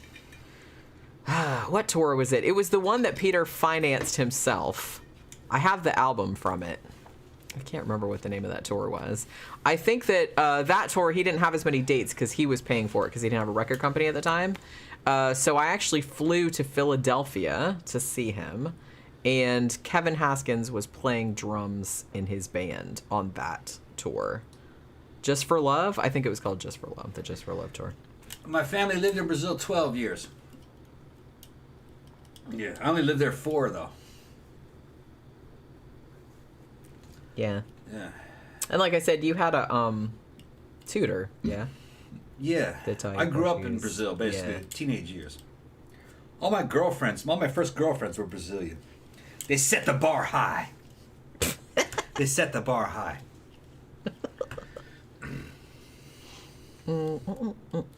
Oscar says David Bowie made a deal with the devil. He must have. I mean, no, he made a deal with the gay fucking financiers. Really, honestly, you have to understand something about David Bowie. David Bowie was an artificial homosexual, and he knew how to play the gay generations older than him. Okay, and I don't want to say in a bad way. They liked him, and I believe that they knew that he was heterosexual, but they liked his artwork. They liked the fact that he did a lot of gender bending stuff, and they helped finance his career. Now, it's not me saying this. Other people that know him, that know the whole track of his career, knew that. He was the right man at the right place at the right time, selling the right product. There were people that were willing to back him. You have basically people who invest in art, and there's a lot of very rich gay guys that are like, I love this act, I want it to go big, and they helped him. And that's really how dudes get ahead. Not just, the same with gay dudes, I'm just saying that dudes get ahead because they have people behind them with money. That's just, it's always been that way. And he picked the right team because that was the hole in the market that they needed at that time, and that shit fucking sold big. That was all this LGBT stuff that you have today. There, people acting like that's new. That's not new. That comes and goes through over the fucking centuries. Well, I mean, now it's much harder to stand out. It's just it was easier back then because not everybody was doing it. Yeah. So because there were a couple people doing it that had all this money behind them, right, and that gave it like a real, a real cool factor, right, but also like a little bit, scandalous. Right. And that was like exactly what people were into. Nowadays it's not scandalous, right, so it's everyone's like yawn, what I mean? And it wasn't as scandalous even back then. Because not really in the 70s. It was a revival of what was happening in the 1920s. Because there was a lot of that stuff in the 1920s in Europe. And even to the United States at a certain point, but only in certain cities. It was gay cabaret act, basically. He was taking it mainstream. That's all. Jeffy Art says, I'm convinced David Bowie bit Jennifer Connelly on the set of Labyrinth, and that's why she's never aged. Yeah, because she was in, what was that movie that you loved so much? Alita Battle Angel. Mm-hmm. And she looks hardly any older than she did back. It's like creepy. But yeah, so I'm convinced Bowie didn't die. He just ascended to a higher plane of existence. That was the one from the Labyrinth and everything, yeah. Yeah. That girl was so cute. We were in high school. We were thinking how cute that girl was. I love Jennifer Connelly. And she was great in The Rocket Man. Remember The Rocketeer? Yeah. Well, she was. What's awesome about Jennifer Connelly is that lately, she's adorable and she still looks fantastic. Yeah. She was in Alita Battle Angel. Yeah. I like that she's in weird ass movies. Like I like that she'll be in horror movies. She was in Dark Water, like that remake of that Hideo Nakata movie or whatever, and she was in what was that Darren Aronofsky fucking movie where she got butt raped with the dildo? I didn't see it. Oh, you haven't seen? Oh, you should see that probably. They cut that scene out in some of the. It was her and another girl, and there was it was a double-edged dildo. I want to say. I didn't see it. It was like at a party or something like that. Yeah. The thing about her is that she had a really cute face, real pale skin, black hair, red lips. She always is like a real life Snow White. I always kind of feel Snow White look to her. And I was going to say this about Bowie too. I think that if you don't get fat, and if you have enough money to get plastic surgery, and stages in your life, at plastic surgery, and have enough money to have all your clothes fitted. To you, they had trainers too. That too. But I'm just saying that if you have all that stuff, then it's easier. It's much easier to look good. People in show business who really kind of take it seriously from the especially if you're there's different kinds of people in show business, but the people who made their living being a sex symbol in show business from day one physicality is involved. How good they look. Face, body, fashion, everything. They have private trainers. They do cosmetic surgeries. They have chefs also. They have chefs. They take anabolic steroids and hormone replacement therapies. You can hold it together for a long, long while. Look at Dolly Parton. Last time I saw Dolly Parton, she's in her 70s. She still looked great. She looked good. She still looks pretty similar to how I remember her back in the old days. She doesn't look young, but she's still got that fucking little waist and the big boobs and a fucking cute face. And there are people that can do it. I mean, I was down at the biker bar, and I was telling you, there was some tattoo artist who was in his 30s who had a 70-year-old girlfriend, and she was cute. Yeah. Little biker girl, she's about 70. She was little and thin with big boobs and pretty little face and blonde braids. And if you have the build and you spend the money and you do the right thing and you wear the right clothes and honestly, she was 70 is an old lady.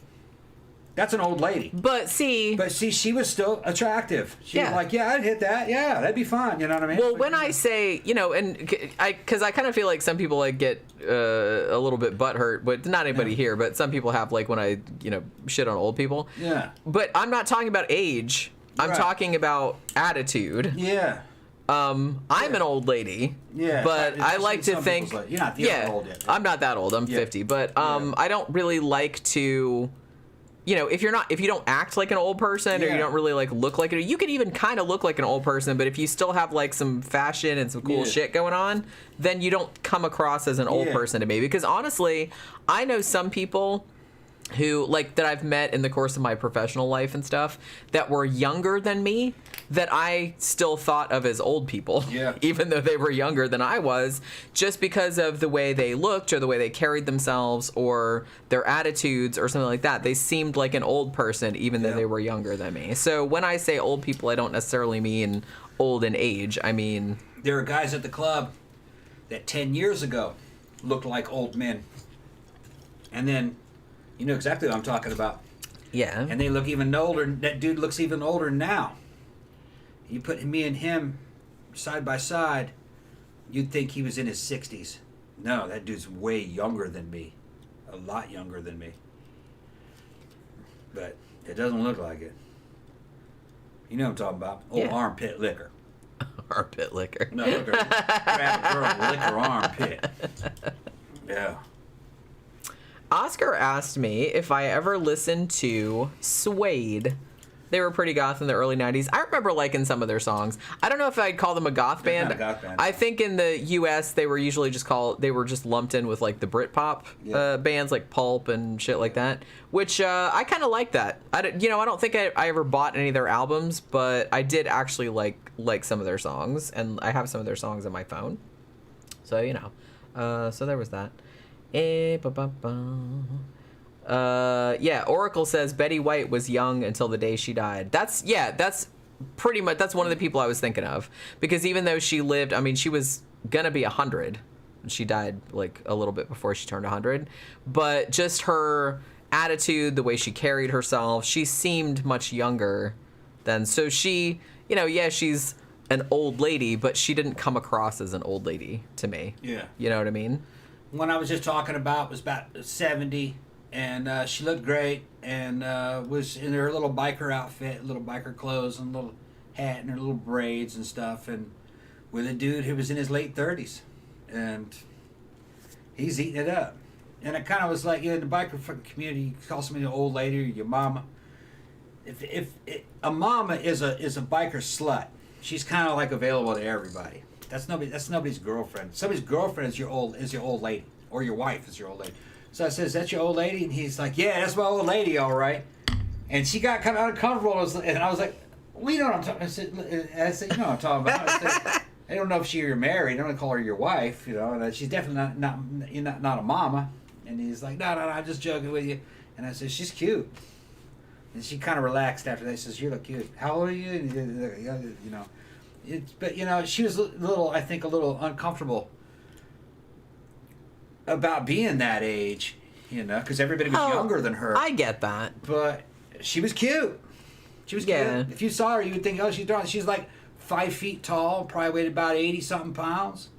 Oh, maybe 90 pounds. I would put her in my pocket. Yeah, she's a little pocket size. She's pocket size. Little pocket size. Look like a little Viking type. You know, she had the long braids, you know, blonde braids and a little biker hat on and fucking little biker outfit. And big old implants and like a little skinny kind of country. She looked like a little Dolly Parton kind of like that. She was hot. Yeah.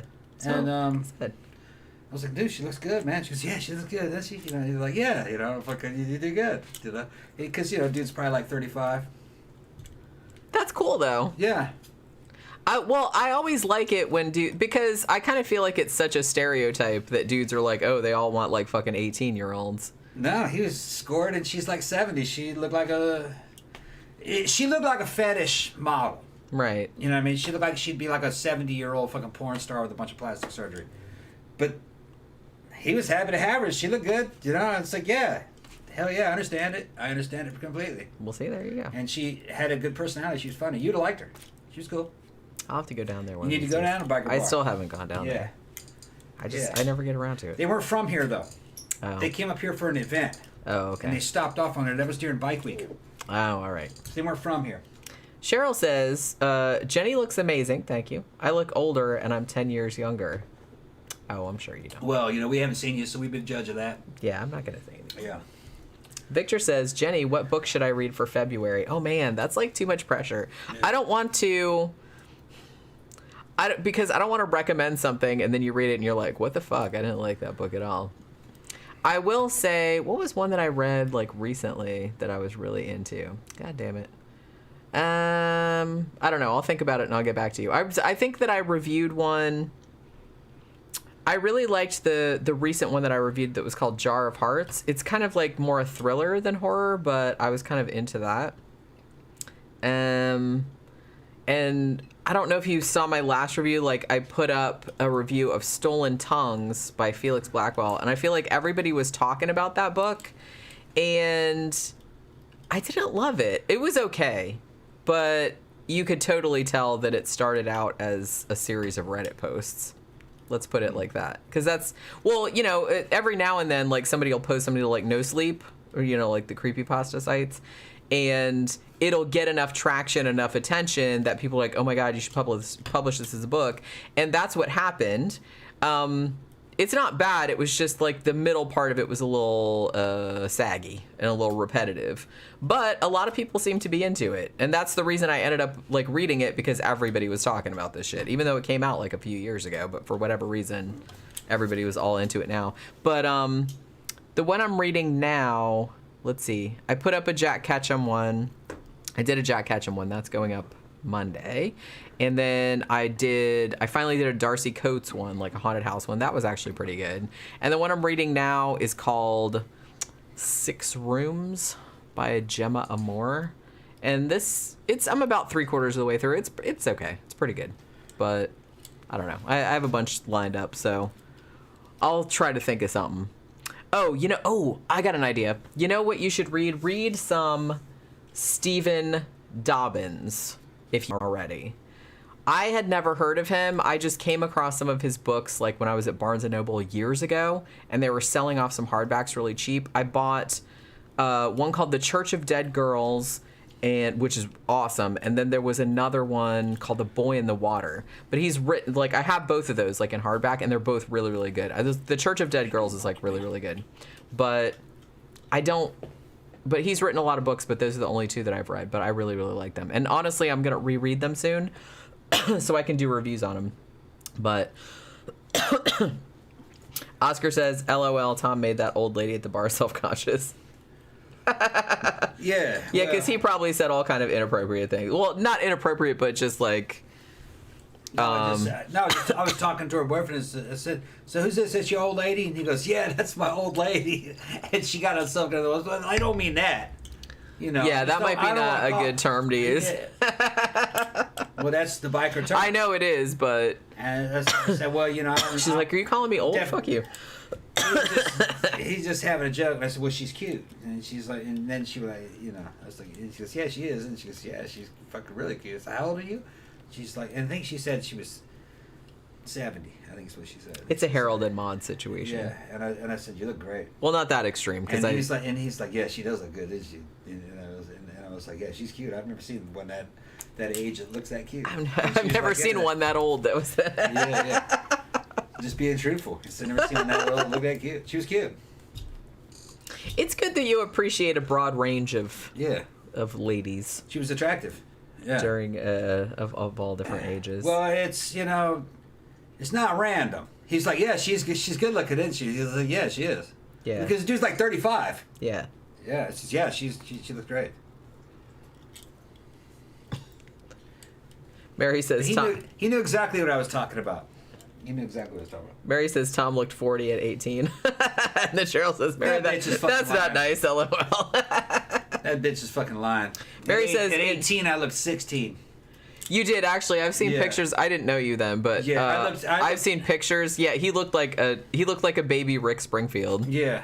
Back then. At 24 I looked 18. He had like feathered black hair. At 24 I looked 18. Yeah. At 40 I looked 30. Yeah, you did look. Yeah. You looked like really young. Yeah. Nobody knew how old I was. When she met me, people didn't know how old I was. No.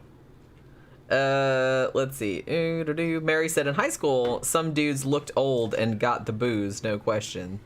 Yeah, I do kind of feel like there were those types of people that looked old already, like in high school, or at least looked old enough to buy booze, that like they didn't get questioned, like they didn't get carded.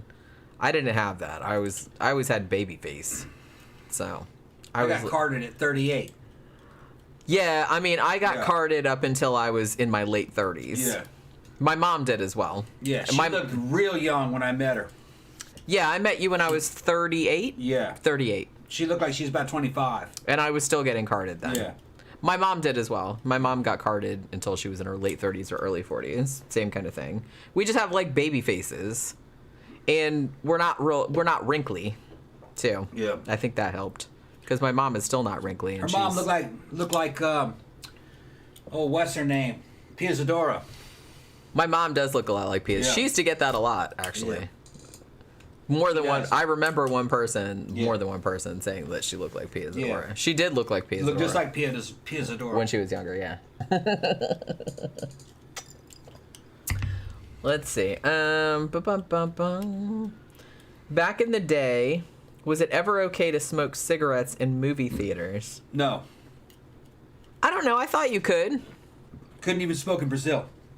You could smoke cigarettes in movie theaters. You could smoke cigarettes on planes in the 70s. Not in our times. Well, I mean, not in our lifetime. Not when we were going to. I don't remember it. I don't remember it my whole life. I don't remember that. I think I've seen it in movies. Yeah. Like people in movie theaters or on airplanes or something like that smoking. But I think that by the time I was old enough to go to movie theaters by myself, I think that had been curtailed. I used to smoke in airplanes, yeah. In airplanes. Yeah. Which is weird now to think about. Yeah. That you're like in this little tube with all grocery store, walking around a grocery store smoking. I remember that. Yeah, like when there were ashtrays everywhere. Mm-hmm. Put ashtrays. That's fucking crazy. Yeah. It's not crazy. It's just a different time. Yeah, I mean, I always love to smoke. I still like to smoke, but I don't smoke. I haven't smoked in 5 years now. I fucking feel real great. It's better not to smoke. But I started smoking when I was 16.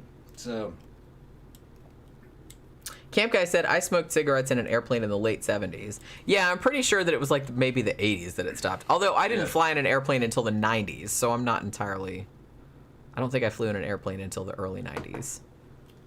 Because, when I was a kid, we were too broke to fly anywhere. I remember people smoked everywhere. I remember people smoking in the mall. I remember people smoking in restaurants. Because my dad always smoked. He might still. I'm actually not sure. Because I haven't seen him in a while. It may depend. I remember it during Werewolf in London. It may have been depending on what state you were in. You see, most of the time I was during the area you're talking about. I would have been in California, and I'm not sure it would have been legal in California in the early '80s when I remember being in theaters in the late 70s. I just don't remember people smoking. Although when I did go to theaters that time, a lot of time it was my babysitters taking me. And we would go during the matinee. So it was daytime. So it was mostly younger people. Because the working people were, working. Adults were working. So and it was during the weekday. So I don't know.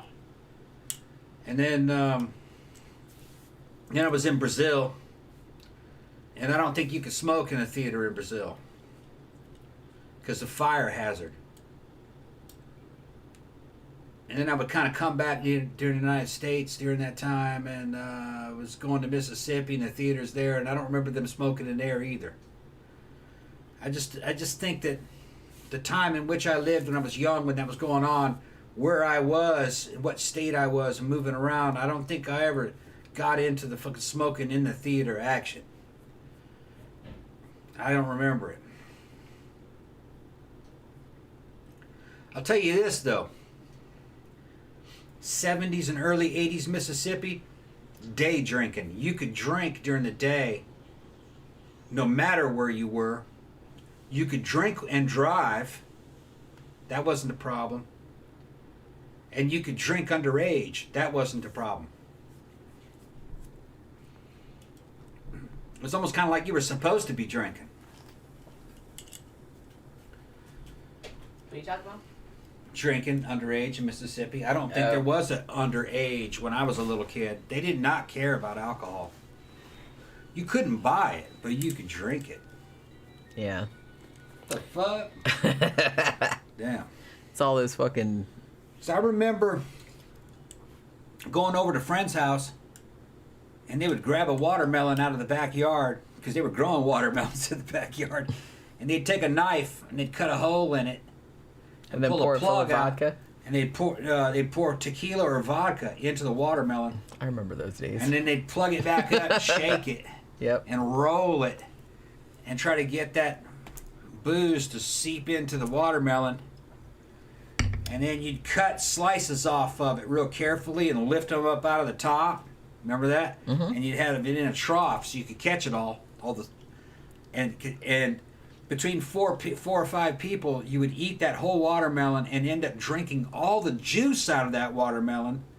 And there was a whole fifth of either tequila or vodka in that. And I was like 11, maybe 12. And the dude in charge of that whole thing at that time, that was my cousin's cousin. Because everybody was some kind of cousin. Even if they weren't related. That was my cousin David's cousin. Okay. That did that. And I think biologically he might have been about 18 or 19. Okay. Psychologically, he was probably about 12 himself. Because because it's just the way it was. There wasn't a big difference between an 18-year-old and a 12-year-old in those days in that area. Yeah, there really wasn't. Everyone was all low information anyway. There was no internet. And it was just all about having fun. And he had his girlfriend over who was probably about 16. And you're like 12. And, and she's fat. And she brings her fat friend over. And her fat friend is probably about 16 or 15. And they're all trying to get it on with each other. And you, being 12 or 13, they're trying to get it on with you too. Because fat girl got to get some too. You know what I mean? And there isn't an idea of about underage or any of that. It's just... Mississippi was tribal and it was third world. But we didn't look at it that way. It was just normal. They just all piled on one another and just started rubbing their genitals together. Yeah. And then you never knew, and they'd be playing Foreigner on the radio. Remember that fucking Foreigner? Feels like the first time. Just or whatever. You know what I mean? Wait, is that Foreigner? No, I don't think it is.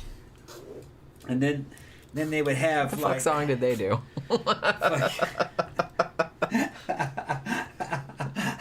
What was that song? I can't remember now. 1 in a million, girl. 1 in a million, girl. Fucking, why would That's the I Tubes. lie? Yeah, Tubes I sing that to Pookie all the time. That shit would be, She's a Pookie. Yeah. All that I shit sing be on that to radio at her all the time. time. And this is happening. She tolerates it. In the back of a fucking old Mississippi house, and they got corn growing out there and everything. 'Cause, you know, you guys think I'm bullshitting. In the early 80s, about half of Mississippi was still in the 1930s. In the 80s. Why pay for food when you could grow it? They were just... That was the thing about that time, looking back on it. Why buy meat when you can just run over a possum with your car? And fucking eat that. It was... I'm exaggerating. They lived off the grid back then. They had power, but they were kind of like proto off the grid, proto survivalist. Did they have an outhouse? No, they had plumbing. Okay, that's good. They had plumbing. And, but if they lost plumbing, they just built an outhouse. They wouldn't give a shit. It's like, I'll poop in a hole. I don't care. Yeah, they wouldn't give a shit. They were like, oh, that's like what we had when we were kids. Yeah. You know, I mean, they wouldn't give a shit. Whatever. And they were poverty proof. They could be poor as fuck. They'd still be eating good. They could can things, put things in mason jars. They could grow things, and they were fucking drunk a lot. They got a lot of alcohol. They could make alcohol. They could fucking distill it. They had good skills, real good skills. Yeah, that seems to be like a good skill to have. Oh yeah, yeah. They could distill alcohol. I can build a house. I can grow food and make alcohol. Yeah, sugar, all potatoes, or rice, or apple peels, and all kinds of stuff, and they put it in there, and they could make alcohol out of that. And it was free. Well, other than like the labor and time and stuff involved, They had but time. still, sure. They had time because they mostly didn't have jobs. Yeah. Yeah. Oscar says, Jenny, do you also appreciate a broad range of broads? I do. I appreciate a broad range of humans of all shapes and sizes. Honestly, if you have a thing going on and you're working that thing that you have, I'm about it. You know what I mean? I don't, you know, and I've told you this before, I don't have a type per se. I know some people do, and I'm not shitting on you if you do, but I don't really have a type. I'm just kind of like, let me like get to know you and let me see if I vibe with you or not. If I vibe with you or not, then yeah, it is all. Yeah. Mango says, if you watch Nightmare Alley, there's a lot of smoking in that movie. Yeah, because that took place in what, like the 1930s? Yeah. Kaylin Higgins says, do restaurants still have smoking, non-smoking sections? No, all gone. Pretty sure not. All gone. Even most, I mean, it varies from state to state, but I don't really think they have that anymore. Some places will still let you smoke on the patio, but not everywhere, so you have to check. Honestly, even a lot of bars don't let you smoke, although I will say that iBar in downtown Orlando, they will let you smoke in the front. In the front, right. You can't smoke in the back where the dance floor is, but you can smoke in the front bar. So even this biker bar here does not allow you to smoke in there. You got to go on the side of the patio. Yeah. And honestly, that's why I mean, used to be, iBar was one of the last holdouts. They used to let you, because in the time when we were smoking, they let you smoke in there. They didn't really care, even when most places were not letting you. But recently, like the last 2 years, they made it, well, now you can only smoke in the front bar. But you can still smoke in there. We quit smoking because of vaping. Yeah. Vaping, the day I started vaping, I stopped smoking. Yep. And then a couple years later, I just stopped vaping. Didn't need it. I like to vape, though, even though I'll cough now. I just got sick of carrying that damn mod around. But I love to vape. I love to smoke. Still do. Just don't have every now and then when I'm at the bar, not so much recently, but every now and then when I'm at the bar when I'm really drunk, and if somebody offers me a cigarette, then I'll take it. Vaping is a lot safer than cigarettes. Yeah. I wouldn't smoke cigarettes now just because of cancer risk and longevity and what that did to my dad, what that did to my grandmother. She was a fucking terrible smoker. That's a bad one. Yeah, my grandfather also had emphysema from smoking. Vaping is a lot better, and you can add nicotine. Nicotine itself is not really a health risk. What's a risk is burning things and inhaling it. You're not supposed to do that.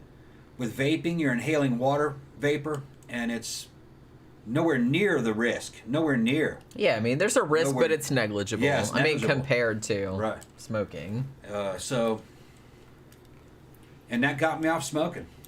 I was actually amazed because, I mean, I remember you saying... I would smoke like a chimney. I fucking loved it. Never wanted to stop smoking. Yeah, and you were like, I never want to stop. I love smoking. Yeah, I love smoking. But the day that you started vaping, you were like, okay, I don't need cigarettes anymore. And that actually, like, really surprised me. Yeah, I was like, this is good enough.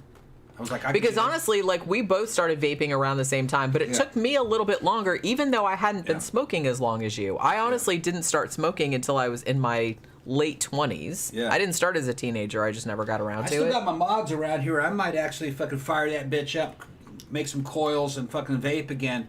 But I just never had... I can't vape anymore. Never had the fucking will to do it. Because I feel like... I love to vape, though. I mean, it had a moment. Yeah. Like, we got really into it. I remember you, like, you know, you talking about mods, and everybody was really into it. We were making our own vape juice and all this other stuff. Liquid and everything, yeah. Yeah, and we were making all that kind of stuff. And then I kind of feel like you don't really see anybody doing it anymore. I kind of feel like it was a trend. They stopped vaping because they stopped smoking. Yeah.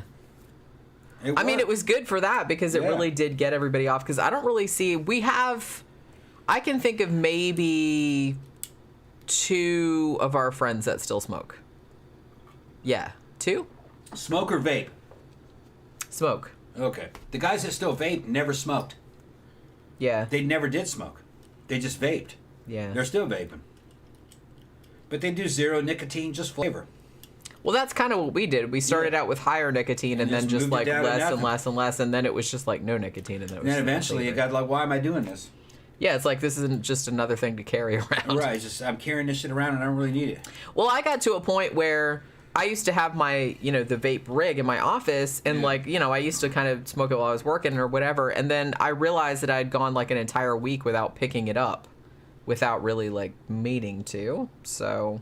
You know, like I said, every now and then when I'm really, really drunk, not so much lately, probably, this is going back maybe like 6 months or a year.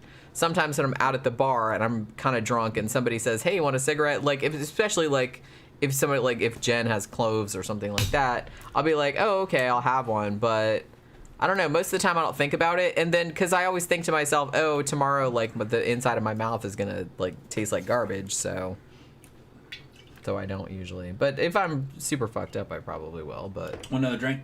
Yeah. All right, I'll make you one. Victor says, the interweb says movie theaters had smoking sections up until the 70s. That's kind of what I thought. State. Yeah. I mean, but that's kind of what I thought. I do remember people still smoking in the 70s. I don't remember that well because I was a kid. And, you know, we just went to, like, kids' movies, so people weren't really smoking in that. But, let's see. Ooh, I got, like, way behind. Vaping looks hella bad for you because of how it's smoke. It allows you to blow out. Although, honestly, it's not really smoke. It's just water vapor. So, like I said, it's probably not completely harmless, but compared to smoking, it's probably nothing. And honestly, like, most of the flavors that we had were, you know, it was just nice smelling water vapor. It just smelled like strawberries and some shit like that. You know what I mean? So,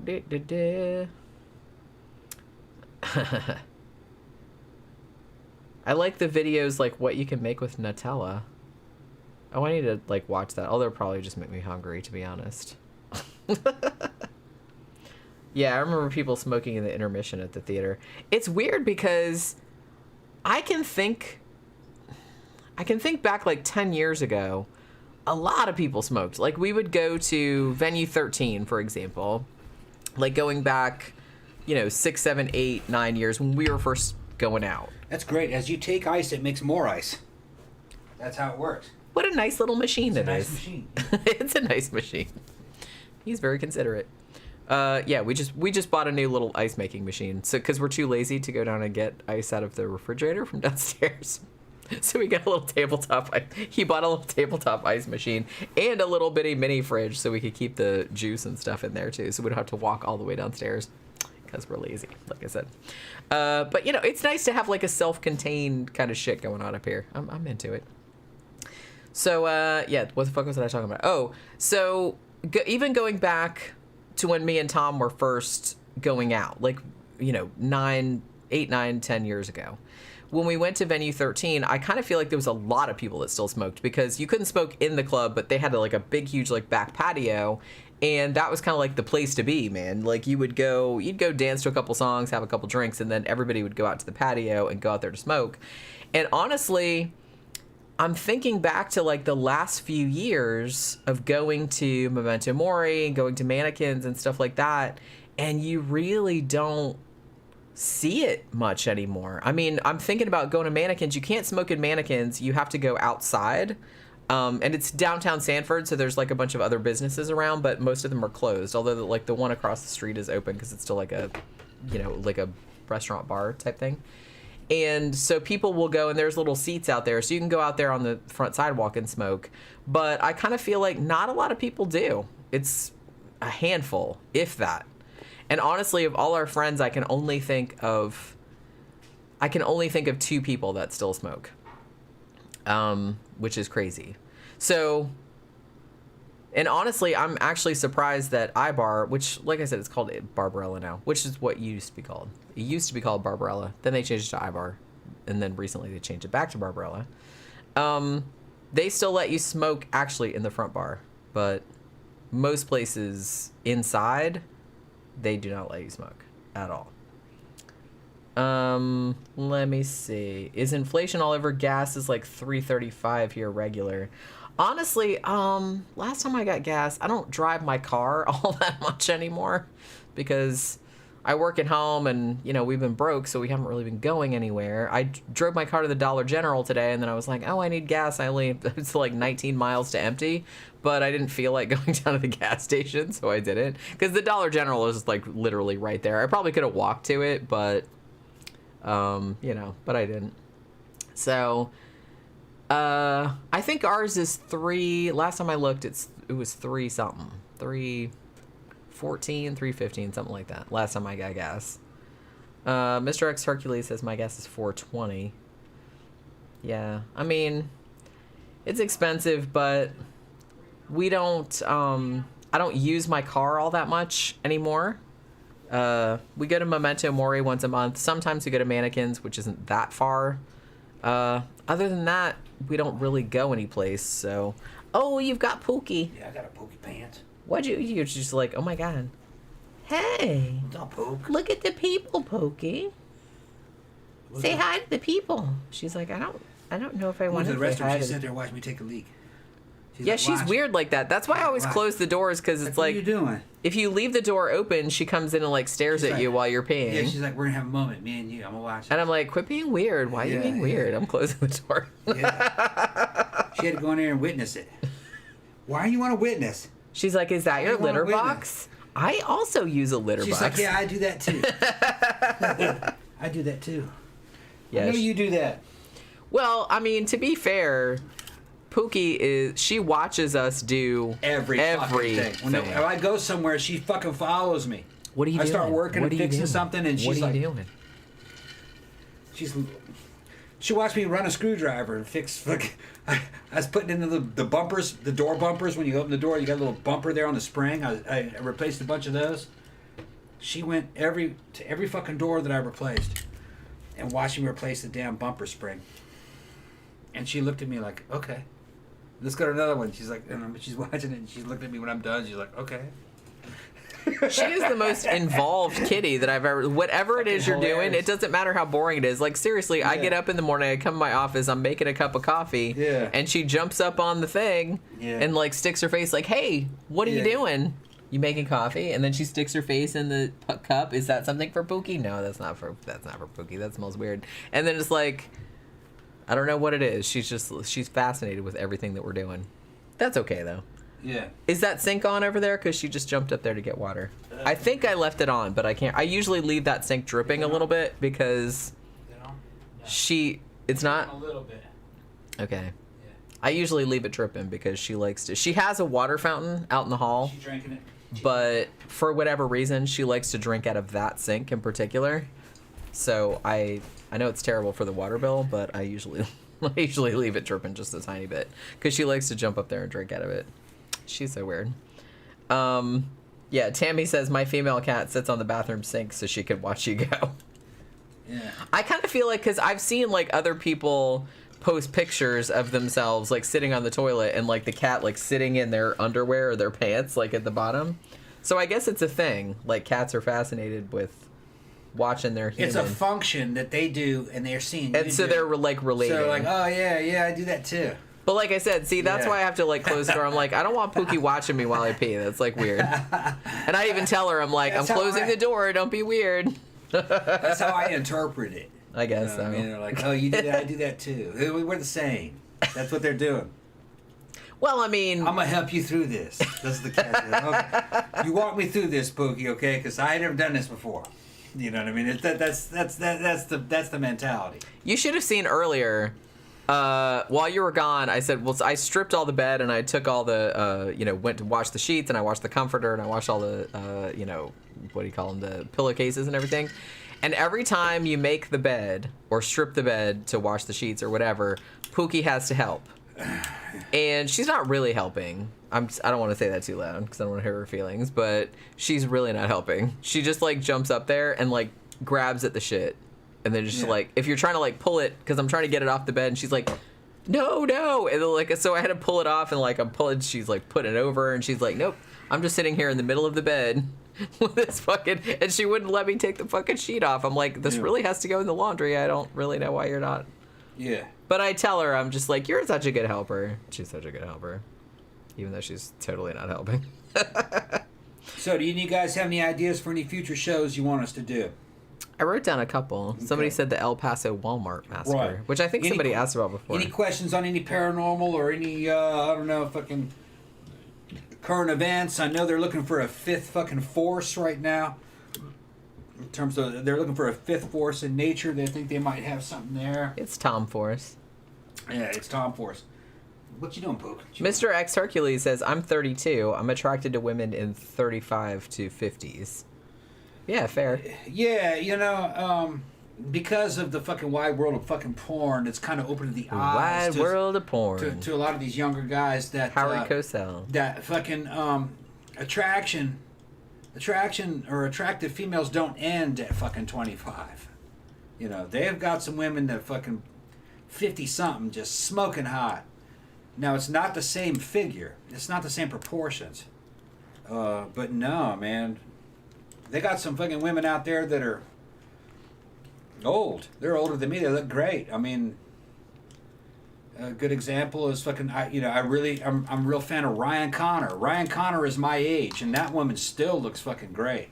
Is she natural? No, she's not. She natural. got a big old booty. Big old booty, big old legs, fucking cute little feet, big boobs and shit. You cute little feet. I thought you didn't like feet.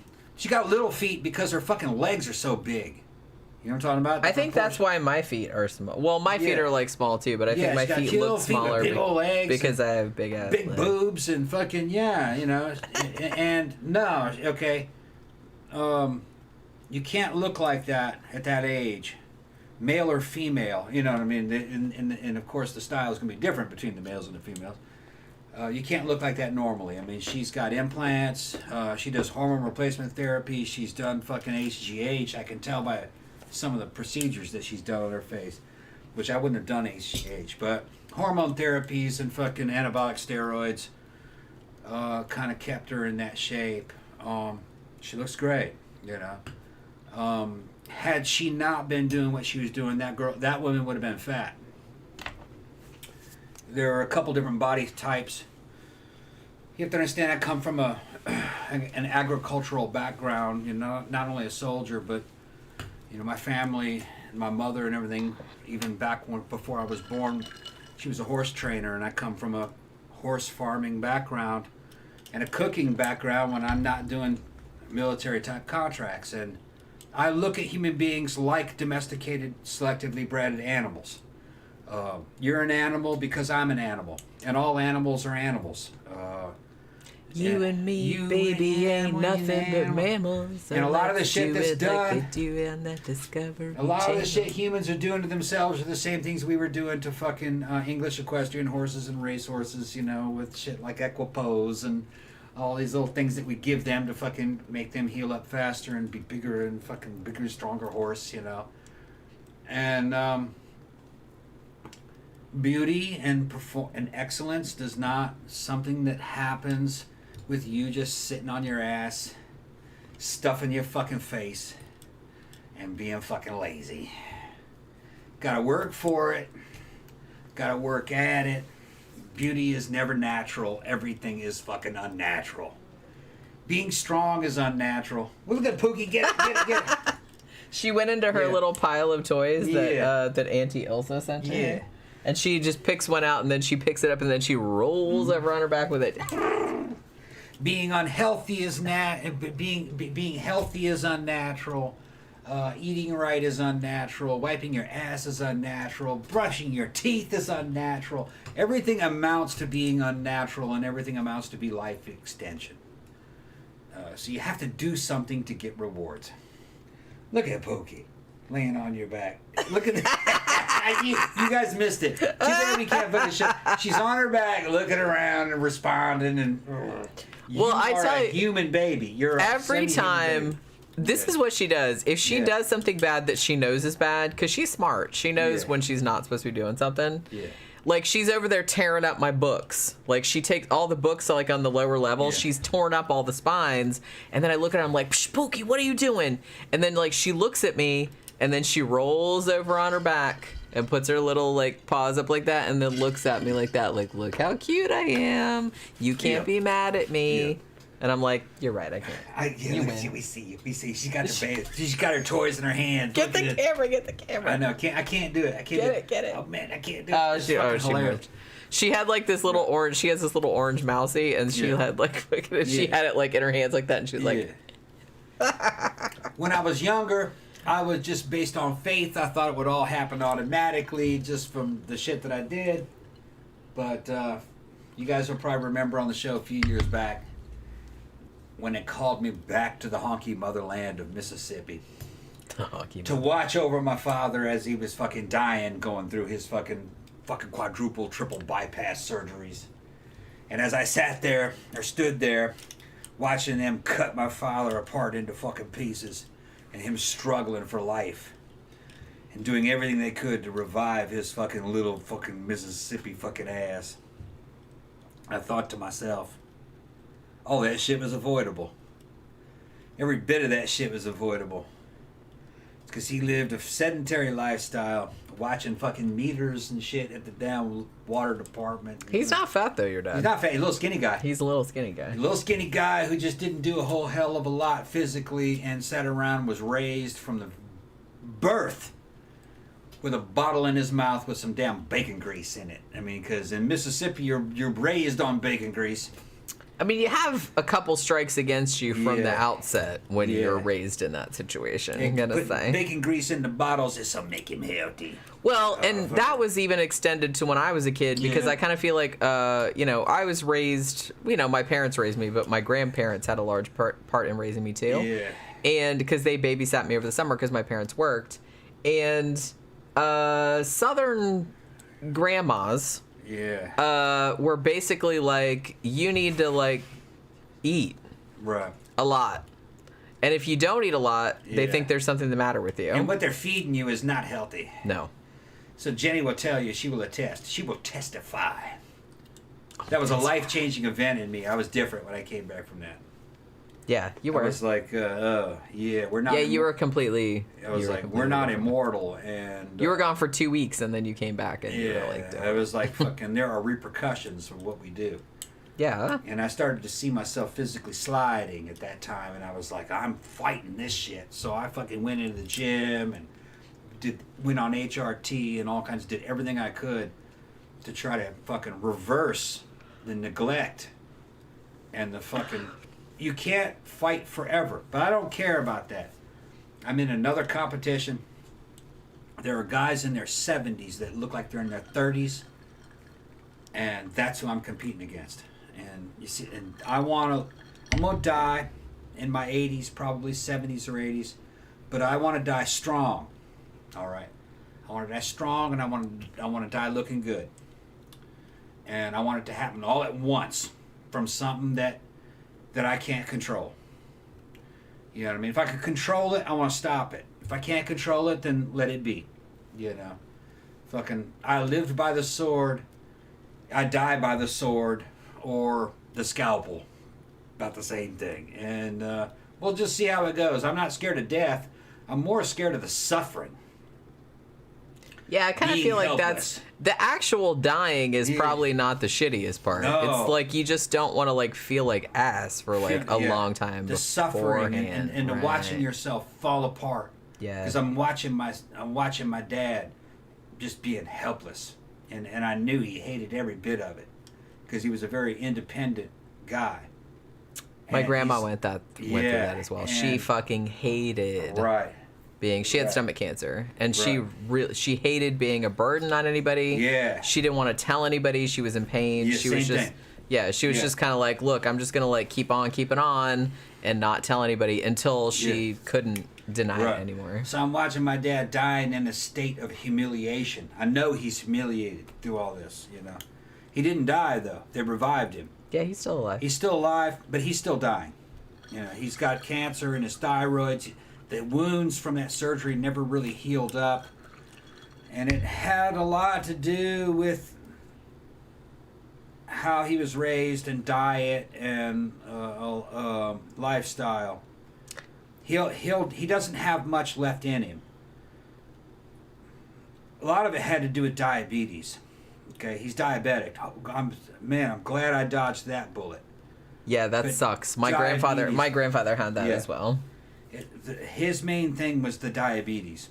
All right, and I feel bad for him, but none of us are permanent. He had his time and he spent it the way he wanted to spend it.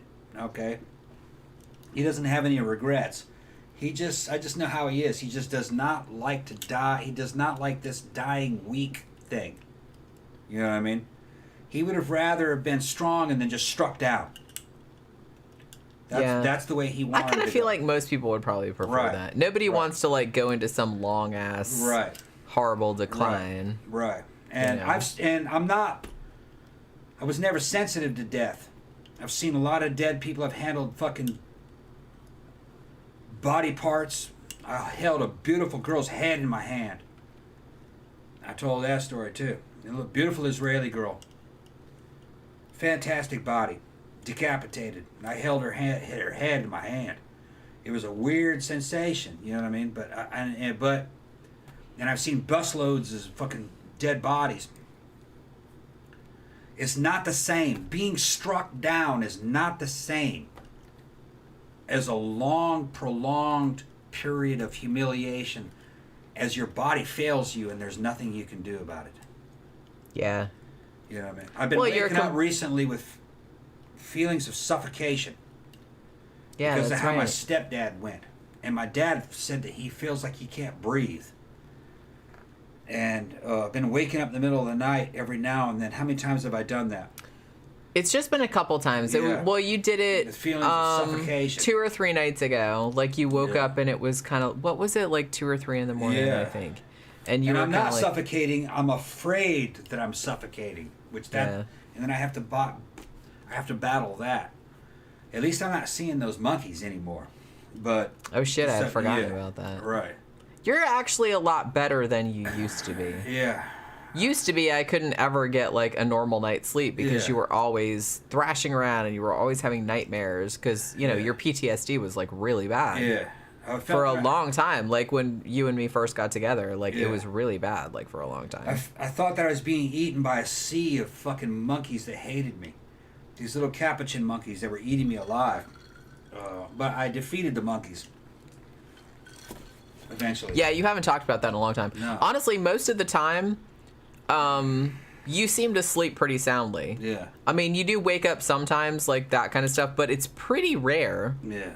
I mean, we both wake up because we're old now, but we both wake up in the middle of the night because we have to pee, but And sometimes if I wake up at 2 or 3 in the morning, I have to pee, and then sometimes I'm like thinking about shit. It's like, oh, I gotta do this tomorrow, and I gotta do that, and then like 3 hours have passed, and I'm still fucking awake. That sucks. But you're a lot better than you used to be. You don't like thrash around like you used to. You don't talk as much in your sleep as you used to. Because again, that's something you used to keep me awake a lot. Yeah. Talking to people in your sleep. You still do it every now and then. Okay. But not usually. I mean, because sometimes I'll be laying there and I'm like half awake and I'm just trying to go to sleep, and they'll like all of a sudden I'll hear him like he'll kind of like move like that, and he'll just be like, fuck you guys, like he'll do like something like that, and I know he's like talking to somebody like in his dream. Honestly, what was that thing you told me the other day? You said you woke up, it was like it wasn't that early, I think it was 5 or 6 in the morning, and you woke up and you went no like that, and I was like, what the fuck? Oh, I saw Pookie jump in the frying pan. And you said, oh my god, I just saw Pookie jump in the frying pan. In a frying pan, and I was like, and I said no. And I was just kind of like, oh, I wish you hadn't told me that. I had this big, it wasn't a frying pan, it's the pot. Oh, I had this big fucking pot. And I had a bunch of, and I was dreaming that I had a bunch of fucking oil in the bottom of the pot, and it was fucking sizzling, and I put some garlic in there, and I wasn't watching. And Pookie jumped in the pot.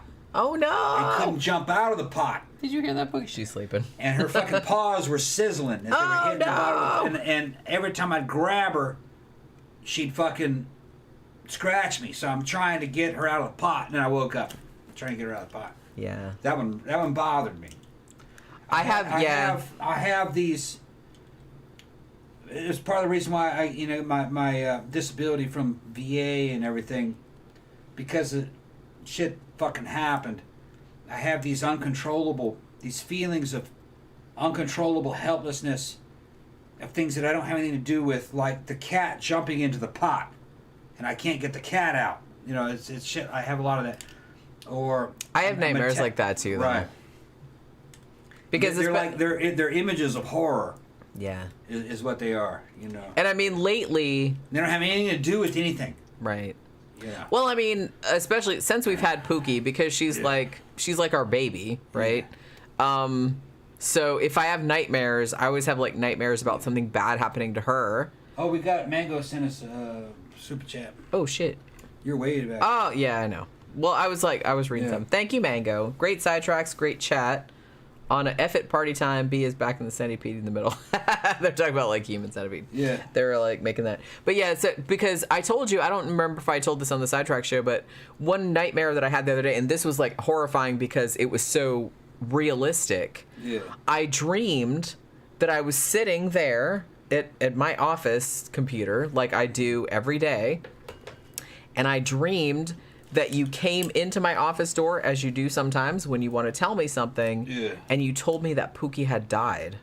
Okay. And that woke me up at 2 or 3 in the morning, and I could not go back to sleep because I was so upset. And so, don't listen to that, Pookie. Right. She's sleeping. She's sleeping right there, like on her back, and she's like this. Yeah. Somebody said, that's right, Tom, fucking, oh shit, people at the, man, Ibar's moving. Matt Tito says, shit, your Ibar's moving. What? Ibar evidently lost the fucking gig there. Fucking, I knew that. Wait, what are you looking at? What are you looking at? Little Matt said that. Oh, you're looking at your... Listen to messages. Now, wait, you're not talking about Ibar, you're talking about Memento Mori. Or no? I might find out. That's Little Matt. Oh, okay. I need to go check Facebook later. And then, Khan's telling me stuff about fucking made a no hitter. I don't know what he's talking about, but he's playing video games. Gabriel says, the accents of Steven Seagal. That's my buddy there. And then our old landlord is fucking saying good luck with the new house and fucking happy. That was great. They helped us out. Yeah, they were happy that they unloaded one of their properties. Hi, Pookie, old They own the other house behind us. It's just like this one. We'll see if that one's... Oh, that's right. I forgot.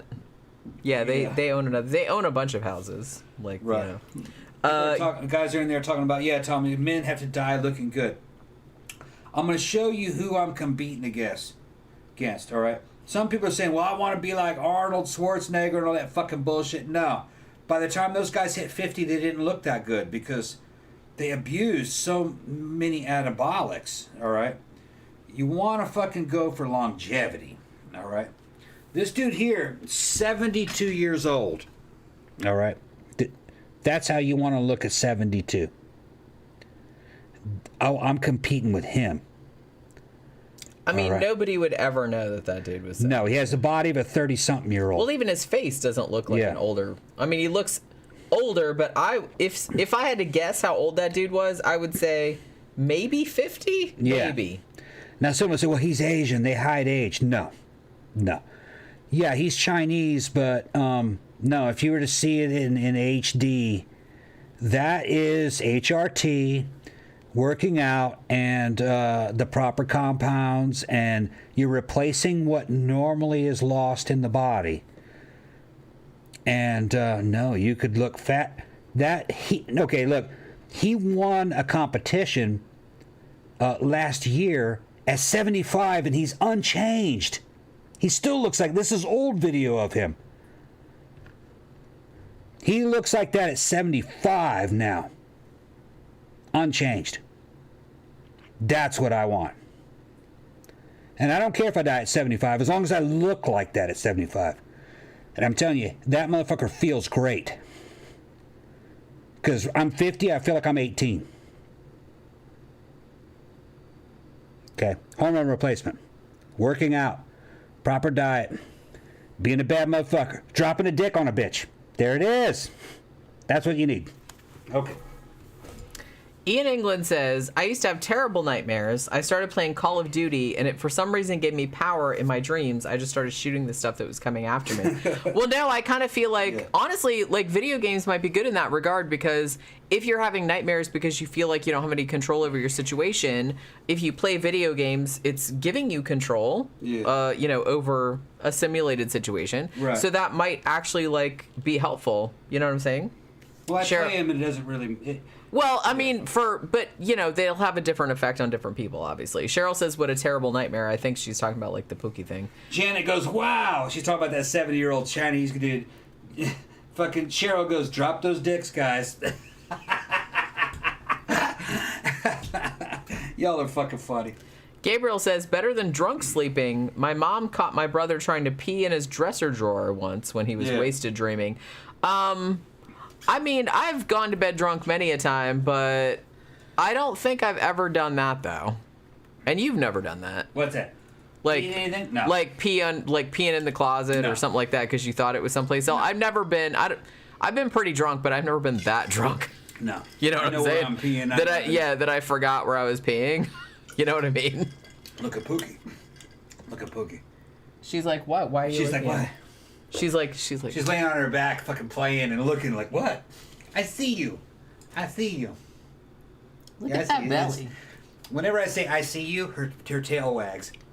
You know what I see. Her little stumpy tail. She's like, yeah. I started like posting some videos about her, and somebody like commented, she's like, oh my god, she does look like a little bear. And I said that's really funny because, well, the reason I started calling her Pookie because her official name is Baby Cookie, but I started calling her Pookie because she looks like a little bear. She looks like Garfield's teddy bear, and Pookie was Garfield's teddy bear from the old comic strip. So that's what I started calling her. It's like, oh, she looks like a little Pookie, and it was kind of like a term of endearment, and then it just kind of became her name. But I call her Gummy Bear sometimes too, because she lays on her back and she like puts her little legs out like that, and she's a Manx, so she has this kind of wide little body, like a little round body, and these tiny little short legs. So she puts her little legs out like that, and she looks exactly like a little gummy bear, and it's just like so fucking funny. But she is cute as shit. You are cute as shit. She knows she is. She's like, what? Okay. Yeah. I don't honestly. Kaylin says, would you guys ever get into virtual reality based games? I don't know. I might. I'm not a big gamer, I guess, just because I like the idea of it. I just never. I don't know. I feel like I never have time. Tom games a lot, but I don't really. I don't know. I kind of feel like I want to get into it, but then I'm just kind of like, man, I have so much other shit to do. It's like I have to read this book, I have to watch this movie, I have to write a chapter of my book, I have to do this, that, and the other thing, and I just feel like I never have time to do it. But it always seems like something kind of fun to do, though. I don't know. I never got around to it. Camp Guy said, I had that one, probably like a nightmare we're talking about. Oh, Camp Guy said, anybody had the dream where you're lost inside a huge office building or entertainment complex and trying to get back together with your group or find the way out? I have a lot of dreams like that. I have dreams like that. I usually have dreams like that.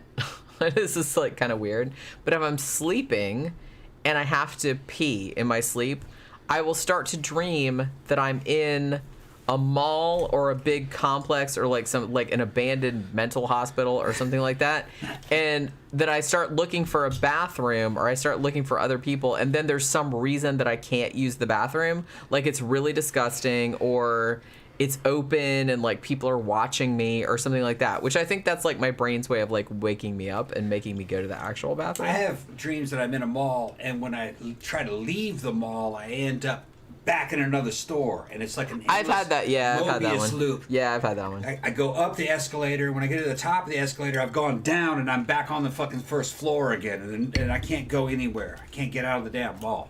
I've had that. Yeah. Yeah. I kind of feel Pookie Pants? I don't have that many. All the nightmares I have nowadays are about something bad happening to Pookie.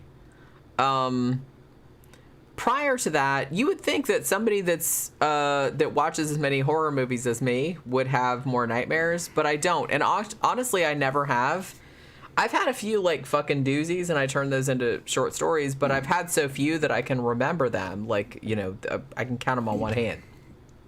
I don't know why, but to be honest, I know this is like weird to say, but I always kind of like wish that I had more nightmares so I would have like more inspiration for horror shit. I don't really know why I don't have that many.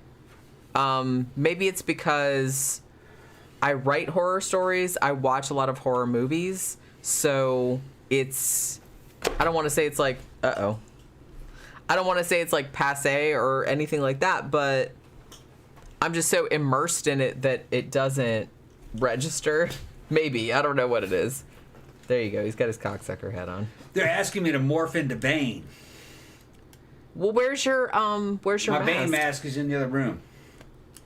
Hold on. Let me get Bane now. Because you bought that. Yeah.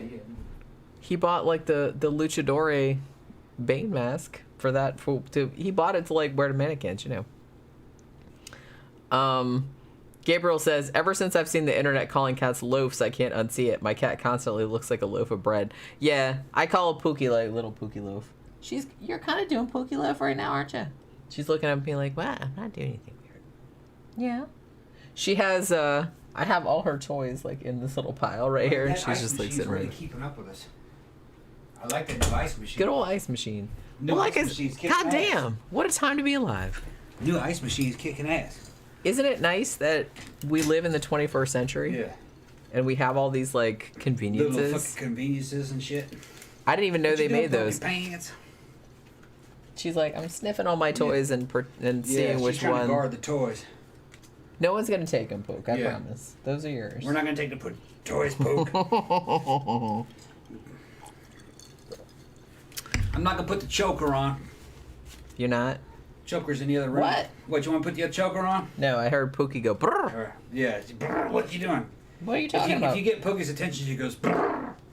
Like it'd be Yeah, what? she doesn't really meow as such. No. She whirs. Yeah. She makes like a weird whirring noise Yeah. without opening her mouth. They call it a trill. Yeah, she trills. Yeah. It's like a whole language that she has. It's common. It's common for a that kind of cat. Yeah. To Manx. Yeah. There we go.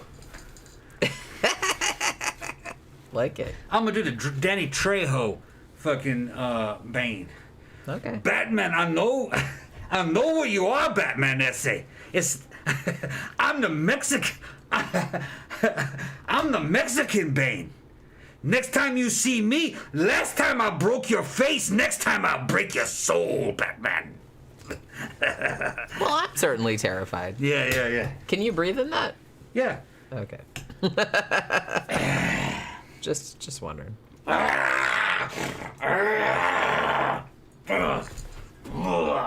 Pookie is looking at him like, what is he doing? I don't know either, Poke. Next time. Her eyes are like this. Next time, Batman. Oh, Pookie's not having it. She just like walked over there like, She's what the fuck is going on? Tammy says Pookie is saying put the choker on. I don't know if she is. She's kind of like over there going, like, looking at him very nervously. What are you doing, Daddy? You're being weird. Kaylin Higgins says, I have dreams where my home had impossibly more rooms than it should. Ooh, sounds like House of Leaves. And that led to completely different places geographically and or in time. I had a dream one time I was in an apartment up. It was when I was in my apartment up in Massachusetts. And I opened up a closet. And I walked in the closet. When I turned around, I saw there was a line of buttons, like an elevator. And I pressed them and the door shut, and the whole closet dropped. Like 20 stories. And when it opened up, I was in underground chasms. That one scared me. That's pretty creepy. And my closet turned out to be an elevator from another era. Yeah. See that kind of shit. Yeah. That's the kind of shit I like in my horror stories because it's mundane. It's something everybody can relate to, but it's like a little bit askew. To me, that's scarier than like shit that's like way the fuck out there. You know what I'm saying? Yeah. I always kind of like. So I kind of feel like a lot of the ideas for my horror stories came from something that's like kind of regular, normal kind of life. But then, you know, for example, hey, I live in a house and like I have all these woods behind my house, and then there was a hurricane and it blew all these trees out, and then suddenly there was this weird like structure back there that I never knew was back there. It's like this weird mysterious little house. Let's investigate that. So shit like that's like creepier to me than stuff that's kind of more overt, I guess. I don't know. Yeah, psychological horror is the best. I agree. Camp Guy says, I dreamed about eating a giant marshmallow, and when I woke up, my pillow was gone. Dude, I've heard that story. That's old shit, bro. I've heard that story.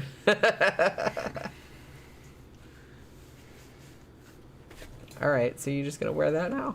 For now, yeah, off and on. Okay. When I feel like I'm going to turn into Bane, I'm going to turn into Bane. He's being a supervillain. Yeah, I'm being a supervillain. He's being a supervillain. Pookie, come hang out with fucking supervillain. She's like busy. She's eating fucking treats. She's eating treats. Yeah. I wonder if she likes this. I wonder if she likes those like meaty ones I got her. We'll see. I just saw them at the Dollar General and I thought, well, we'll see how that goes. They're still Temptations. So they probably still have that crack in them. I'm not really sure. Can we talk about, because I called this fucking show Gods and Monsters, can we please talk about that Boris Karloff documentary? Go ahead. Thank you. So, if you don't know, if you have Shudder just added a documentary about Boris Karloff. And it's called, what's it called? The Man Behind the Monster, I think it's called. And it's a little, I will say it's a little amateurish, but it's actually like... It's informative. It's really good. Like, I was really into, like, I'm just saying amateurish in the sense of, like, the editing and stuff. But, you know, it's not as good as the folk horror one. I can't stop plugging that because that shit was amazing. Even though it's, like, 3.5 hours long. But, I mean, this one was hour and a half, something like that. But I love Boris Karloff. So I went to Shudder last night because I was like, man, I haven't checked Shudder in a while. And I was just kind of like, oh, well, this is my fucking shit sorted for the night. Because I fucking love Boris Karloff. And honestly, watching that, it's a little bit all over the place at first, but then they kind of like go into his history and stuff. And he just seems like a really great dude. Like him and Vincent Price seem like sort of like horror royalty to me. And toward the end of the documentary, they were talking about, you know, in their later years, you know, some of those like variety shows they used to do, and they did one that had both Boris Karloff and Vincent Price on it, and they were like older at this point, and I'm like, I thought to myself, how fucking cool would it have been to hang with Boris Karloff and Vincent Price, who were friends in real life, on that fucking set? Holy shit. I would give all of the money to hang out with those fucking dudes back then. That would have been so fucking cool. Boris Karloff seemed like, I mean, Vincent Price too, but Boris Karloff seemed like Here's the super thing that's awesome. going to trip you out. When you think of Boris Karloff, what kind of dude you thinking about? You thinking about some, maybe like a British guy who's just like uptight? Or Yes, Jesus. Fucking. I mean, he had some badass flicks. I love The Black Cat. I think that's one of the best. Yeah, that's like one of my. I mean, other than time. Frankenstein and Bride of Frankenstein, I think The Black Cat is probably The Black Cat was the movie that really pushed the boundaries, and they went, "Wait a minute, no, we can't have this." Necrophilia, Satanism. Well, that was before. That was pre-Hays. Yeah, pre-Hays Code. They were like, "We can't have this shit." You want to see The Black Cat? Boris Karloff, Bela Lugosi. So good. Right. It's so good. If you look at Boris, man, you would think, well, what is this? This is Karloff. His name is Boris. He must be Russian. No, Boris Karloff was Indian. His dad was from Half India. Indian. His dad was from India. His mother was Britain. And I did not know. I thought you were dealing with a white guy. No. No, he's not. It all starts making sense, though, when you look at the roles that he played. He played Egyptians. He played all these exotic people. Chinese people.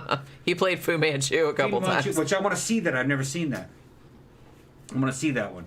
They said that movie was unacceptable. It was great. Well, at the time it was, yeah. I got to see that. At the time. Fu Manchu, got to see it. I mean, they did that a lot back then because they didn't have a lot of quote-unquote ethnic actors. Well, they didn't have Chinese actors. You had to, right. And if you want to pull in an audience, you got to. And the weird thing too was that a lot of actors that they sold as white actors were actually not white. No, they're mixed race or Mexican or some other ethnic group. But they didn't want to tell anybody that, you know. Well, there's something to be said for that shit. Look, okay. The stage is kind of like the carnival. It's a place of fantasy. Sure. An actor really should have the freedom to be whatever role is called for. And, you know what I mean? You should not be restricted to playing people of your own race. I don't believe in that. A real actor should be able to play anybody. It's part of an art. Okay? Example. In modern times, fucking one of the best actors would, fucking American actor would have been fucking, guy from Midnight Cowboy, Wait, Dustin Hoffman? Dustin Hoffman. Dustin Hoffman could play anybody. He's Jewish. But Dustin Hoffman could play anybody. He could even play a woman. He could play a man dressed up as a woman. Tootsie. Okay? Tootsie. He wanted to be James Bond. Could Dustin Hoffman play James Bond? He's a Jewish guy. Could Dustin Hoffman play James Bond? Yeah, I think he could. I would actually like to see that. I think he could. He could do it. Because he could pull it off. I think he could pull it off. Acting in the theater is the realm of fantasy. Back in the day. Like, he's old now, but, you know. Yeah, back in the day, he could have. Fucking acting is the realm of fantasy. Actors are professional entertainers. They're like magicians. They're liars. That's what you're doing. You're selling a person into a fantasy. And that's what that art is. So, can you play a person of another race? Yeah, you can. That's what that craft is about. All this shit, we gotta have fucking... Well, depending on how far out. I don't think that if there's a very large gap between... No. I'm just gonna say no. Okay. I'm just saying no. No. This is a craft, okay? It is. I agree with that. Okay, this is a craft. You, as an actor, are supposed to deliver a product, a role. It's supposed to be entertainment. It's not reality. It's art. Okay? For instance, okay, trying to fucking put... Oh, shit. A boy who does all the I'm drunk now, so I can't remember everybody's name. Yeah, clearly. That's part of my fucking head. Well, head give me a clue. Give me a hint. Names or give me a hint. Give me a hint. Reanimator. Jeffrey Combs. Jeffrey Combs. I'm drunk too, but I remember. What's that? Jeffrey Combs wanted to play a role that was a black character. Would you want to see that? Yeah, why not? Let's see Jeffrey Combs play a black character. Well, let me see the context of it first. I don't really know. I don't know how. No, just the fucking. You know what I mean? It could be anything. I want to see that because he's an actor. An actor is like a carnival entertainer. Well, now this is fantasy. Okay. Sure. It's now not I will reality, say it's too, art. if you're going into shit like horror or comic books or something like that, I I don't know. I'm kind of like in the middle about it. It's like Okay. Well, if the character is a certain race, maybe you should get somebody that's that actual race to play it. But Okay, I'm gonna back up on him. I'm gonna back up on him.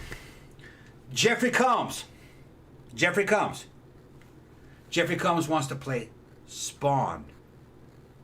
Wouldn't you want to see that? Well, Spawn is a big old black dude. I would watch Jeffrey back from Combs hell. do anything. Right. And I'm not sure it would work out, but I like him as a person. But it would have to be Jeffrey Combs trying to figure out how the hell he's going to do Spawn.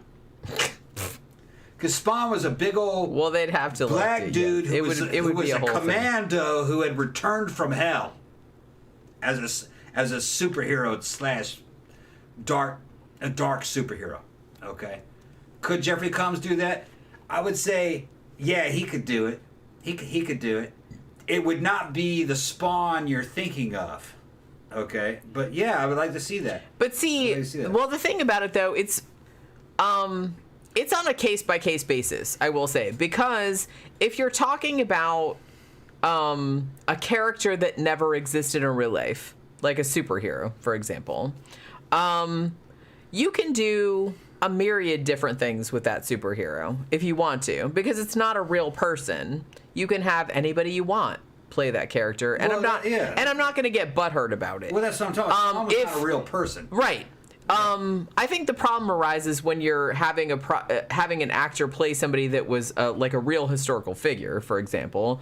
I think that's a little more problematic. You got black British actresses playing fucking Anne Boleyn, and they're black. Anne Boleyn was white. Right, but I don't know. It's got to be fair. Like I said, it's on a case-by-case basis. Yeah. I don't, if I haven't seen it, I'm not going to get upset about it because I haven't seen it. Look, I'm an ex-actor, fucking, you know what I mean? I said, fuck that shit. I walked away from it at an early age. All right, I didn't really want anything to do with it after that. I don't like that industry, but I do like that craft. Acting is a craft. It's not political. It's entertainment. It's just it's a person trying to convince an audience that they are something that they're not. It's like magic, like a magician. Okay. Well, yeah, like everybody, That's all it is. like everybody understands that, but I think that the problem that people have with particularly movies from like the 1920s or 1930s was that the reason that white actors were given the roles of like Chinese people or something was because they were not hiring Chinese actors for various reasons. So I think that's why people find it a problem. Yeah, but in the case of Fu Manchu, there weren't any famous Chinese actors. And there weren't any Chinese Christopher Lee played Fu Manchu. Yeah.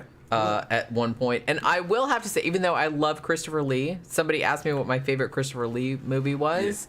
Yeah. I don't know if I could pick. All of the Dracula movies are good.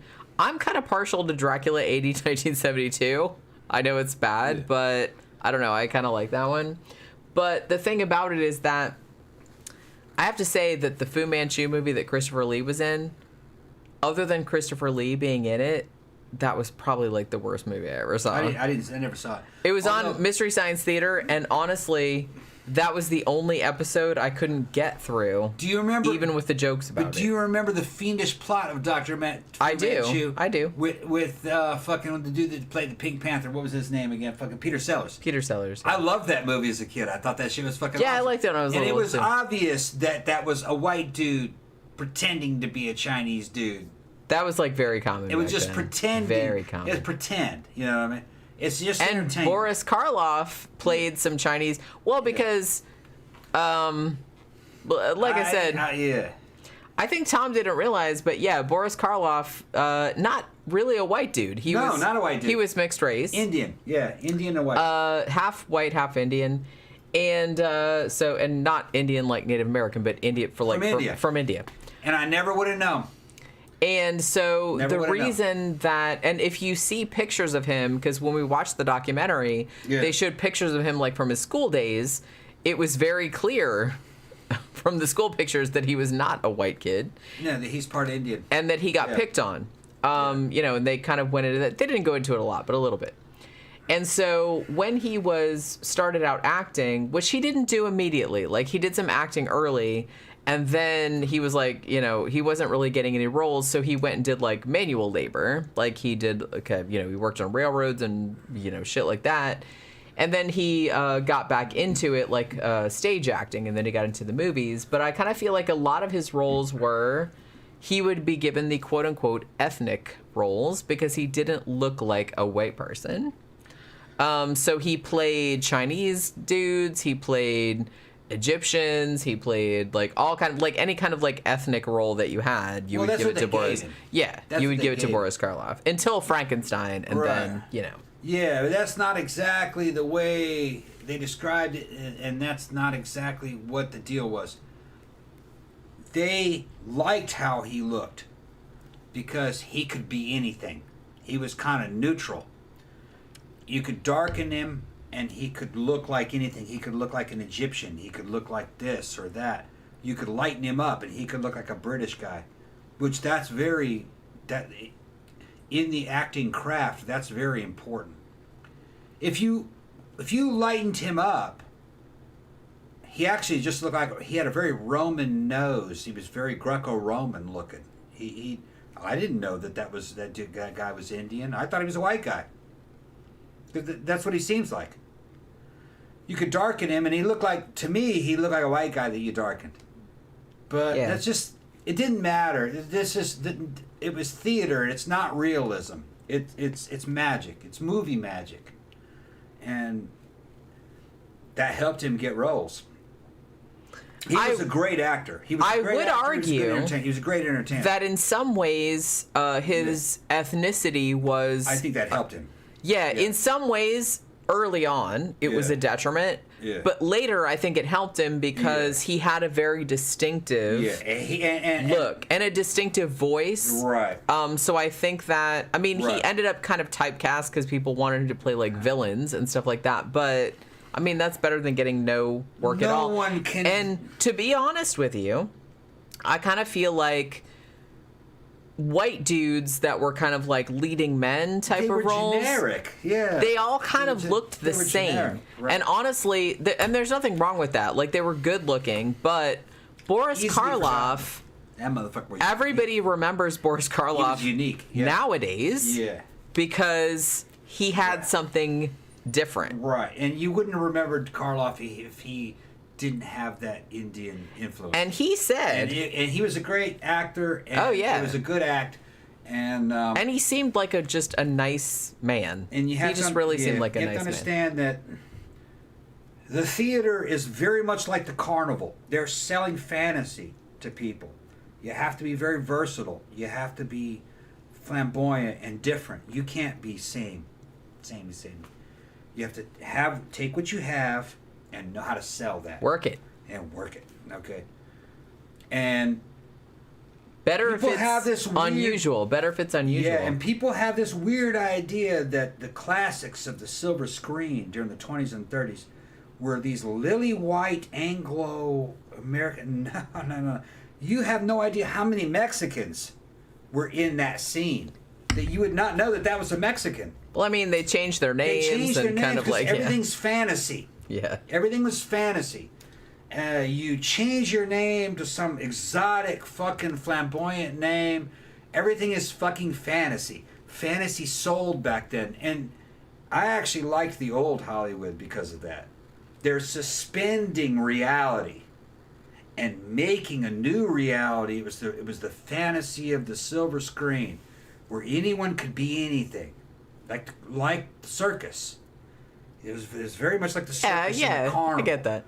All right, that's what they were selling, and people buy that. Because Boris Karloff, I don't know if you guys know, but his real name is William Pratt. Yeah. These are all fake names. That's not his real name. Fake identities. And it's not like, well, we're trying to be white. No, white people tried to be non-white. Emilio Estevez was a white boy. Okay?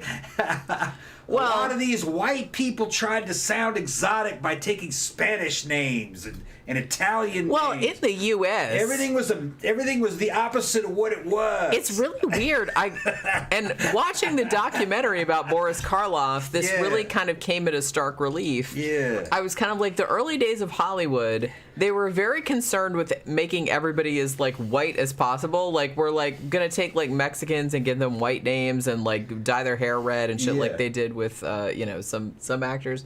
But it's weird because they wanted this exotic kind of thing too going on. So it's kind of like they didn't really know.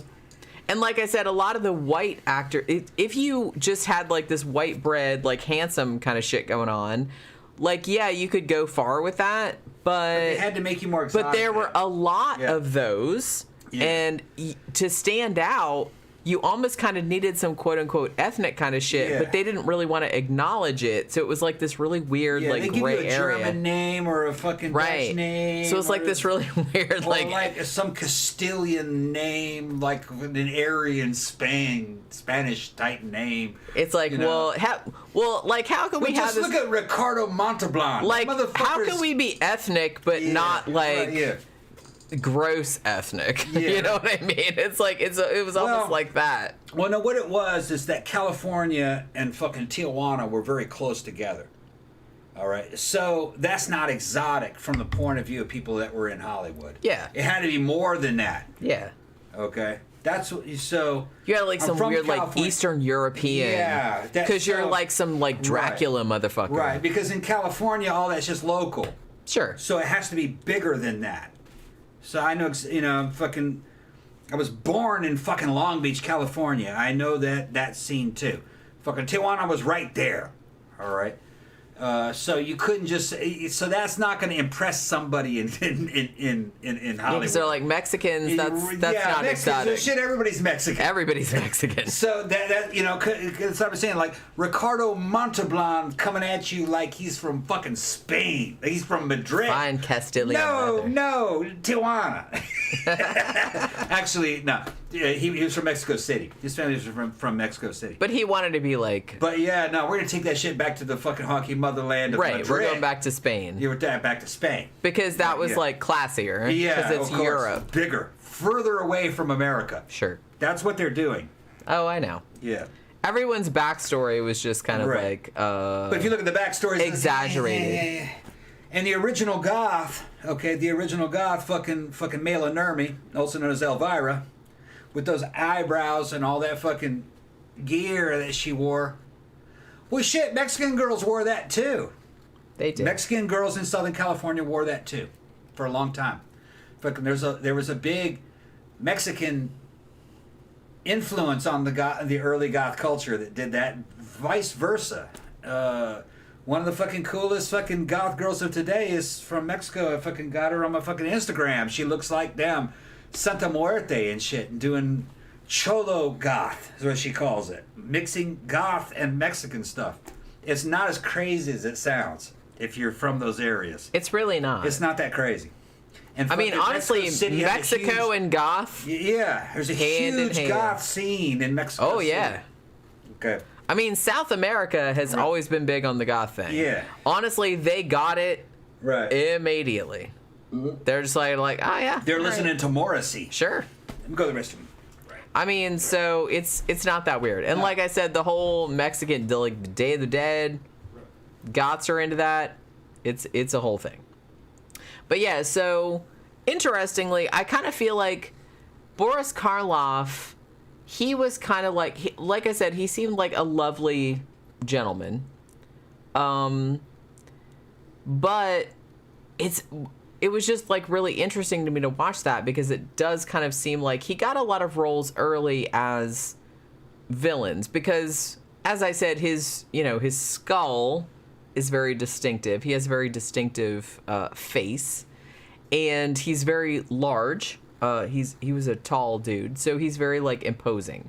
So he got a lot of roles as villains early on. So when he was the monster, and it's weird too because I didn't realize this, but when he was in Frankenstein, which you would think, I mean, it did kind of like make him into a star, But because he was under so much makeup,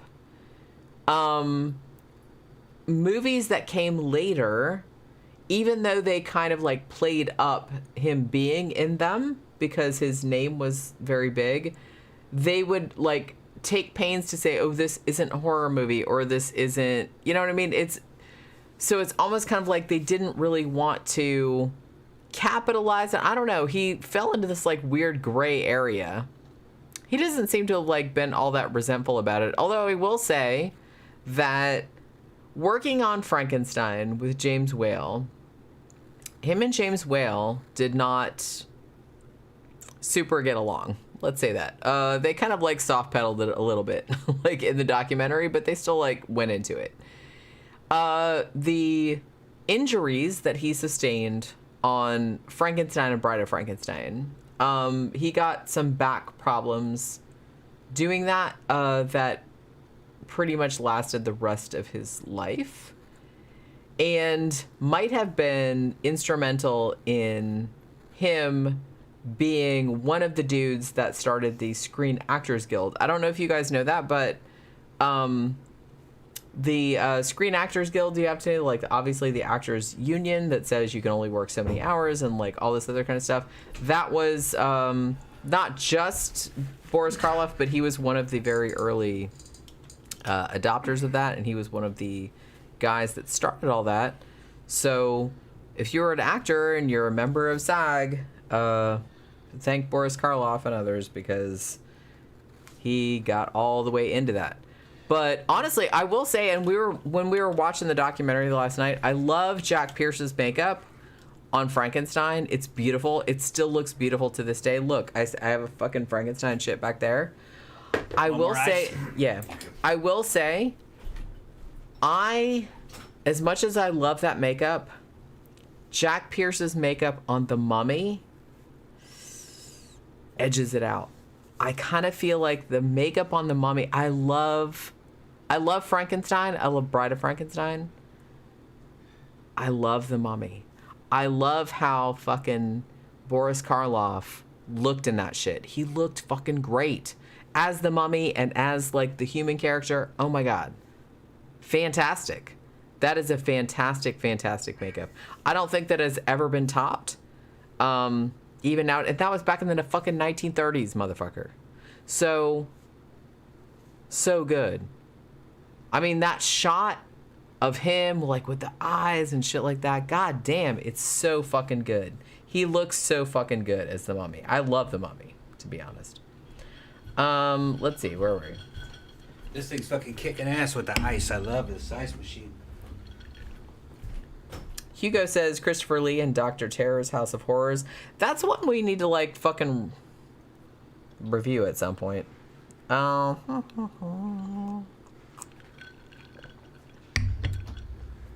yeah, I mean, anybody that's been around here for any length of time. Well, hey, Pook.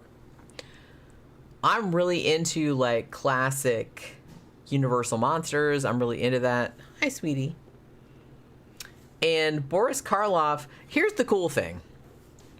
I love it. Boris Karloff was in all these movies, and he was like an actor, you know what I mean? So he was in Frankenstein, he was in Bride of Frankenstein, he was in Son of Frankenstein.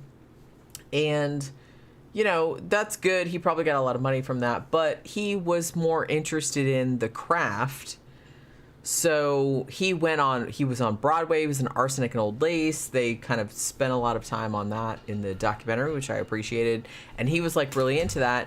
And I thought it was cool because in the 50s, when they started showing all those old 30s monster movies on TV in the 50s, and all these little kids started getting into it. And so a whole new generation got into Boris Karloff and Bela Lugosi and like Basil Rathbone and all those kind of like people. And so people that grew up in that time period were like really into it. And I kind of feel like the fact that happened made his like legend live on, because he died in like what, 1969? Right. Like, yeah. He died in 1969. Tammy's saying that's why Yul Brynner never told anybody who he really was. I don't really know exactly what you're talking about. Yul Brynner was always the shit. First of all, he was the original Terminator. I mean, Terminator was a fucking ripoff of Yul Brynner from Westworld. And that It was kind of. Oh, of course it was. I mean, And fucking that motherfucker made bald sexy. And I asked my mom about Yul Brynner. Even back in her days, because I was talking about that, fucking this is years back. Back in her days, Yul Brynner, a little motherfucker, was my size. He not only did he make bald sexy, he made short sexy. Yul Brynner was a little short motherfucker, all right? Yul Brynner was like hot as fuck, gotta say. And Hot The as fuck. King and I, fantastic fucking Oh, I movie. love that movie. Right. I love that movie. Everybody knew that Yul Brynner was Mongolian, or at least part Mongolian. Everybody did. Yeah. And don't fucking read in. Don't fucking think that fucking people didn't know what races were back then. They did. White people, they did. Okay. My mom. What are you about to say, Tom? Nah, fucking women of all races dated dudes of all races, including my mom. Okay. Well, I Back in mean, the no day. one was really worried about it. Like on No, they didn't give a shit. down on the ground, Right. no one's all that They worried did about not it. give a shit about that shit. No. Okay. Like I said, as long as you're fabulous and you're owning your Right. shit Right. and you're funny and you're You entertaining. were a hot dude or Sure. a hot woman, you were getting action. It didn't matter Yeah. what race you were. Everybody knew that Eartha Kitt was hot. Little black girl. Fucking, she was hot as fuck. Okay. She's Yes. still hot. Okay. Well, she was Yeah, hot as I'm- her whole life. I think I'm she's gonna dead say. now. But no, if you were hot, it didn't matter. Fucking OJ was getting fucking tail way back in the fucking 60s. So was fucking Kareem Abdul-Jabbar was. Fucking all these dudes. It didn't matter. If you were fucking hot, you were getting some. I mean, okay. That's all I want to say. My mom dated famous Hollywood and fucking Vegas dudes, okay, who were not the same race as her. You know, fucking. What's that motherfucker's name? Oh, what's that one that she fucking? Yeah, my mom used to date. Well, she dated Robert Goulet for a while, but That's he's who I white. was thinking He's of. white. No, it was the other one that she dated. Yeah, I was gonna say that. Dude's Wayne white. Newton. My mom dated Wayne Oh. Newton. Dark as shame. Yeah, my mom dated Wayne Newton, and Darling. he's Native American.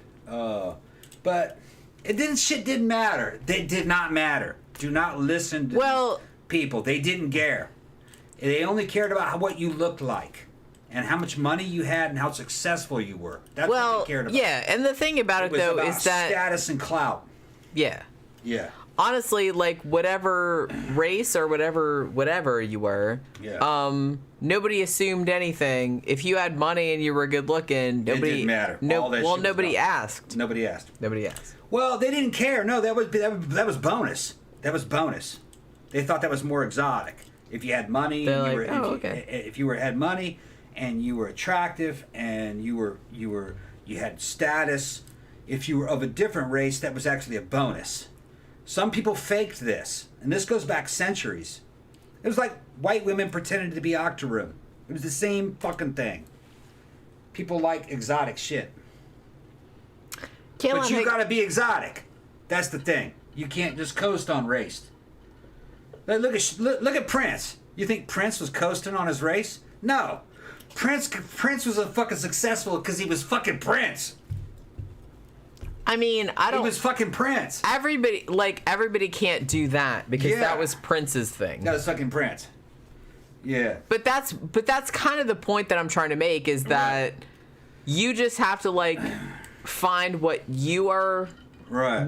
what is awesome about you, and just Right. project that. Right. It doesn't matter what it is. No. It doesn't. Look at Eddie Murphy. Eddie Murphy fucking was not coasting on his race. Eddie Murphy was successful because he was fucking Eddie Murphy. Okay. Well, because he was funny. He was funny as fuck. He looked great. He's naturally funny, Which which not a lot of people are. and people liked him. Everybody liked him. And Eddie had no problem dating anybody he wanted to fucking date. And just because I'm a white guy All right, that doesn't mean I wasn't a huge fan of Eddie Murphy. Me and my fucking friends back in Michigan were fucking huge fans of Eddie Murphy, and we were all white. Okay, don't believe the fucking hype. Okay, race is not really the main factor. It's who you are. Okay, we love that fucking dude. We thought he was cool as shit. And had he been white, he wouldn't have been as cool. He just wouldn't. It was just the way it was. Look at Pookie. Look at Pookie.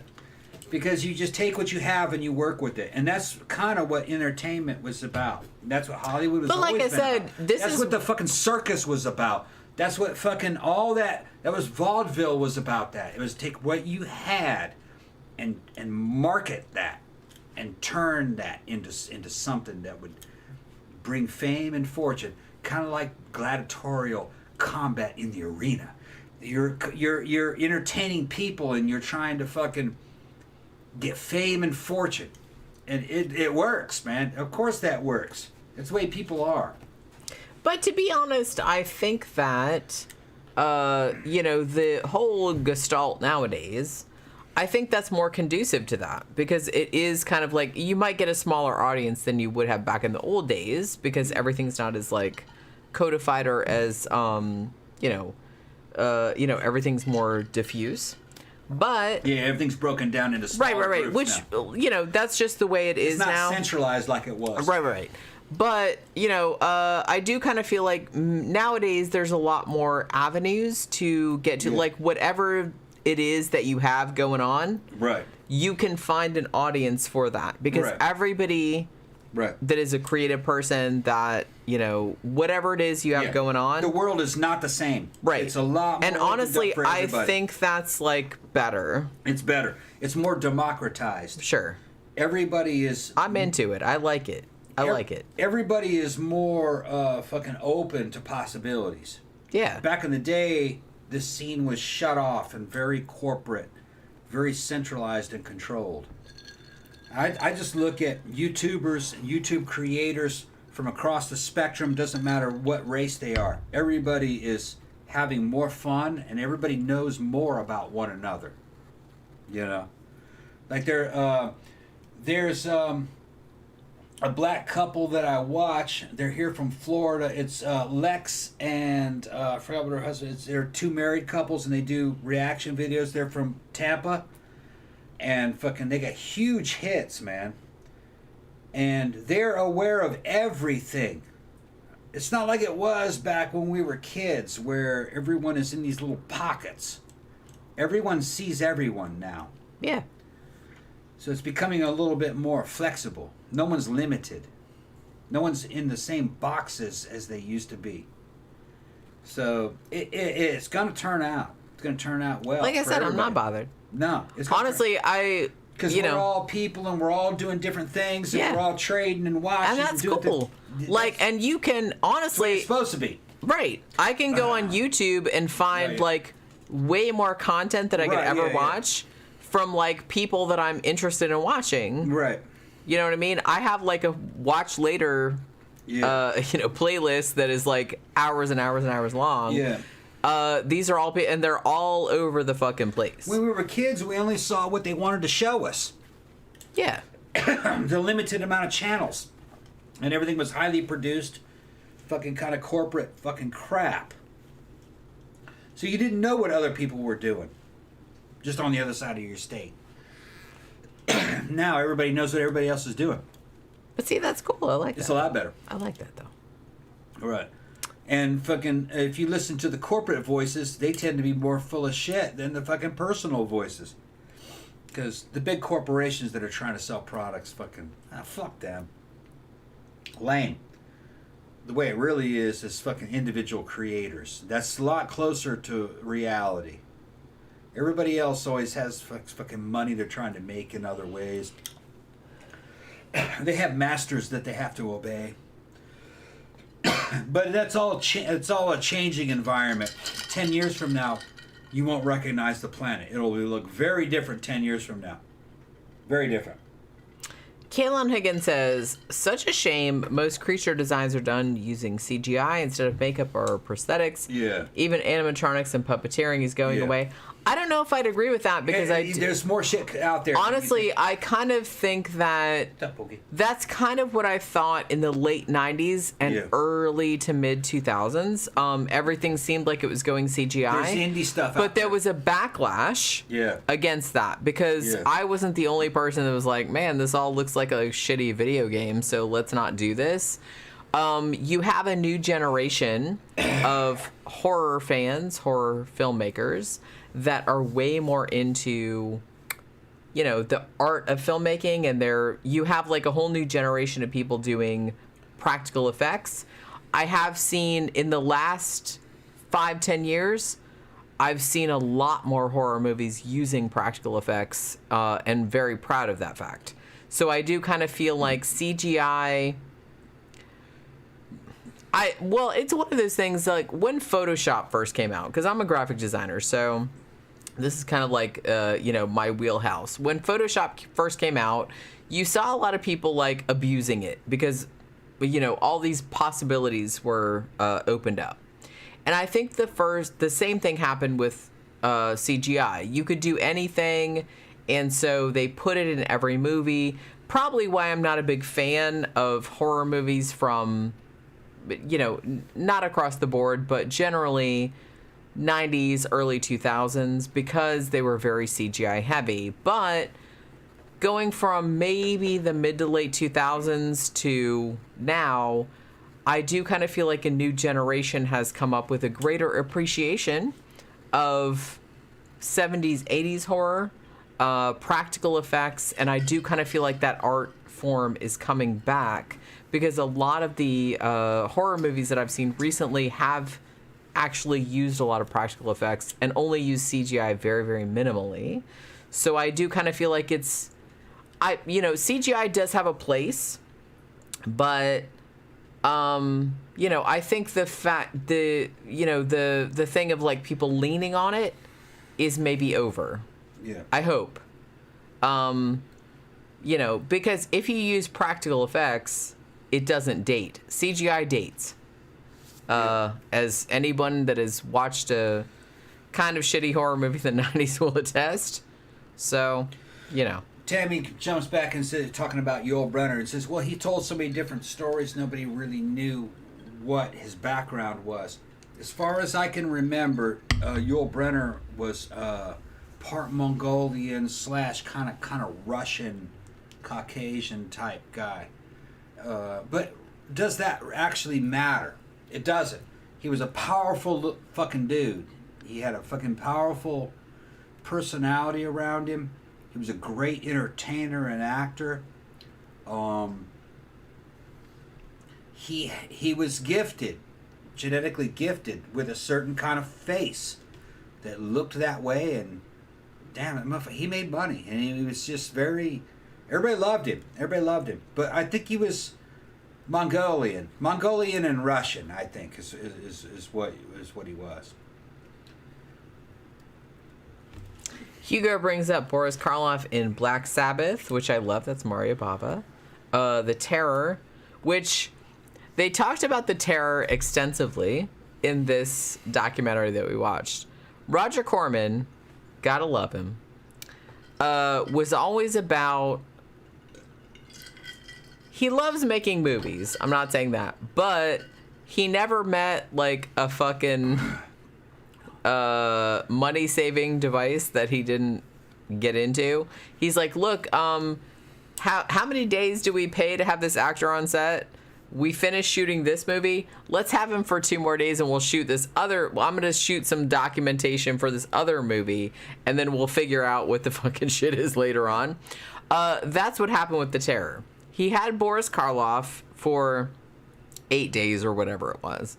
And he's like, okay, so we finished shooting this movie in 6 days. So we still had Boris Karloff under contract for 2 days. So we just told him to, like, film some scenes. We didn't, like, have a movie in mind necessarily. We didn't have a script or anything like that. But we thought that later we could use all this footage and we could put Boris Karloff's name on it because it's fucking Roger Corman, right? Which, like I said, Roger Corman, like I said, you gotta love the guy. He's fucking, he knows the fucking biz. Artistically, maybe not the greatest thing, but, you know, he knew how to, like, squeeze all the money out of the shit. Yeah. Is what I'm saying. Tammy says, well, I don't mean that it matters, it's just that it made him sexy. Yeah. Yul was a sexy guy. He was. He was very handsome. He like I said, he was a powerful little guy who didn't come off as being a little guy, but he was. He was about my size. 5'6", I believe is about how tall he was. But he had a presence about himself, and he had a very handsome face. And him playing the Terminator, I'm going to say it's the Terminator. He was the original Terminator. Westworld was about the Terminator when you go back and look at that movie. I mean, essentially, that's what he is. Yeah. And then his work in The King and I, which is that was just a fucking legendary movie. So if y'all haven't seen The King and I watched that in high school. You're wrong and you're bad. And not only are you wrong, you're also bad. Go back and watch King Oh my and I. goodness, Tom. Yeah. Being bad, shit. Being wrong is one thing. Being bad is something else. But you're wrong and you're bad. You need to go back and see King and I. And he plays a powerful romantic role. A lot of dancing. And yeah, he had Yul Brynner was hot. He was hot. Yeah, I'll agree. Very hot. And he was a man of his time, and an upper echelon man of his time. But he had what he was born with, and knew how to play with it. And he had great talent, and he was a good dude, real good dude. Man, dude was a smoker. Died of fucking cancer from fucking smoking. Man, I remember honestly, and this I'm fucking glad that I stopped smoking. Okay, because smoking cut him down at a fairly early age. I think I might be older than him now when he died. Didn't he do like anti-smoking commercials as he was dying? Yes. Yeah. I'm Yul Brynner, and I'm like dying now. And he had like the fucking. Y'all can check it for me, but I think I don't even think he was 50 years old when he died. I don't remember how old he was, but I remember seeing those commercials. Yeah. Where it's like, yeah, I'm Yul Brynner. I used to be like super famous, but I smoked my whole life, and now I have like fucking cancer. Yeah. And yeah, it was like this. They did this whole thing of like commercials. I remember that. That's fucked up. But yeah, so what were we talking about? A lot of different kinds of men out there, and you can fucking. Well, like I said, everybody has their own kind of thing. Right. Yeah, you can. And it doesn't really matter your race. If you're everybody has their own thing, and you know how to play it, and you know how to do this and that, and you have talent, then you're gonna rise to the top. We're not living in this fucking racist world like people want you to think you are. No, people buy the people that they like, and the products from the people that they like. The race doesn't matter. Look at The Rock. He's Polynesian, isn't he? Wouldn't you say he's Polynesian? That motherfucker's hot as fuck. He's the #1 dude. I mean, Polynesia. What is? He's an islander. Okay, you don't think of that as some kind of as an identity of some hot motherfucker. He's hot as shit, coming out of nowhere. Just being a leading man in all these action movies. Taking what Arnold laid down and fucking better than Arnold. And fucking, I grew up in the Arnold Schwarzenegger generation.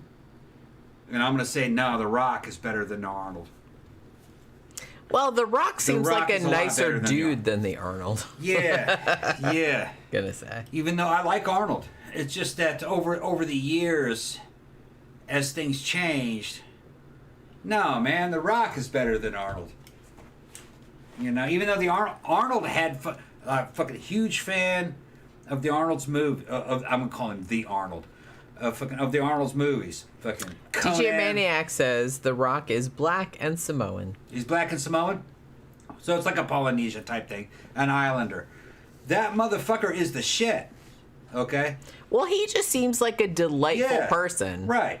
Of course. From my point of view, he just seems like. Do I want to hang out with that dude? Yes, I would like to hang out with that dude. He evidently is going to be in the new fucking Superman movie. He seems super fun.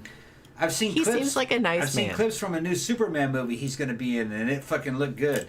And he's going to be in Blackadder, which has something to do with Shazam, which I want to see. I love Shazam. Black Adam. Black Adam. Not Blackadder. That's fucking British. That's the British show. Yeah. I want to see that too because I'm a huge fan of Shazam. I fucking love the Shazam movie. No. And I always liked The Rock. You know? Like I said, it's not so much like him being like a muscly dude. He just seems like a nice man. Yeah, that's what I was saying. He just seems like he's kind of a geek, which I'm into that, and he seems like very genuine. You know what I mean? Well, you see, when I was a kid, coming up watching Conan and fucking Predator, which great fucking movies, fucking Commando. The only game in town was Arnie at that time. When you're talking about size, and that was it. Well, yeah, it wasn't really a big thing back then. Well, no, it was a big thing. I mean, it was a big thing, but for me, being a boy, I fucking loved that shit. Okay, I was like, that's fucking great. But there weren't as many people to look up to, is what I'm saying. It was kind of like, well, yeah, it was a smaller venue. That's what I meant. But no, Arnie was the shit. But when I look at The Rock, I was like, well, there's a lot of stuff that Arnold fucking kind of fell short on. You know what I mean? Arnold wasn't very funny. He wasn't very fucking likable in terms of fucking... He never seemed like a real person. He was always kind of robotic. His acting's... And then The Rock shows up and I'm like, oh, well, yeah, okay. Arnie could have been like this. Arnie isn't like The Rock this, is giving you... It's kind of broader spectrum. A little bit of everything. He's a big, like, muscle dude if you're into that. But he also seems like a genuine person. He's, like, really into... Right. Like I said, he's like, he's real geeky and dorky, and, like, that's cool from my point of view. I'm going to say this as a straight man in front of my gay friends like Zach. Okay. As a straight man, I say this. Okay. Arnie never really fucking kind of hit me as like any kind of sexuality. He was not a sexy guy. No, he's not. He's absolutely not. But when The Rock's around, I can understand. It's a little more. It's like sexier. You would think that. I could see women into that. You know what I mean? Because he has something else. Yeah. Right. It's not just because here's the thing. Right. I mean, like from a female point of view. You know, you're like bodybuilding and all that. That's fine.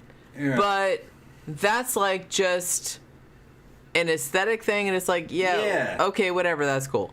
But it's like, it's kind of like after a while, that's not all that interesting. Yeah, you don't. Are you an interesting person? Are you a cool person? Are you funny? Are you nice? Are you something else other than that? Me as a straight heterosexual white male is looking at Arnie going, you don't have that feeling that Arnie's going to steal your girlfriend. You look at fucking The Rock. Arnie's not going to steal your girlfriend. Yeah, you look at The Rock and you're going, oh, now The Rock might steal your girlfriend. Because that motherfucker's got some charm behind him. That's what I mean. That's what I'm talking about. Honestly, even if... Well, here's the thing. Yeah. The thing about The Rock is that even if he didn't look like that... He would still be a cool dude. He would still be able to like pull some trim because he's a cool dude. Right. That's I'm picking that up also. That's what I'm saying. I'm picking that up. Arnie is kind of like, he was kind of cold and cold and artificial. It's like he looked good like aesthetically. Yeah, but you wouldn't want to hang out with him. No. Or have sex with him or anything. Like, not really. Kind of an artificial feel to the guy. Right. He seems like, and I'm not shitting on him. He just seemed a little bit cold. He doesn't seem like a real person to me. Kind of like an artificial person. Right. Whereas The Rock, and Rock honestly, show up and go, I'm going to, what's the smell when The Rock is cooking? Go ahead, baby. Take that shit off. I'm going to be here once. Let me put my jacket up. Hold on. Grab my glasses. I'll be right there in a second. But You're looking good, baby. I'm going to dive into this shit. You're bearing my children tonight. That's the kind of man I'm fucking seeing there. Well, see, you know, and I'm like stepping back. I think that's what people. Well, that's what people are responding to. Right, it's not so much the physical thing because Arnie has that too. Right. Yeah. If all you have is that. Yeah. Then that is a very, very, very, very limited spectrum. Yeah, it's kind of limited, right? If you have that too, that's good, but. Honestly, people are more responding to your personality. Yeah. If you are somebody that's fun and somebody like people want to be around, and you look good, then that's like a bonus. But you don't have to look like that. In Arnold, if he looked like, if he didn't look like that, The Rock, if he didn't look like that, he would still have. He would still get some action. He would still get a lot of action. Yeah, because he's a very charming, that's what I'm thinking. Funny, now, he has a good personality. In Arnold's defense, Arnold was a product of his time. The movies themselves weren't like that. It was a little more formal back then is kind of what it was. It made for good movies. It made for good action movies. It didn't make for good romance movies. You know what I'm talking about? So I can't even nowadays. I can't even really. No. I can't think of him in that way. And, it's weird. And everything I've been able to read about Arnold, I've never met him. I don't know the guy. He kind of knew that. He kind of knew that he was not a sexy. He figure. did. Yeah. I mean, I will give him that. He did actually know that that was not his wheelhouse. From what I've heard in person, Arnie had pulled a lot of trim. But it was the movies of the day and the way the medium was. And he's not an actor. He was the bodybuilder who ended up in acting. The Rock was an actor because fucking wrestling was an acting job. It's like the carnival. You know, so it's a different. It was a different business. From the very beginning, The Rock acted. He got big after he was an actor.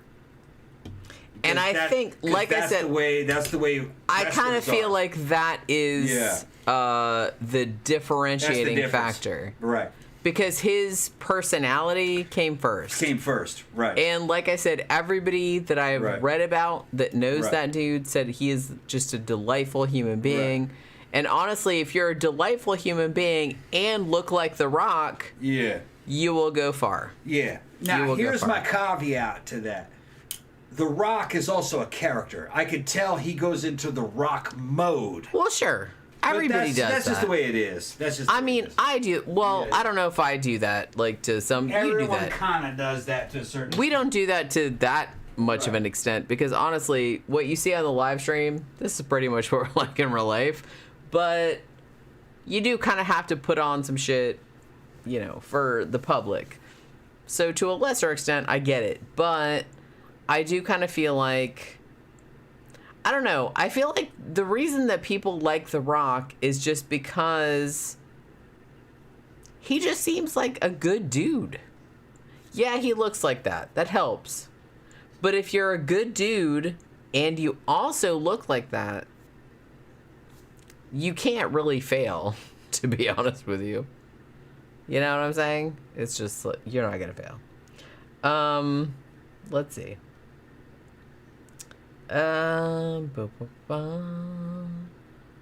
Damn, y'all still going. Yeah, we are.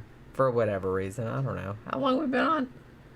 Over 4 hours. Holy crap. We haven't even, started a fight yet. Awesome.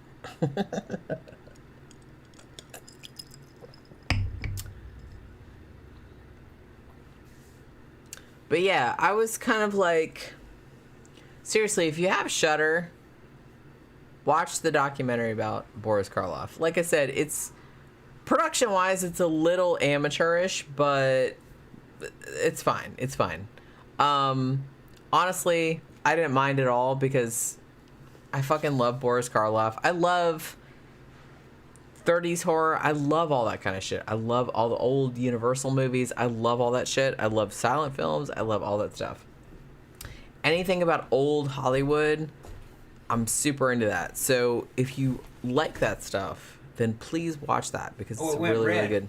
Oh, shit. No. We didn't go to 0. Come on. It's orange. It's red. It's orange. It's red. It's orange. It's yellow. Okay, it's green. Okay. Way back to green? Okay. How long have we been streaming? 4 hours. Okay, well, it's almost time to shut this shit down anyway. Are you going to make some 4 hours. food? I can make you something to eat. Yeah, sure. Look at Pokey. What is she doing? She's collapsed over there, but she's sitting in her pile of toys. Yeah. And she's like, why are you like looking at me like that? Now then they're talking shit about The Rock. And that Batista's much funnier. Batista's not fucking funny. Well, he can be funny. Yeah. I've seen him be funny. I don't mind him. I just like I'm not, he's cool. He was great too. in Bond. Yeah. He's cool. Have we seen do you remember we kept going to the theater and we kept seeing the trailer for My Spy? Yeah. Which Dave Bautista was in? Which kind of looked funny. I don't know if it was good, but I haven't heard anybody talk about it, so I don't really know. But I don't have any animus against Dave Bautista. You want another drink? But sure, why not? Okay. But I don't know. Like I said, The Rock just seems like, I think the reason that a lot of people like him, not just because he's a bodybuilder and how he looks and stuff like that, because he seems like a delightful human being. People want to hang out with people that are fun and awesome. Nobody wants to hang out with people that are douches or, not fun to hang out with. So I kind of feel like that's where his charm comes from. And that charm, exudes, into every single role that he does. So, honestly, I'll pretty much watch anything that he's in. If you guys have not seen Fighting With My Family, please watch it. It's really, really good. It's really good. Batista is a delight. I do actually like him in a lot of stuff, but I haven't seen him in as much stuff as I've seen The Rock in. But he's funny as well. Camp Guy says, what are we talking about? Oh, we're talking about Chinatown. I think they actually cut, thank you. Well, you can put it on the coaster. I don't know where you went to. The Rock is a Taurus. I don't know what that means. I'm not really up on my astrology. I'm a Libra. What does that mean? I'm a Libra and Tom is a Cancer.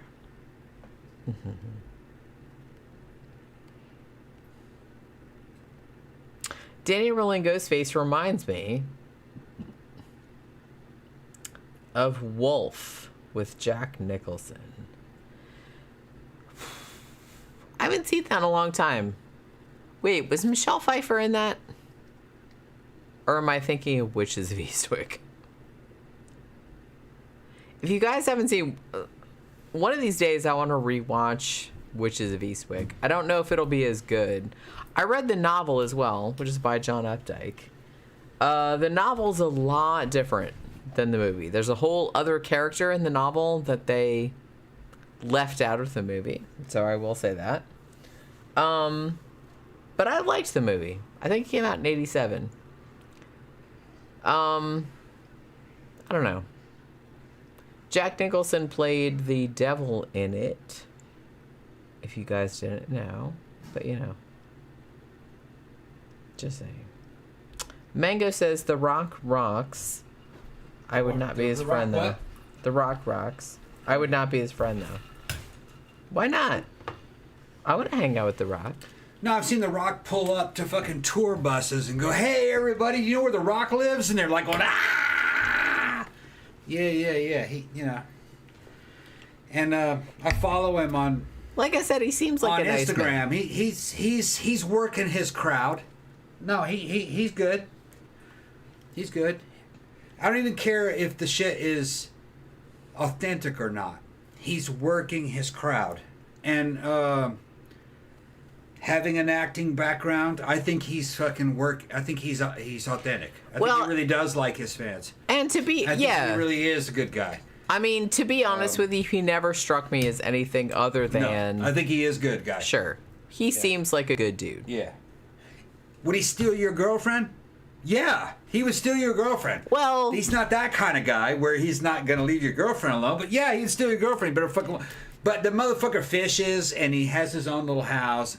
I'm sure he's got his own girlfriend. He doesn't need to steal your girlfriend, okay? But I'm just saying, he's famous. He's got a lot of money, and he Can we talk a little bit, though? He knows he's making money off of fans. Sure. He appreciates his fans. Every project that he's fucking helped fund, like Shazam, I fucking liked it. I think he's a good dude, and I think he's a good entertainer. He's a great entertainer, especially for this time. We're not living in a time where there's lots of fucking talent. Okay, we're just not. Well, no, there is. There's probably like too much talent. Yeah, it's just so. It's just. But the problem is the studio level. Well, the problem is there's so many talented people. Yeah. That honestly I can't keep up. Part of it is the studio system. Well, yeah, but I'm not concerned about that. Right. I'm just kind of like... He's a good entertainer. He's an entertainer. He's a great entertainer. But the thing about it, though, let me go back a second. Because you have this thing, it's like, oh, is The Rock going to steal your girlfriend? Yeah. This whole, like, steal your girlfriend thing... Of course. Of course. This whole steal your girlfriend thing, that's a little bit... You're acting like your girlfriend didn't, like, want to leave. You know what I'm saying? No one can steal your girlfriend. It was a hypothetical statement. It was a statement no one based can upon steal a your girlfriend. hypothetical situation. If some dude comes along and whoever you're dating at the time goes like, all right... they didn't steal your girlfriend. The reason why I'm saying that... She chose to go with this other person. The reason why I'm saying that is because I fucking remember reading, and hearing about rumors about Arnold Schwarzenegger even back in the 80s. That Arnold was the kind of guy that would fuck your girlfriend. Okay? But like I said, he was that kind of guy. It's like your girlfriend would be looking at him too much. He goes, "Go ahead, you come on with me, and we'll go with you." But like I said, and then he fucks your girlfriend, and then he gives her back to you. That was the kind. That was what you were dealing with there. But the reason that I'm having a problem with that, I can't help it. I'm just okay. No, I'm not gonna do it in Arnold anymore. Okay, go ahead. The reason that I'm having a problem with that is because it assumes that your girlfriend does not have any agency of her own. I'm just saying. You're just assuming. Another dude that would do that. No, I'm not even going to entertain the logic behind it. Okay, you're trying to logic. I'm not even going to try to logic. Another one that would do that was fucking Evel Knievel. Evel Knievel would fuck your girlfriend and then give her back to you. Look. And this has been verified by Evel himself. Look, honey, right. If you had a girlfriend that was willing to go fuck another dude, and then come back to you, you did not have that girlfriend. Evel Knievel was the kind of dude that would fuck not have that girlfriend. He fuck her, as I said, and then he would show back up with her, and he goes, "Here, I'm done with her." That's the kind of dude. Go ahead, I'm done with her. Go ahead. That's the kind of dude that was, by his own admission, whether or not he lied or not. But yeah, that's the kind of. I can imagine that though. But as I said, this whole gestalt. Yeah. That presupposes that women don't have any choice in the matter. No, I think they had the choice in the matter, but he would monopolize on that too. But like I'm saying, look, no one steals anyone from anybody. No one does that. Okay, all right. I'm a girl. I have like fucking choices of my own. If you want to like fuck another dude, then that's what happens. There must be some reason why that happened. No one can steal a girl from you. She willingly did that shit. Yeah, probably because of some like fucked up shit you did. I'm just repeating the stories that I've But heard. like I said, by repeating the stories, as I said, that presupposes that women don't have any choice in the matter. All right. So how long we been gone? I don't know. 4 hours and 19 minutes. I don't know about you, but I'm ready to get something to eat. You hungry? Jenny's looking annoyed. Yeah. I ain't worried about fucking who is that saying? Wait, Cheryl. Well, Oh, fuck Cheryl. She's been bitching all night. Cheryl, why are you complaining?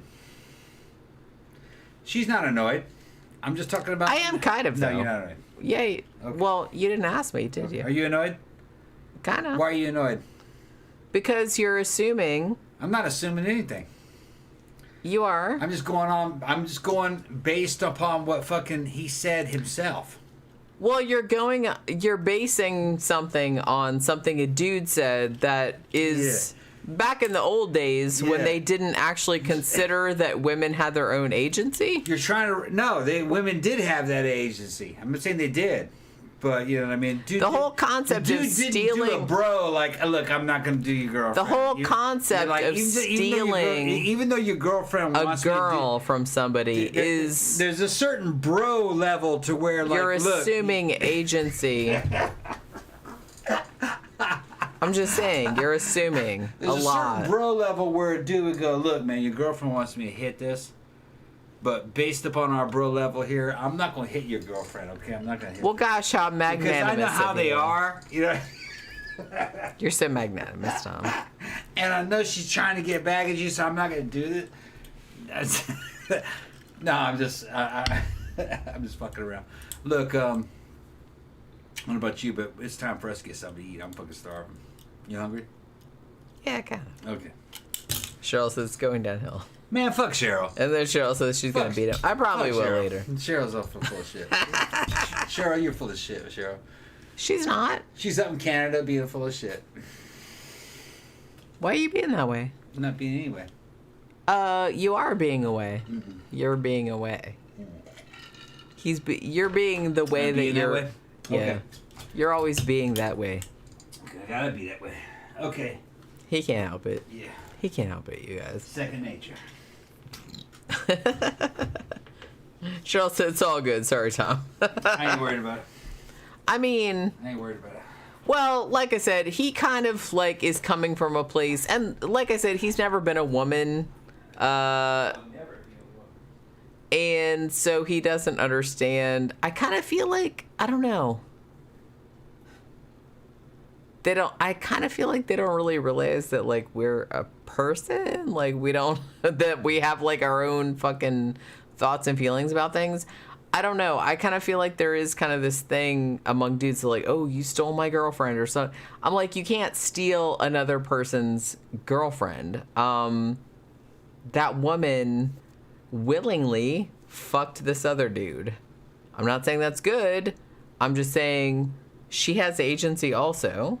So I kind of feel like the whole gestalt of, like, I stole this person's girlfriend or whatever, that kind of, like, presupposes that the girl doesn't have, like, any agency. You know what I'm saying?